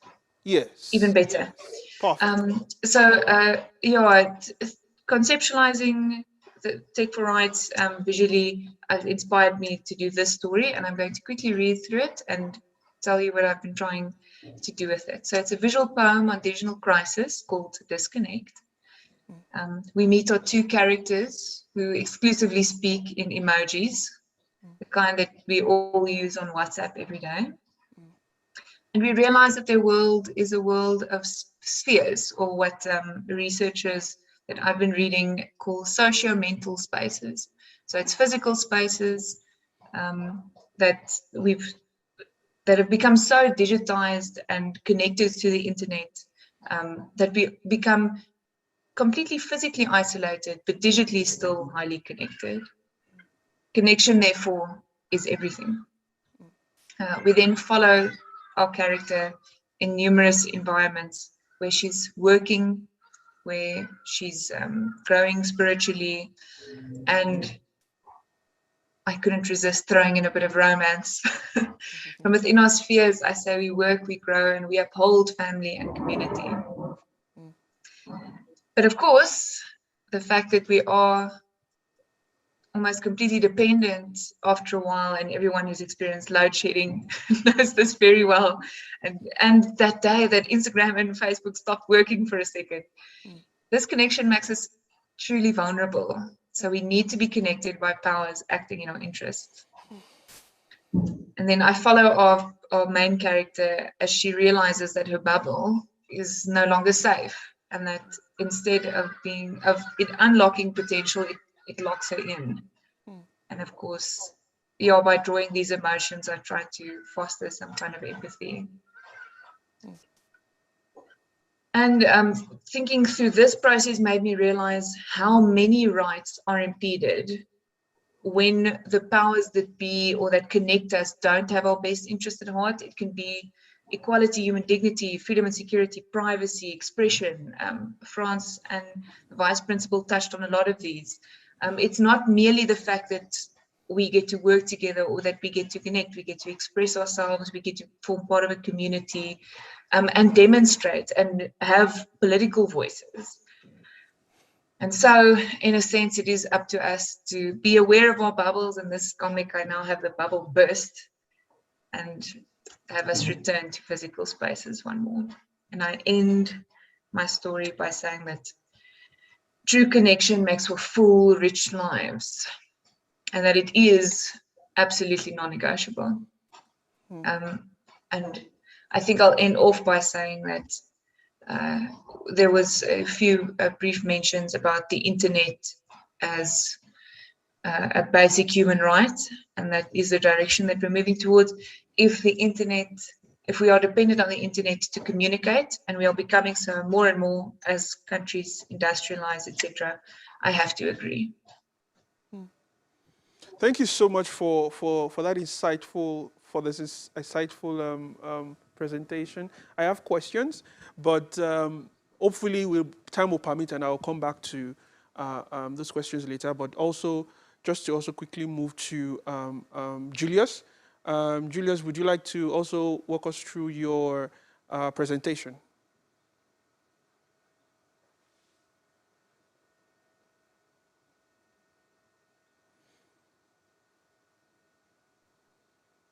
You can hear me? Yes. Yeah. So my work is to connect with kids and to sort of lay a foundation. I consider myself as a pathfinder. I'll maybe give you a bit of my background. I have lost my sight twice now in my life. The first time I was 10 years, and the second time it was in 2019, just before my bar exams. And I consider myself to be privileged enough to have been in both worlds, the sighted world and the blind universe, as I call it.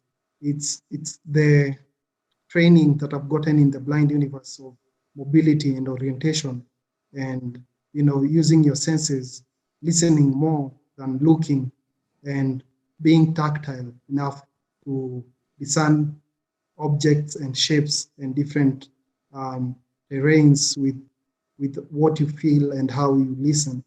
That has made me be to blend that with what I had collected in the sighted world, or if I call it the low vision world, because from 10 years it came back and I could only see a distance of like 1 meter, and I went with this little sight for almost 18 years, from 2011 to 2001 up to 2019.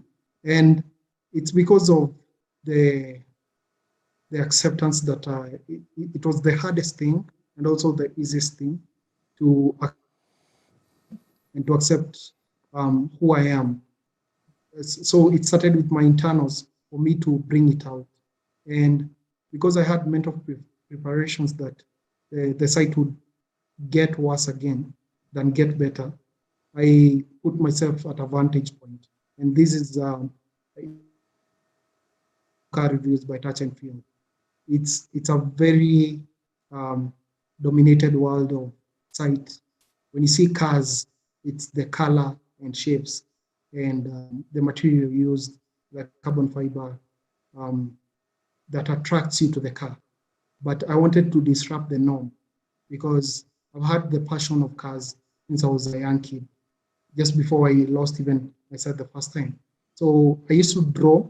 At the time, I didn't know, because I was like 6, 7 years, I didn't know how to call like the SUVs, the saloon, the supercars. But I knew that the distinct silhouette lines can make a car bigger or sleek enough for it to be fast.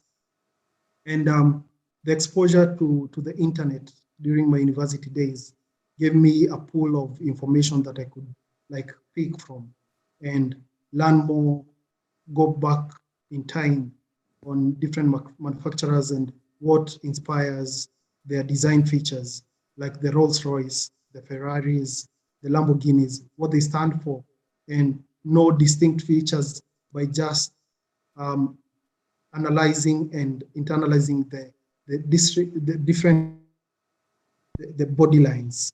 And I infused this when I lost my sight the second time.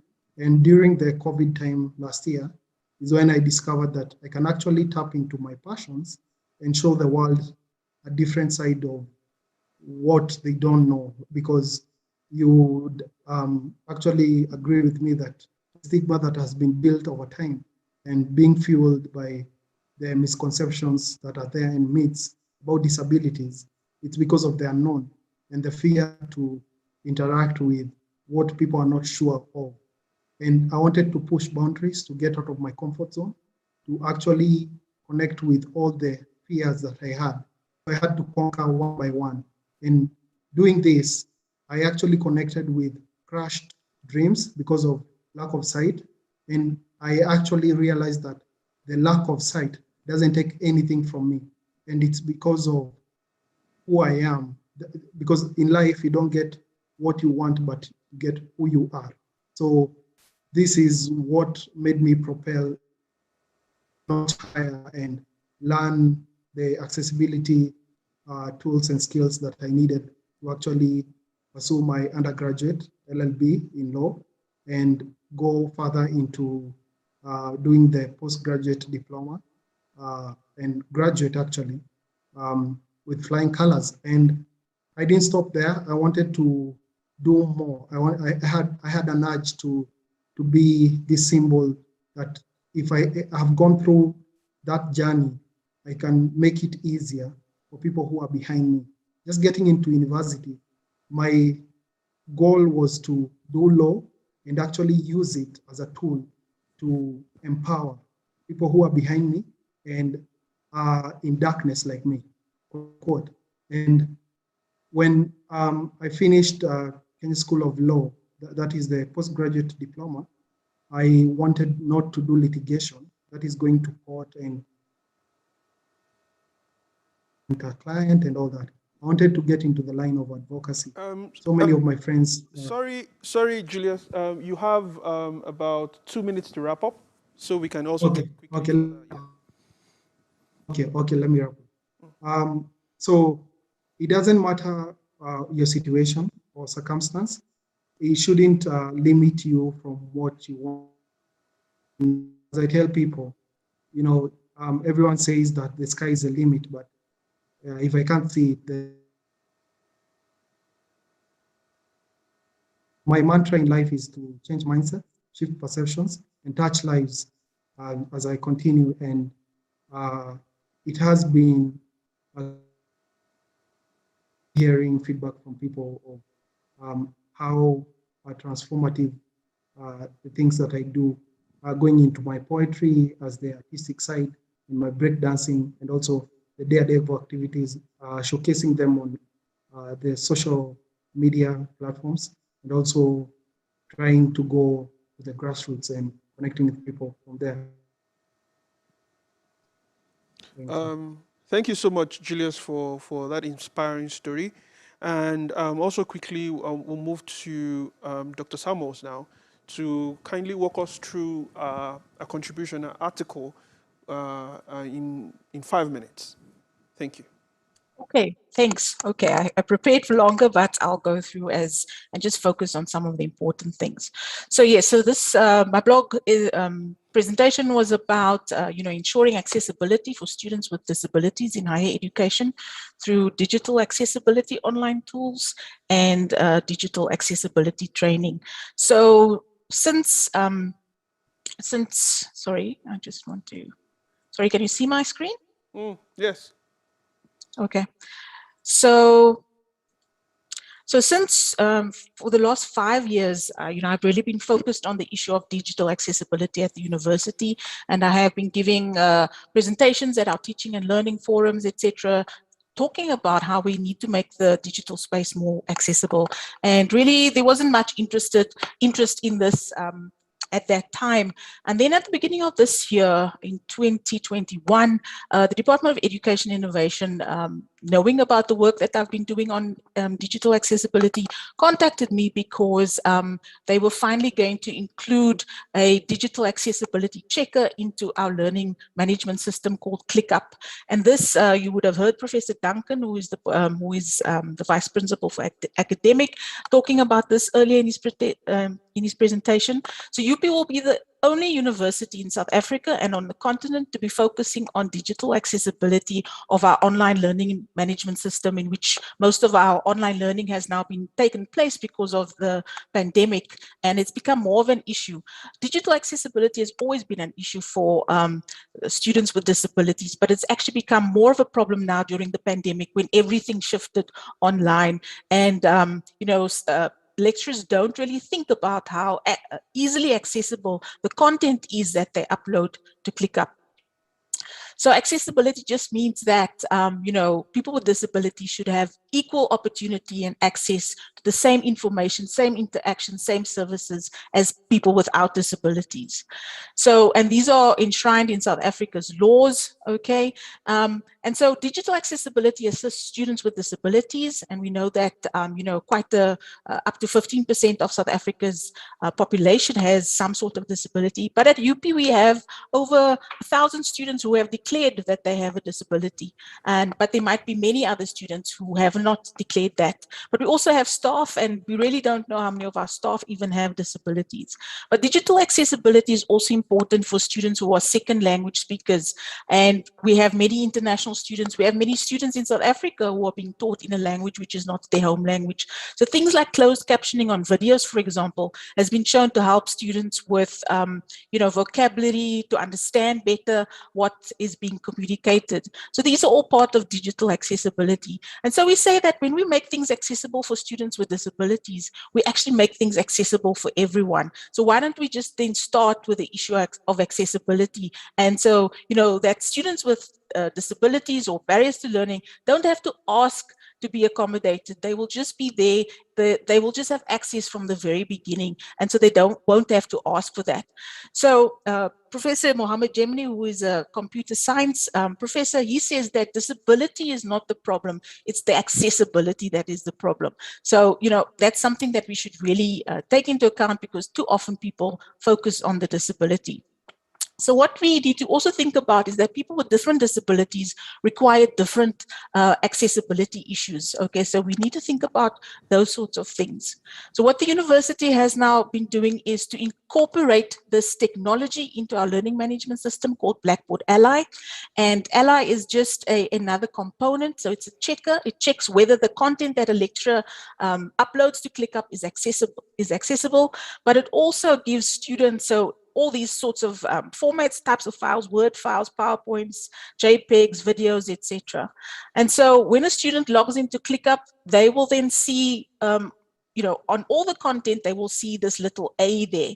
And A stands for ally, but it also stands for alternative formats. And when they click on that A, they will be able to find alternative accessible formats of documents that have been, the system automatically makes them more accessible. So it gives good heading structures, for example, to PDF documents. And if it's HTML or web page, it helps the student can load a format where it gives the good structure of how that web page is formatted. Because often when a student with visual impairments, for example, accesses a web page, there's certain accessibility issues, and if content is not organized properly, it can become very, very difficult to understand if they're using a screen reader, for example. So there are various sorts of accessibility formats that the student can download. As I said, this doesn't just affect students with visual impairments, but students who might even have dyslexia, or other. They might even just prefer things to be in an audio format. So there's, for example, you can download an MP3 version and listen to any text-based information. So an article, for example, and it also has the ability to convert the document to a Braille-ready format for students with visual impairments, for example. It also you can have people who might prefer reading in a different format. They have a thing called Beeline Reader, which uses a student. They say it actually helps students to read faster, to have these color gradients in the text. And then it also gives the ability to translate any text into 50 different languages at the moment. There aren't many South African languages yet, but we are working on that to incorporate those translation services as well into the system. So these are formats that can really benefit the student. At this point, the lecturer doesn't have to do anything, but this doesn't always solve all accessibility issues. So Blackboard also, Ally has the ability to give the instructor, so the students don't see this, it helps an instructor when they log into their course, they can run an accessibility course report, and it tells them just how much of their course is accessible and where to fix their content. They can start with the easiest issues to fix or those that have the most severe issues. So the lecturer, when they log in, they can actually see just how severe each of their documents are that they've uploaded. And so it gives them this, accessibility score. Students don't see this. Okay, students just see that alternative formats, but this is really just what the lecturer or instructor is able to pick up. And then when they, when the system flags something as inaccessible, it gives you some brief sort of information of how to fix that accessibility. But we find that that is not enough. So what I have developed for staff at the University of Pretoria, I've developed a digital accessibility ClickUp course, and it focuses on teaching the instructors at the university on how to fix their content. And it's trying to ask them to start small to fix content, looking at things like headings and looking at how they use hyperlinks, for example, how they just organize the content of their documents, looking at things like color and contrast, for example, because we know that not just people with visual impairments have issues with color and contrast. We know that's, a lot of people with color blindness as well, so which is very common. So, these are just things about giving good practice, how to have good foreground and background contrast in, for example, PowerPoint presentations. You've seen like horrific sort of PowerPoint presentations where you can't really read some of the content because the colors that are being used. This is, for example, one, but you could very well just change that by using different shadings. So that's really, what I have been doing. So when lecturers fix their content, Ally gives them a score and tells them they fix it, it's great, they can go on. And when they develop their course for the next year, when they have to copy the course, all those accessibility features get retained in the system. So once you fixed it once, you don't have to fix it again. So that really is, part of our, really the focus on making things more accessible for our students with disabilities, but every other student at the University of Pretoria. Because as I said, when you fix it for a student with disability, you fix it for everyone. Thank you. Thank you so much for that insight, Dr. Samuels. And over to you, Nora, quickly, 5 minutes, please. Okay, like let me share my screen. And so basically, like in the in the last decade or so, like social media have been influencing social change across the North Africa region, and the LGBTQ people and the queer groups in the region also took opportunity of that and started creating their own safe space on the social media apps and online platforms and so on. But this safe space came under attack from the authorities, citing morality-related laws and tradition and like Western agenda and so on to limit these spaces. There is three main practices that state and non-state actors usually use to limit these spaces, which is outing, where people are outed forcibly on the social media without their consent, his speech, and the entrapment, which where the police and even private individuals like gang use dating apps to hunt down queer people and arrest them or blackmail them. In Egypt, for example, they use morality laws, as they don't have any laws against homosexuality. The main laws that they use are cybercrime law, and which have articles regarding family values and social traditions and violating these values online, and the law on combating the prostitution, which has a vague terminology of debauchery, which can be expanded to queer people as well. Entrapment is very common in Egypt, and according to one NGO in Egypt, between 2013 to 2017, more than 129 people were entrapped through online platforms. People who are arrested are subjected to ill treatment that can amount to torture, and they can face jail time from ranging from 6 months to 3 years. Of course, this ill treatment and torture is something like in common between Egypt and Tunisia and Morocco. So the three countries have forced inner examination as a practice that they use to determine if the person is gay or not, and have ill treatment, including sexual violence and physical violence as well. In Tunisia, they have an anti-sodomy law, but they also mobilize laws regarding inappropriate acts, public decency, and so on. According to Human Rights Watch, since 2011 till 2020, there was more than 1,458 convictions or under the sodomy laws, for example, which is Article 230. As well, like there is forced outing by police unions and police states during political demonstrations and any activities that has clear queer existing in it.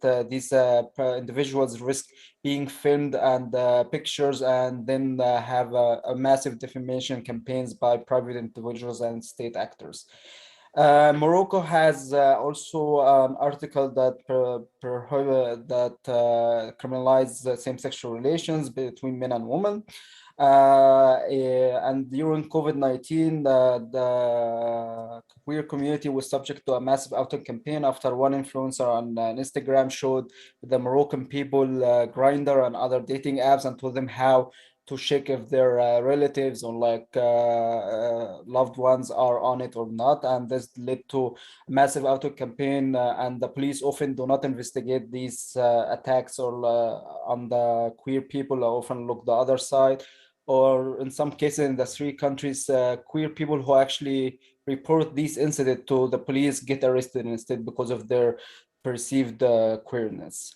The digital companies responsible for this, like Facebook, Twitter, Instagram, Grindr, and so on, has very slow reaction when it comes to reporting these incidents on their platforms.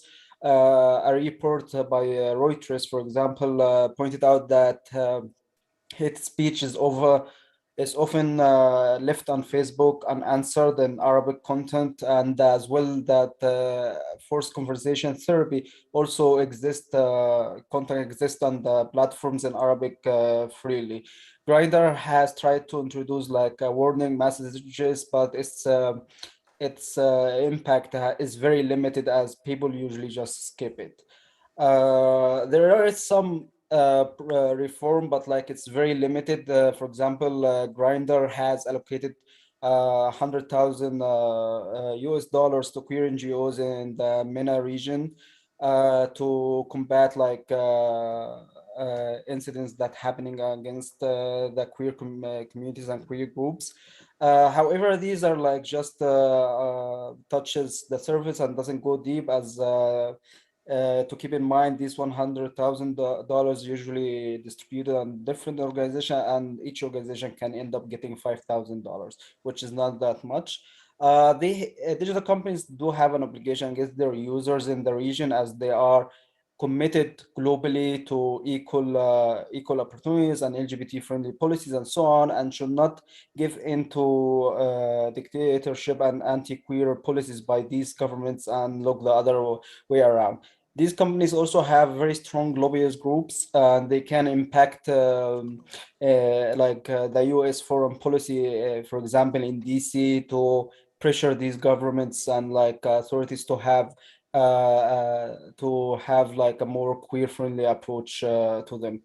As for the national authorities, the right of privacy and equality before the law, our rights are protected under the international law, regardless of one gender identity or sexual orientation. And there is also Uganda Principle plus 10s that can also be referenced as a guideline for these authorities to deal with queer people. Furthermore, the Human and People Rights Commission and the African Human Rights System passed a resolution that condemns systemic attacks and called on the governments of the country to reform their system and stop these attacks. The three countries like are party members to the international treaties. Morocco has not yet ratified the African Charter of Human Rights, but hopefully they will in the future. So the three countries have international obligations as well to respect their queer communities and respect their right to privacy and investigate the violations that happening against them and the discrimination happening against them. And the international companies as well carry part of the blame and should also look into their policies in the region and reform their policies and enact more funding and more resources to helping the local NGO groups on the ground and other activists that working to combat these abusive practices by state and non-state actors. Thank you. Thank you so much, Nora. And we are quite pressed for time now, so I'll quickly go back to Octavia. I actually have some questions, but seeing that time would permit. So in just 1 minute, and okay, we have how many more minutes? Oh, okay. So back to Octavia. So I'll come back to you, Nora. So Octavia, looking at your illustration, and what would be in 1 minute, what would be in one sentence or two you would like people listening to you to take away from using technologies, effective technologies, especially today? What would be one sentence or two that you would like people to take away from that illustration? Thank you. Thank you, Tomiwa. I think the first is that we need to realize how vulnerable we are, meaning that we are very isolated in our own social mental spheres, and that our connection is absolutely crucial, and therefore that we need to have strategies in place for when these connections fail, and that we need the powers that be that connect us. Something as simple as ESCOM and power, or data costs, or where we get our tech from, or Facebook or Google. We need to also hold them accountable, and I think double down on the total importance. Thank you so much, Octavia. Julius, you've shared your story with us, especially with how assistive technologies have made life easier for you. And what is one thing you would also like to say to others who would like to take one particular thing away from that presentation, maybe in a sentence or two and in 1 minute? Thank you. Okay, so I would say in simple words, technology to most people, say a phone, a computer, to people who don't have disabilities, it's a convenience. To some it's luxury, but to us, people with disabilities. It's empowerment. It's the reason why we are at par with the rest of the society. Thank you. Thank you so much, Julius. And to Dr. Samuels, and what one sentence or two would you like to share? I mean, given the wonderful work that has been done at university, especially for persons living with disabilities, what sentence takeaway from your presentation you'd like to share with us? Well, one thing I would like to say to anyone who creates any content is think about how people are going to access that. Think about, that you might be used to seeing things in a certain layout and format, but just think about people who might not have the ability to do that when you create your content. And this is not just for, as I say, for people with disabilities, it's for everyone. And each of us, those of us without a disability, we're just one accident, we're just one severe COVID infection away from a disability. So, if you think it might not affect you now, it could. As you get older, you start getting, your senses also deteriorate. But, just to think about when you're putting content online, just, it's not just sufficient to put it there. You have to see how people engage with it as well. Thank you so much, Dr. Samuels. And Nora, in a sentence or two, share with us what do you hope to see, especially in the MENA region, on how to survive, especially as a queer person, and what state and non-state actors have to do, given your presentation. Believe that international companies should uphold their policies that they implement in Western nations. They should not tailor these policies to meet the requirement of authoritarian and dictatorships regimes in the region. I believe that more support for NGOs should be enacted, and the international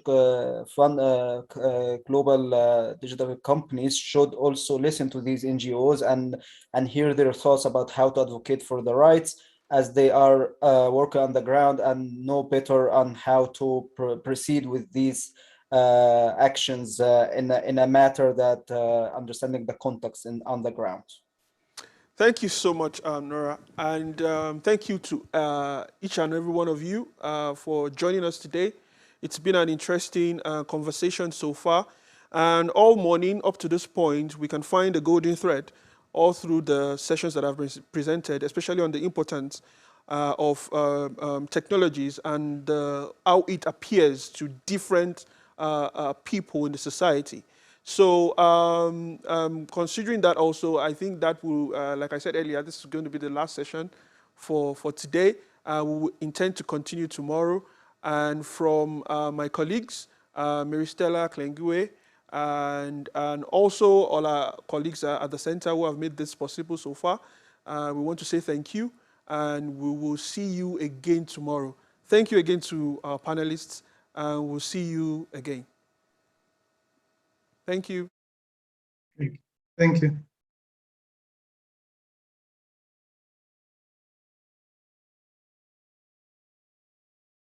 I love taking risks and pushing boundaries that haven't been pushed before through daredevil activities such as driving, riding motorbikes, skating, baking, hiking, and navigating with my Voidken as the Google map.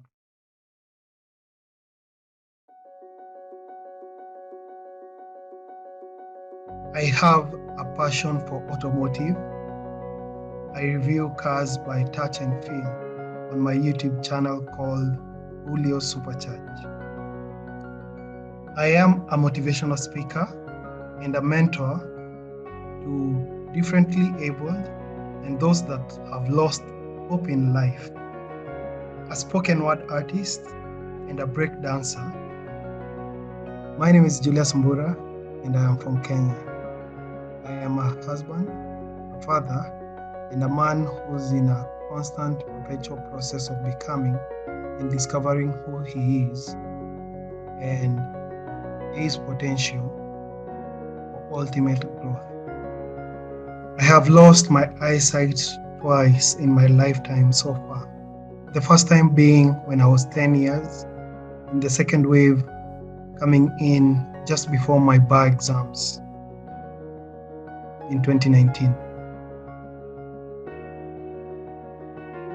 The condition that I have is called maculopathy, and the aggressive bit of it is called retinitis pigmentosa, which is a genetic condition and degenerative in nature,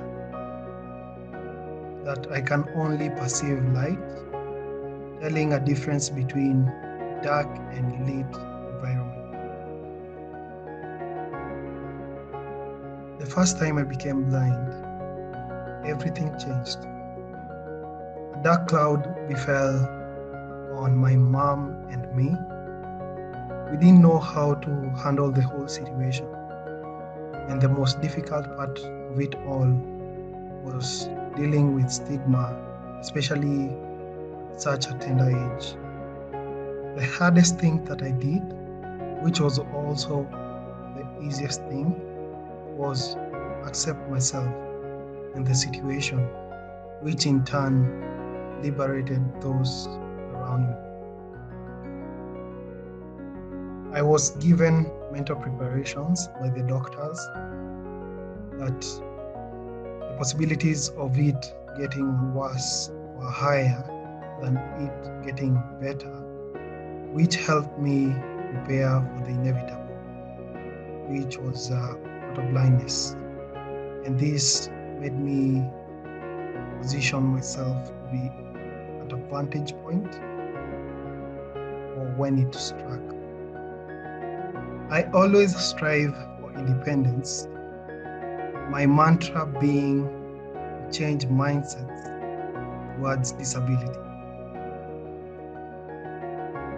My journey for independence took off on campus because of the diversity that I got exposed to, the level of competitiveness that was there to be at par.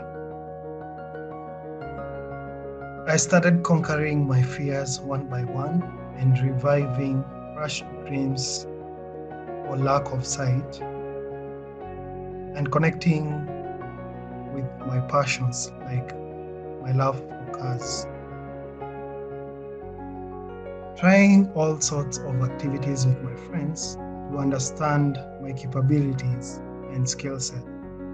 Pushing myself out of my comfort zone and not letting the circumstance define me.